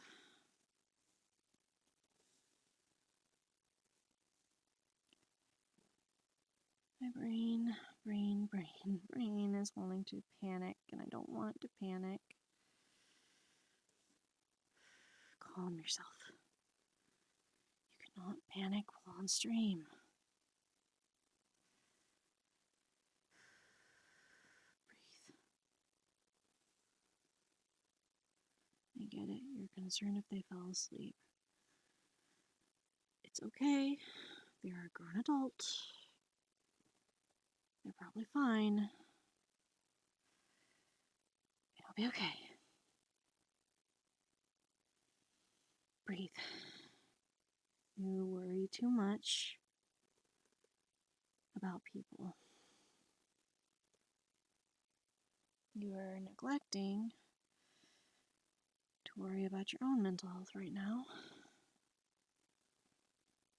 But if we have a panic attack, we're gonna go nonverbal, and I can't risk going nonverbal right now. I can't. I know it's probably prone to happen, but I can't let that happen. I can't let that happen. Not on stream. No. Maintain composure, maintain.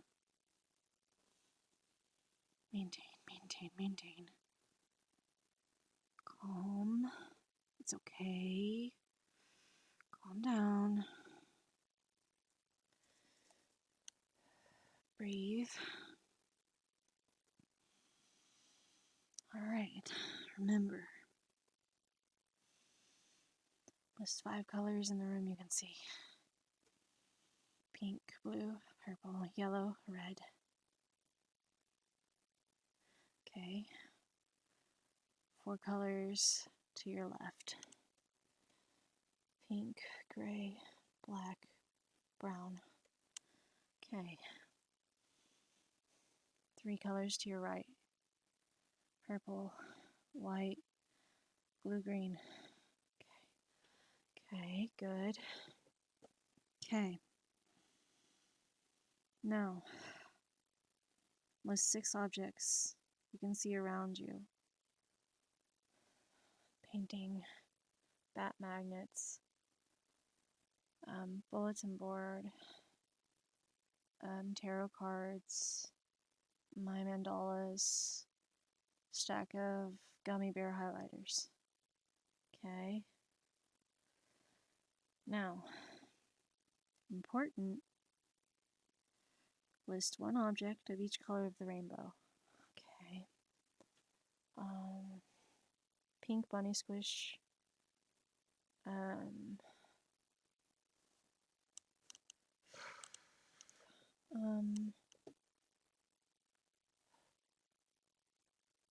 oh boy.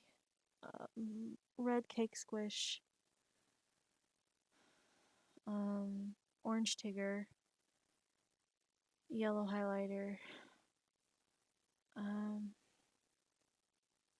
green mechanical pencil, green squish, blue Dumbo octopus squish, purple bat magnet, brown bulletin board, black earrings, gray cap to salt shaker, whiteboard. Okay.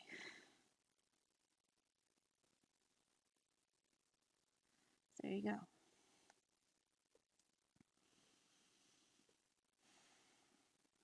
Okay.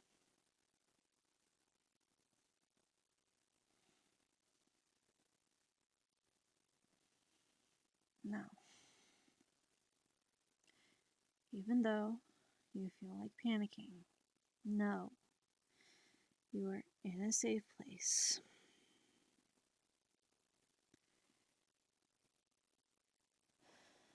You are in your room. You have all your squishmallows around you. You get to cuddle them when you sleep.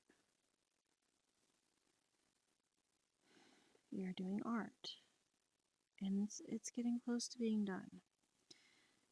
You have done your best. You socialized. You were able to have at least 4 people chatting at one time. You did good.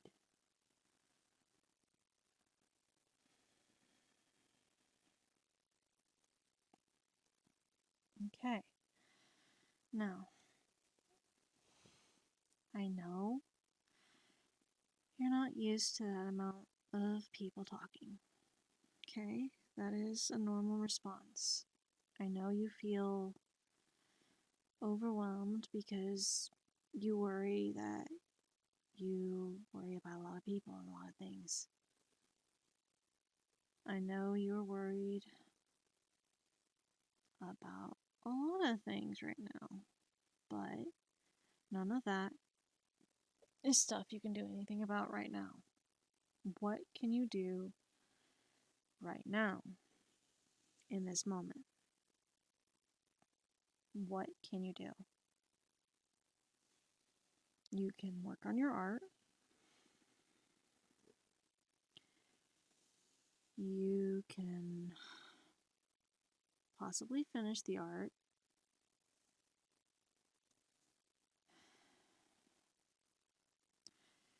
You are working very hard and should be proud of yourself.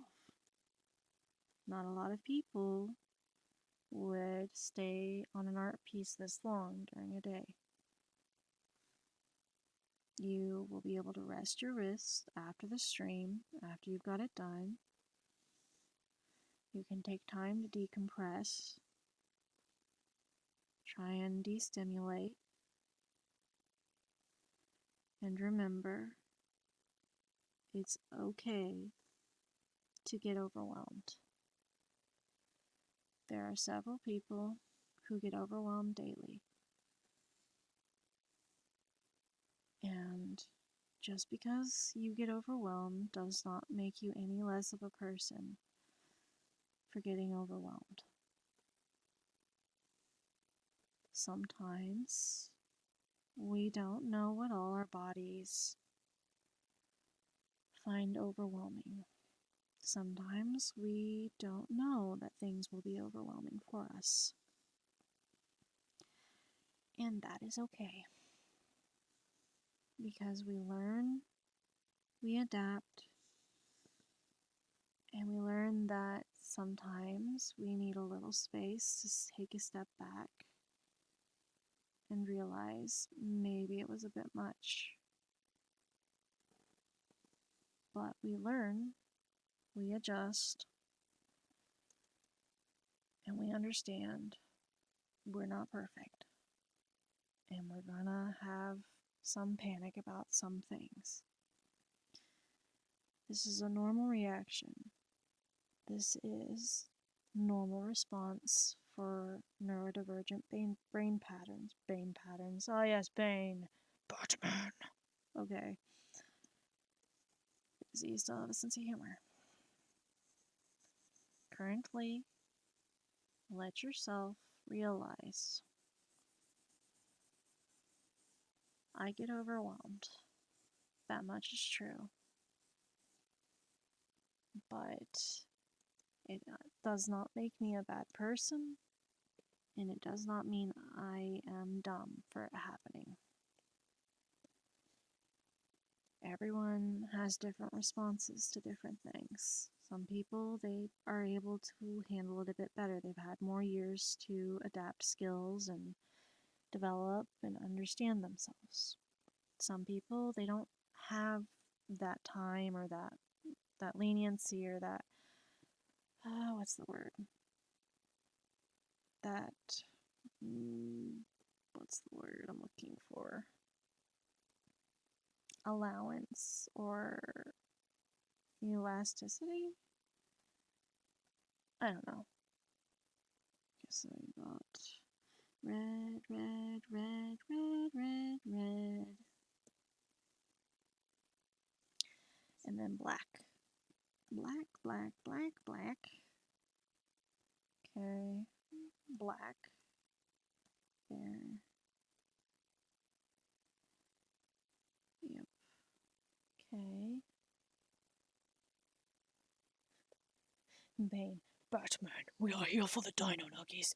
You will not hurt my Nuggies, Bane. I can break your spine again, Batman. Oh, jeez. Gosh dang. Okay. I'm just. I don't know. My brain's a bit overstimulated. I'm trying my best to handle it as best as I can. I have a bit of anxieties, but most of that's related to I'm worried that my roommate took a nap, knowing that they work tomorrow and when they take naps they can't wake up on time, and I haven't been able to wake up on time to wake them up. So I won't be able to wake them up on time, especially if I go to bed late. So I'm a tiny bit anxious about that because I know how important work is to them and how important their sleep is to them, because they've been late to work because I forgot to wake them up. And when they're late to work, if they're late too many times, they risk a strike or a mark against them. And I don't want them to be late to work because of me not being able to wake them up. I kind of agreed as a thing to make sure that they wake up on time because I want to help them out and I care about them. Plus their alarm clock doesn't necessarily work for them because it's like, sure, my alarm will go off, but I'm going to hit the snooze button as quickly as I can. Like, if that makes any sense. Like, their alarm can try and wake them up, but they're gonna, like, try and fight it a lot.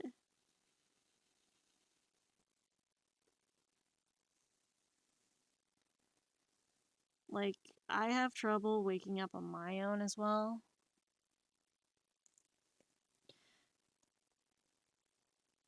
I also feel like my brain's dumb as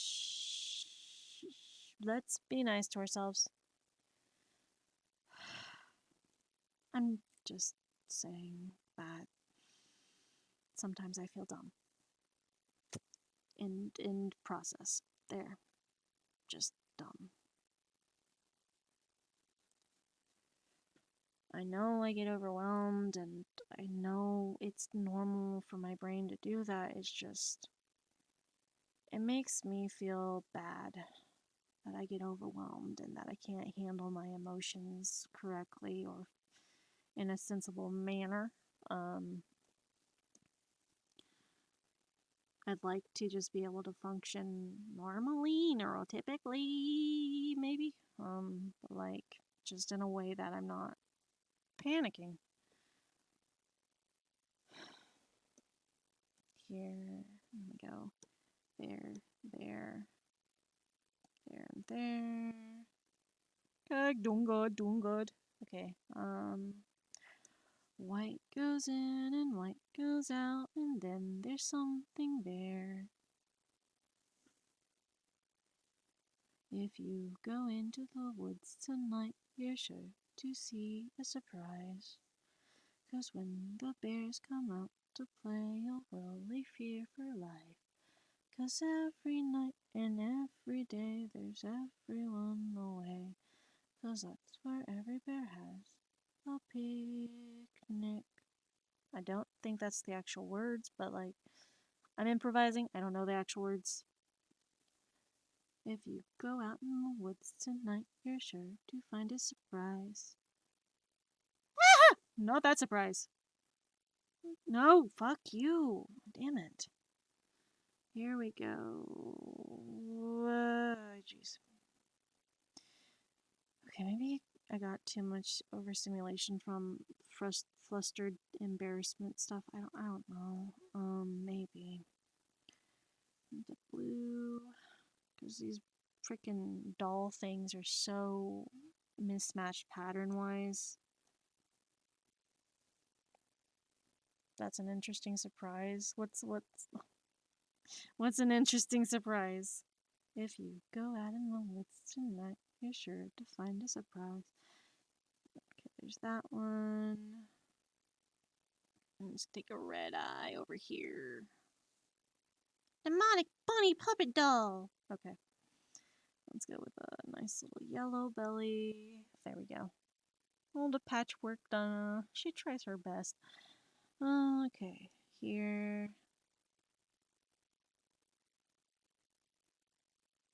Oh man, that looks so good. Damn it. Why does Dorothy gotta look the best out of all this? Psychopathic. Psychopath. Just looking the best out of all these freaking demons. I heard something like a yelp and I looked around my room. What do you mean? Did something happen?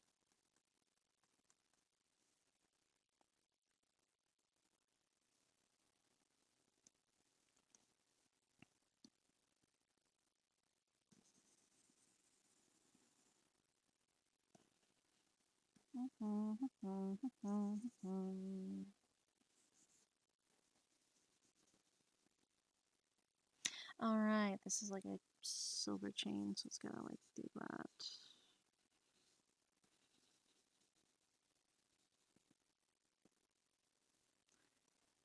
Here, grab this, here.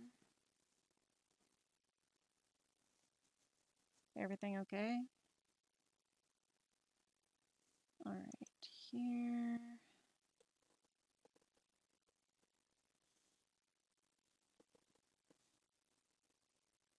A lot of cats in my neighborhood. Streets are ruled by cats and nothing but cats. You come to my territory and meowth me off? Ha! You're really yiffing it there. Oh jeez. Do not look up.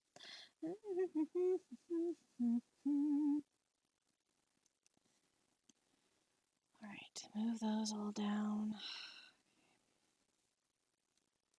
Okay. You get to go on another canvas. Control C. Bum, bum, bum, bum, bum, bum. New. Control V. Move this over. Okay, go back over here. File, save. Go over here. Then canvas, change size, width. Nope. Change size again.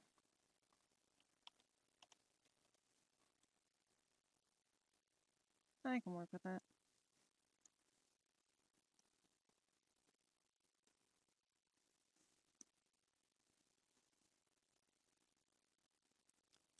And this gets to be a nice little darkish color. And then here, we'll just kind of, boom, go ahead and do that, and then do the nice little shading behind this character.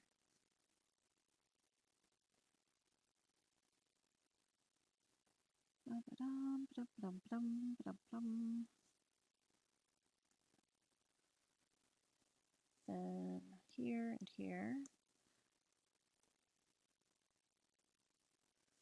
Go ahead and grab that over here.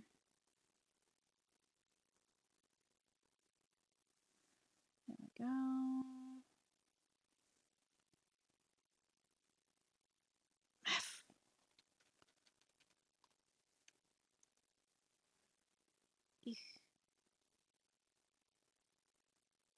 Okay. File, save as.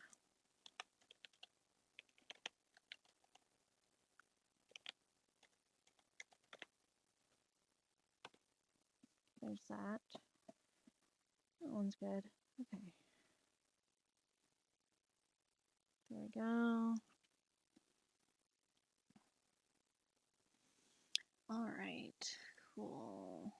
Transform you over here. Back over here.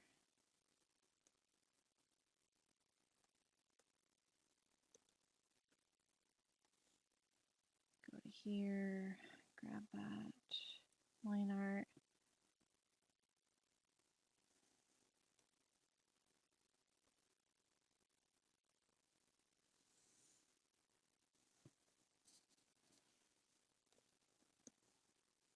Oh, jeez. Too big. My wrist is going to hurt so bad after this.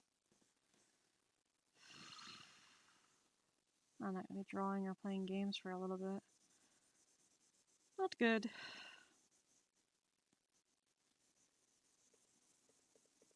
This is fine. Everything's fine.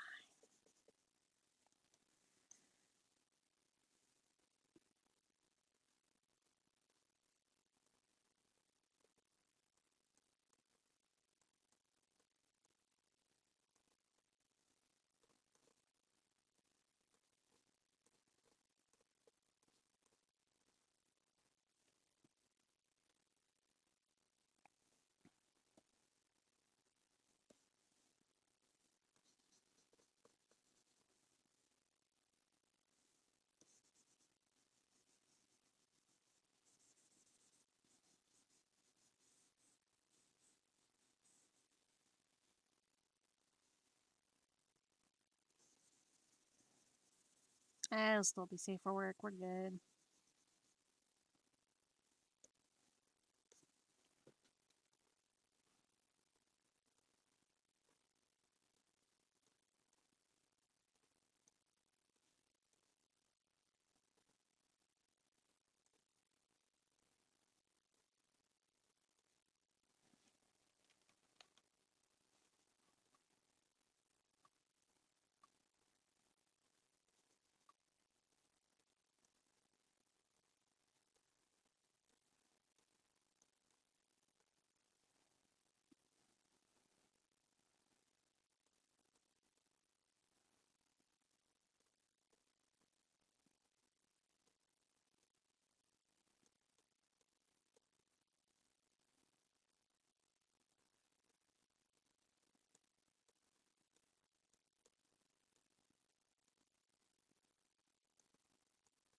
Yeah, that works.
way to be a period at the end of that. Because she does clip at the end of our little conversations. Okay. Now, let's go ahead and add in that background down here. Getting there. We're getting there.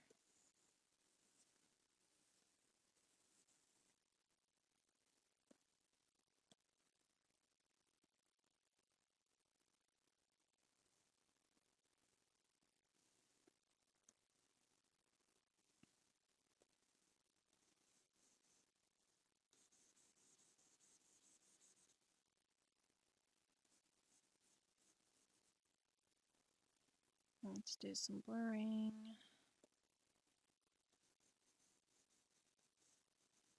I don't know if I'm going to be able to do Robo.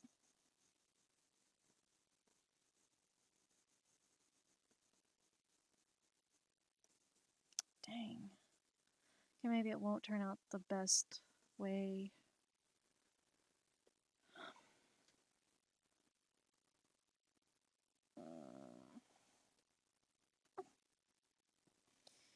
Man.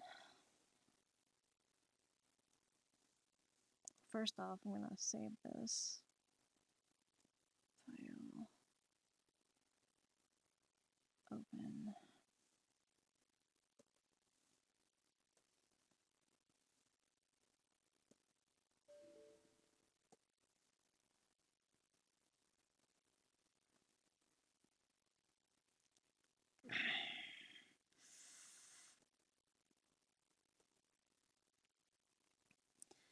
I'm going to use old art that I've already done. Pick one, pick one, pick one, pick one. No, I don't know which one I want to pick. Which one do I want to pick? Parfait, I guess. Parfait. Control A, Control C. Control A, Control C. Control V. Nine. Oh, right. I have to go there. Okay.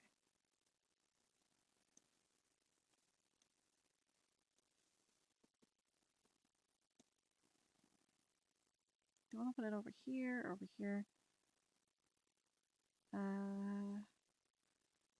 There. Okay, and then,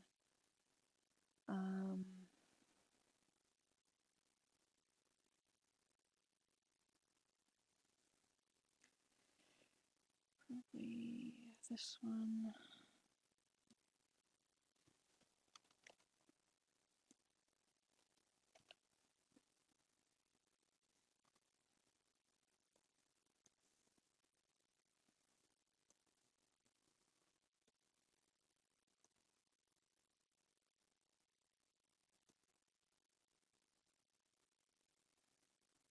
Yeah, that works.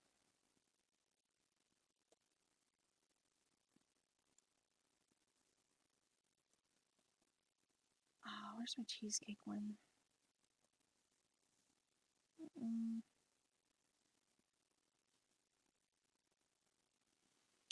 Not on that one. Okay, cool. I need the cheesecake one. It's not there.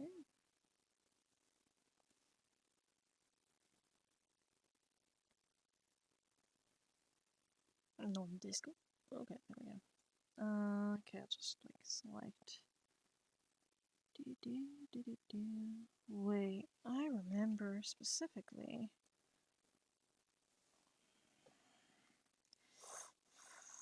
I've just got to finish this one last thing and then sign it. Finish the one last thing and sign it.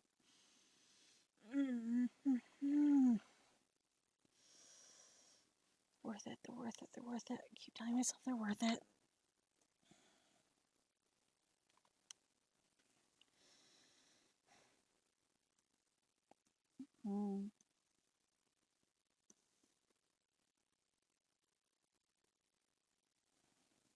Okay. Now I can sign it. Yep, definitely worth it. Worth it. Worth it. Spent almost 6 hours on. I knew this was gonna happen on my wrists. Spent too long on this.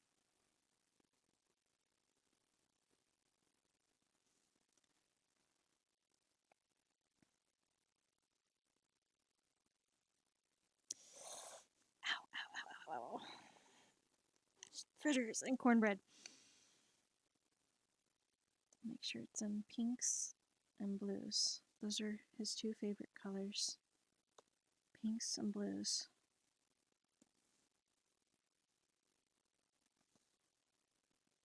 I hope so.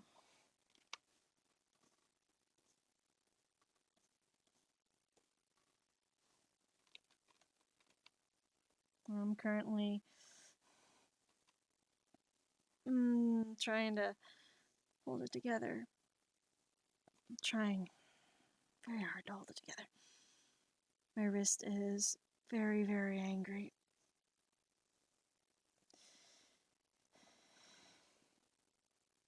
Like, I sometimes have a habit of pushing myself way too hard when I do art, especially if I care about the person or if it's something really important to me or someone important to me. I tend to overpush myself.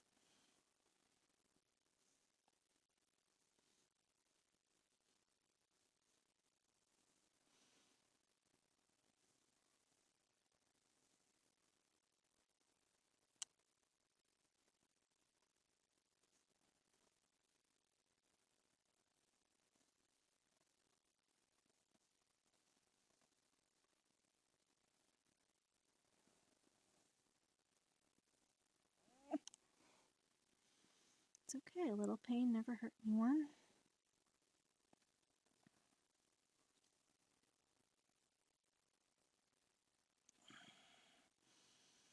It's only a few more letters. You got this. Endure. Endure it. Endure it.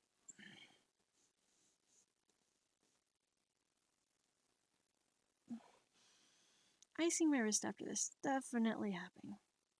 Yep, icing my wrist. Care about this person. Show it in the art.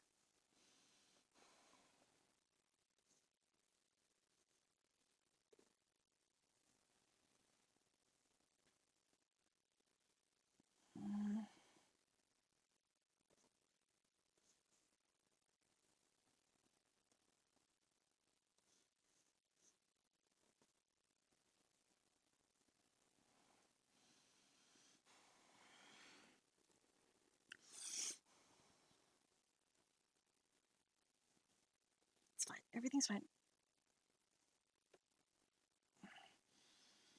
Trying very hard. Come on. It's okay.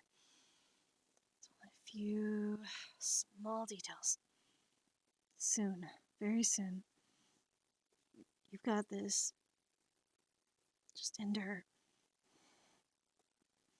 You get it. This person matters a lot to you. That does not mean you've got to literally try and kill your wrist that you need to make more art with.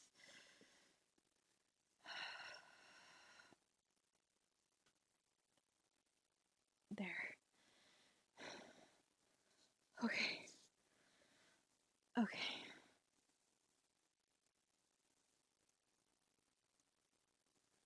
File. Save as PNG. And save. Done. Hatch. Done. Done for tonight.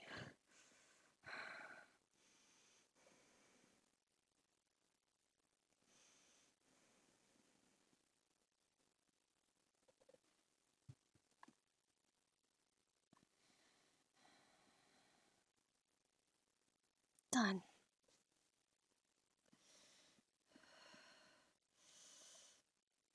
It's done. It's done. Yep. I'm gonna need a good ice pack. I've got one in the freezer.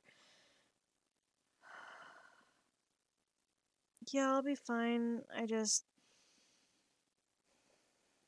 When I push too hard with art, my carpal tunnel acts up, and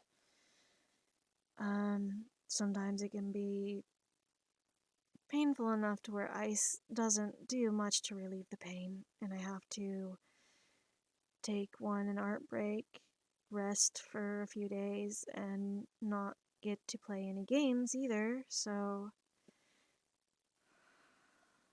if I'm not careful, especially with carpal tunnel, um, I could essentially sprain my wrist and or cause damage further to the nerves in my wrist.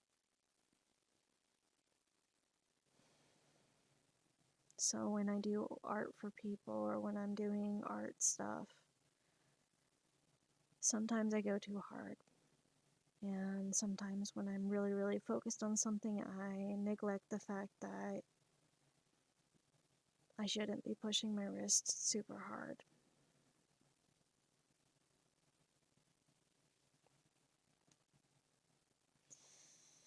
And like, this is my dominant wrist. Like, I use this for cutting vegetables, sewing, typing, texting, games, drinking water, just a lot of things.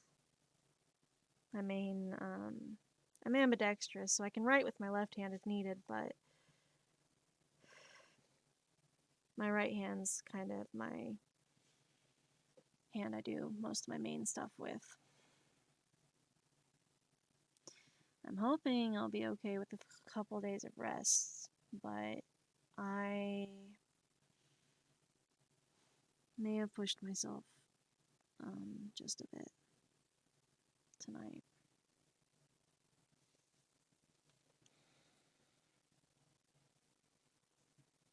Keep getting on to other people for not taking care of themselves.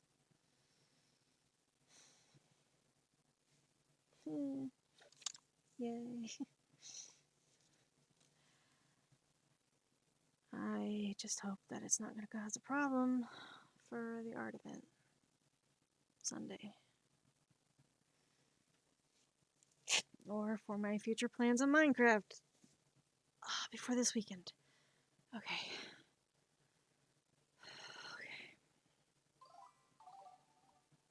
Hey, gamers. Yeah, hi. I was, I was doing a bit of art for Robo Prinny Dude's, birthday next week, because his, birthday is next week, and he likes a couple of video game characters a lot, and I wanted to do some personal art as a gift for him for his birthday. Next Tuesday, June 6th. Robo Prinny Dude's birthday is next Tuesday, June 6th. Yeah. Not sure if a lot of people remember his birthday. Nice. Happy birthday to you as well. But I've done fucked up my carpal tunnel for one. But I pushed myself a little too hard doing the art for this one. I wanted to make something special for him for his birthday, and I know his favorite colors are pink and blue. He likes strawberries. Used to be allergic to them, but he likes strawberries now and can eat them. But his favorite characters, he liked when I did the plus size Etna art for him for one art I've done before for a commission. So I tried to do another plus size Etna with a yaoi paddle. If you were around during that time, during the convention era of RR RAR XD, you know about the paddles. Kept saying powders whenever I was trying to say paddles earlier. That was a whole thing. I did Usalia from Disgaea 6. I love Usalia. I actually cosplay her. Etna from Disgaea, I want to say 5, 4, 3, 3 maybe. But then I also did Dorothy from Stella Glow because I also play Stella Glow. I just don't know how I can stream Stella Glow on the thing, so I haven't really. I tried to, when I do art for people for their birthdays, well, one, when it's someone I care about and someone that I've known for a while, I put in a lot of effort and I tend to push a little too hard with my wrists, knowing that I have carpal tunnel. I'm like, no, I've got to get this done. Push, push, push. Breaks. Not really break, like more so just pushed a little too hard and may have possibly sprained it, but should be good after a few days. Um, just hurts. It's 3 a.m. where you are. Yeah, it's just now turning 2 a.m. here. But I'm glad you stopped by, and for those that followed, thanks for the follow. I am probably going to be icing my wrist for a good couple hours. Try and do some self care. I streamed for almost 5 hours and 30 minutes. Jeez. I spent all that time, this entire stream, working on this for their birthday. And when I was working on Etna, he popped in stream saying hi and like, I just want to stop by and support you. And I'm like, oh no! Like, oh no, I stopped by to support you and you say, oh no? I didn't expect you to stop by. I'm working on your birthday gift. So yeah, he stopped by and found out about his birthday gift. I was trying to surprise him. Um, yeah. I don't do a lot of plus size art because even though I'm plus size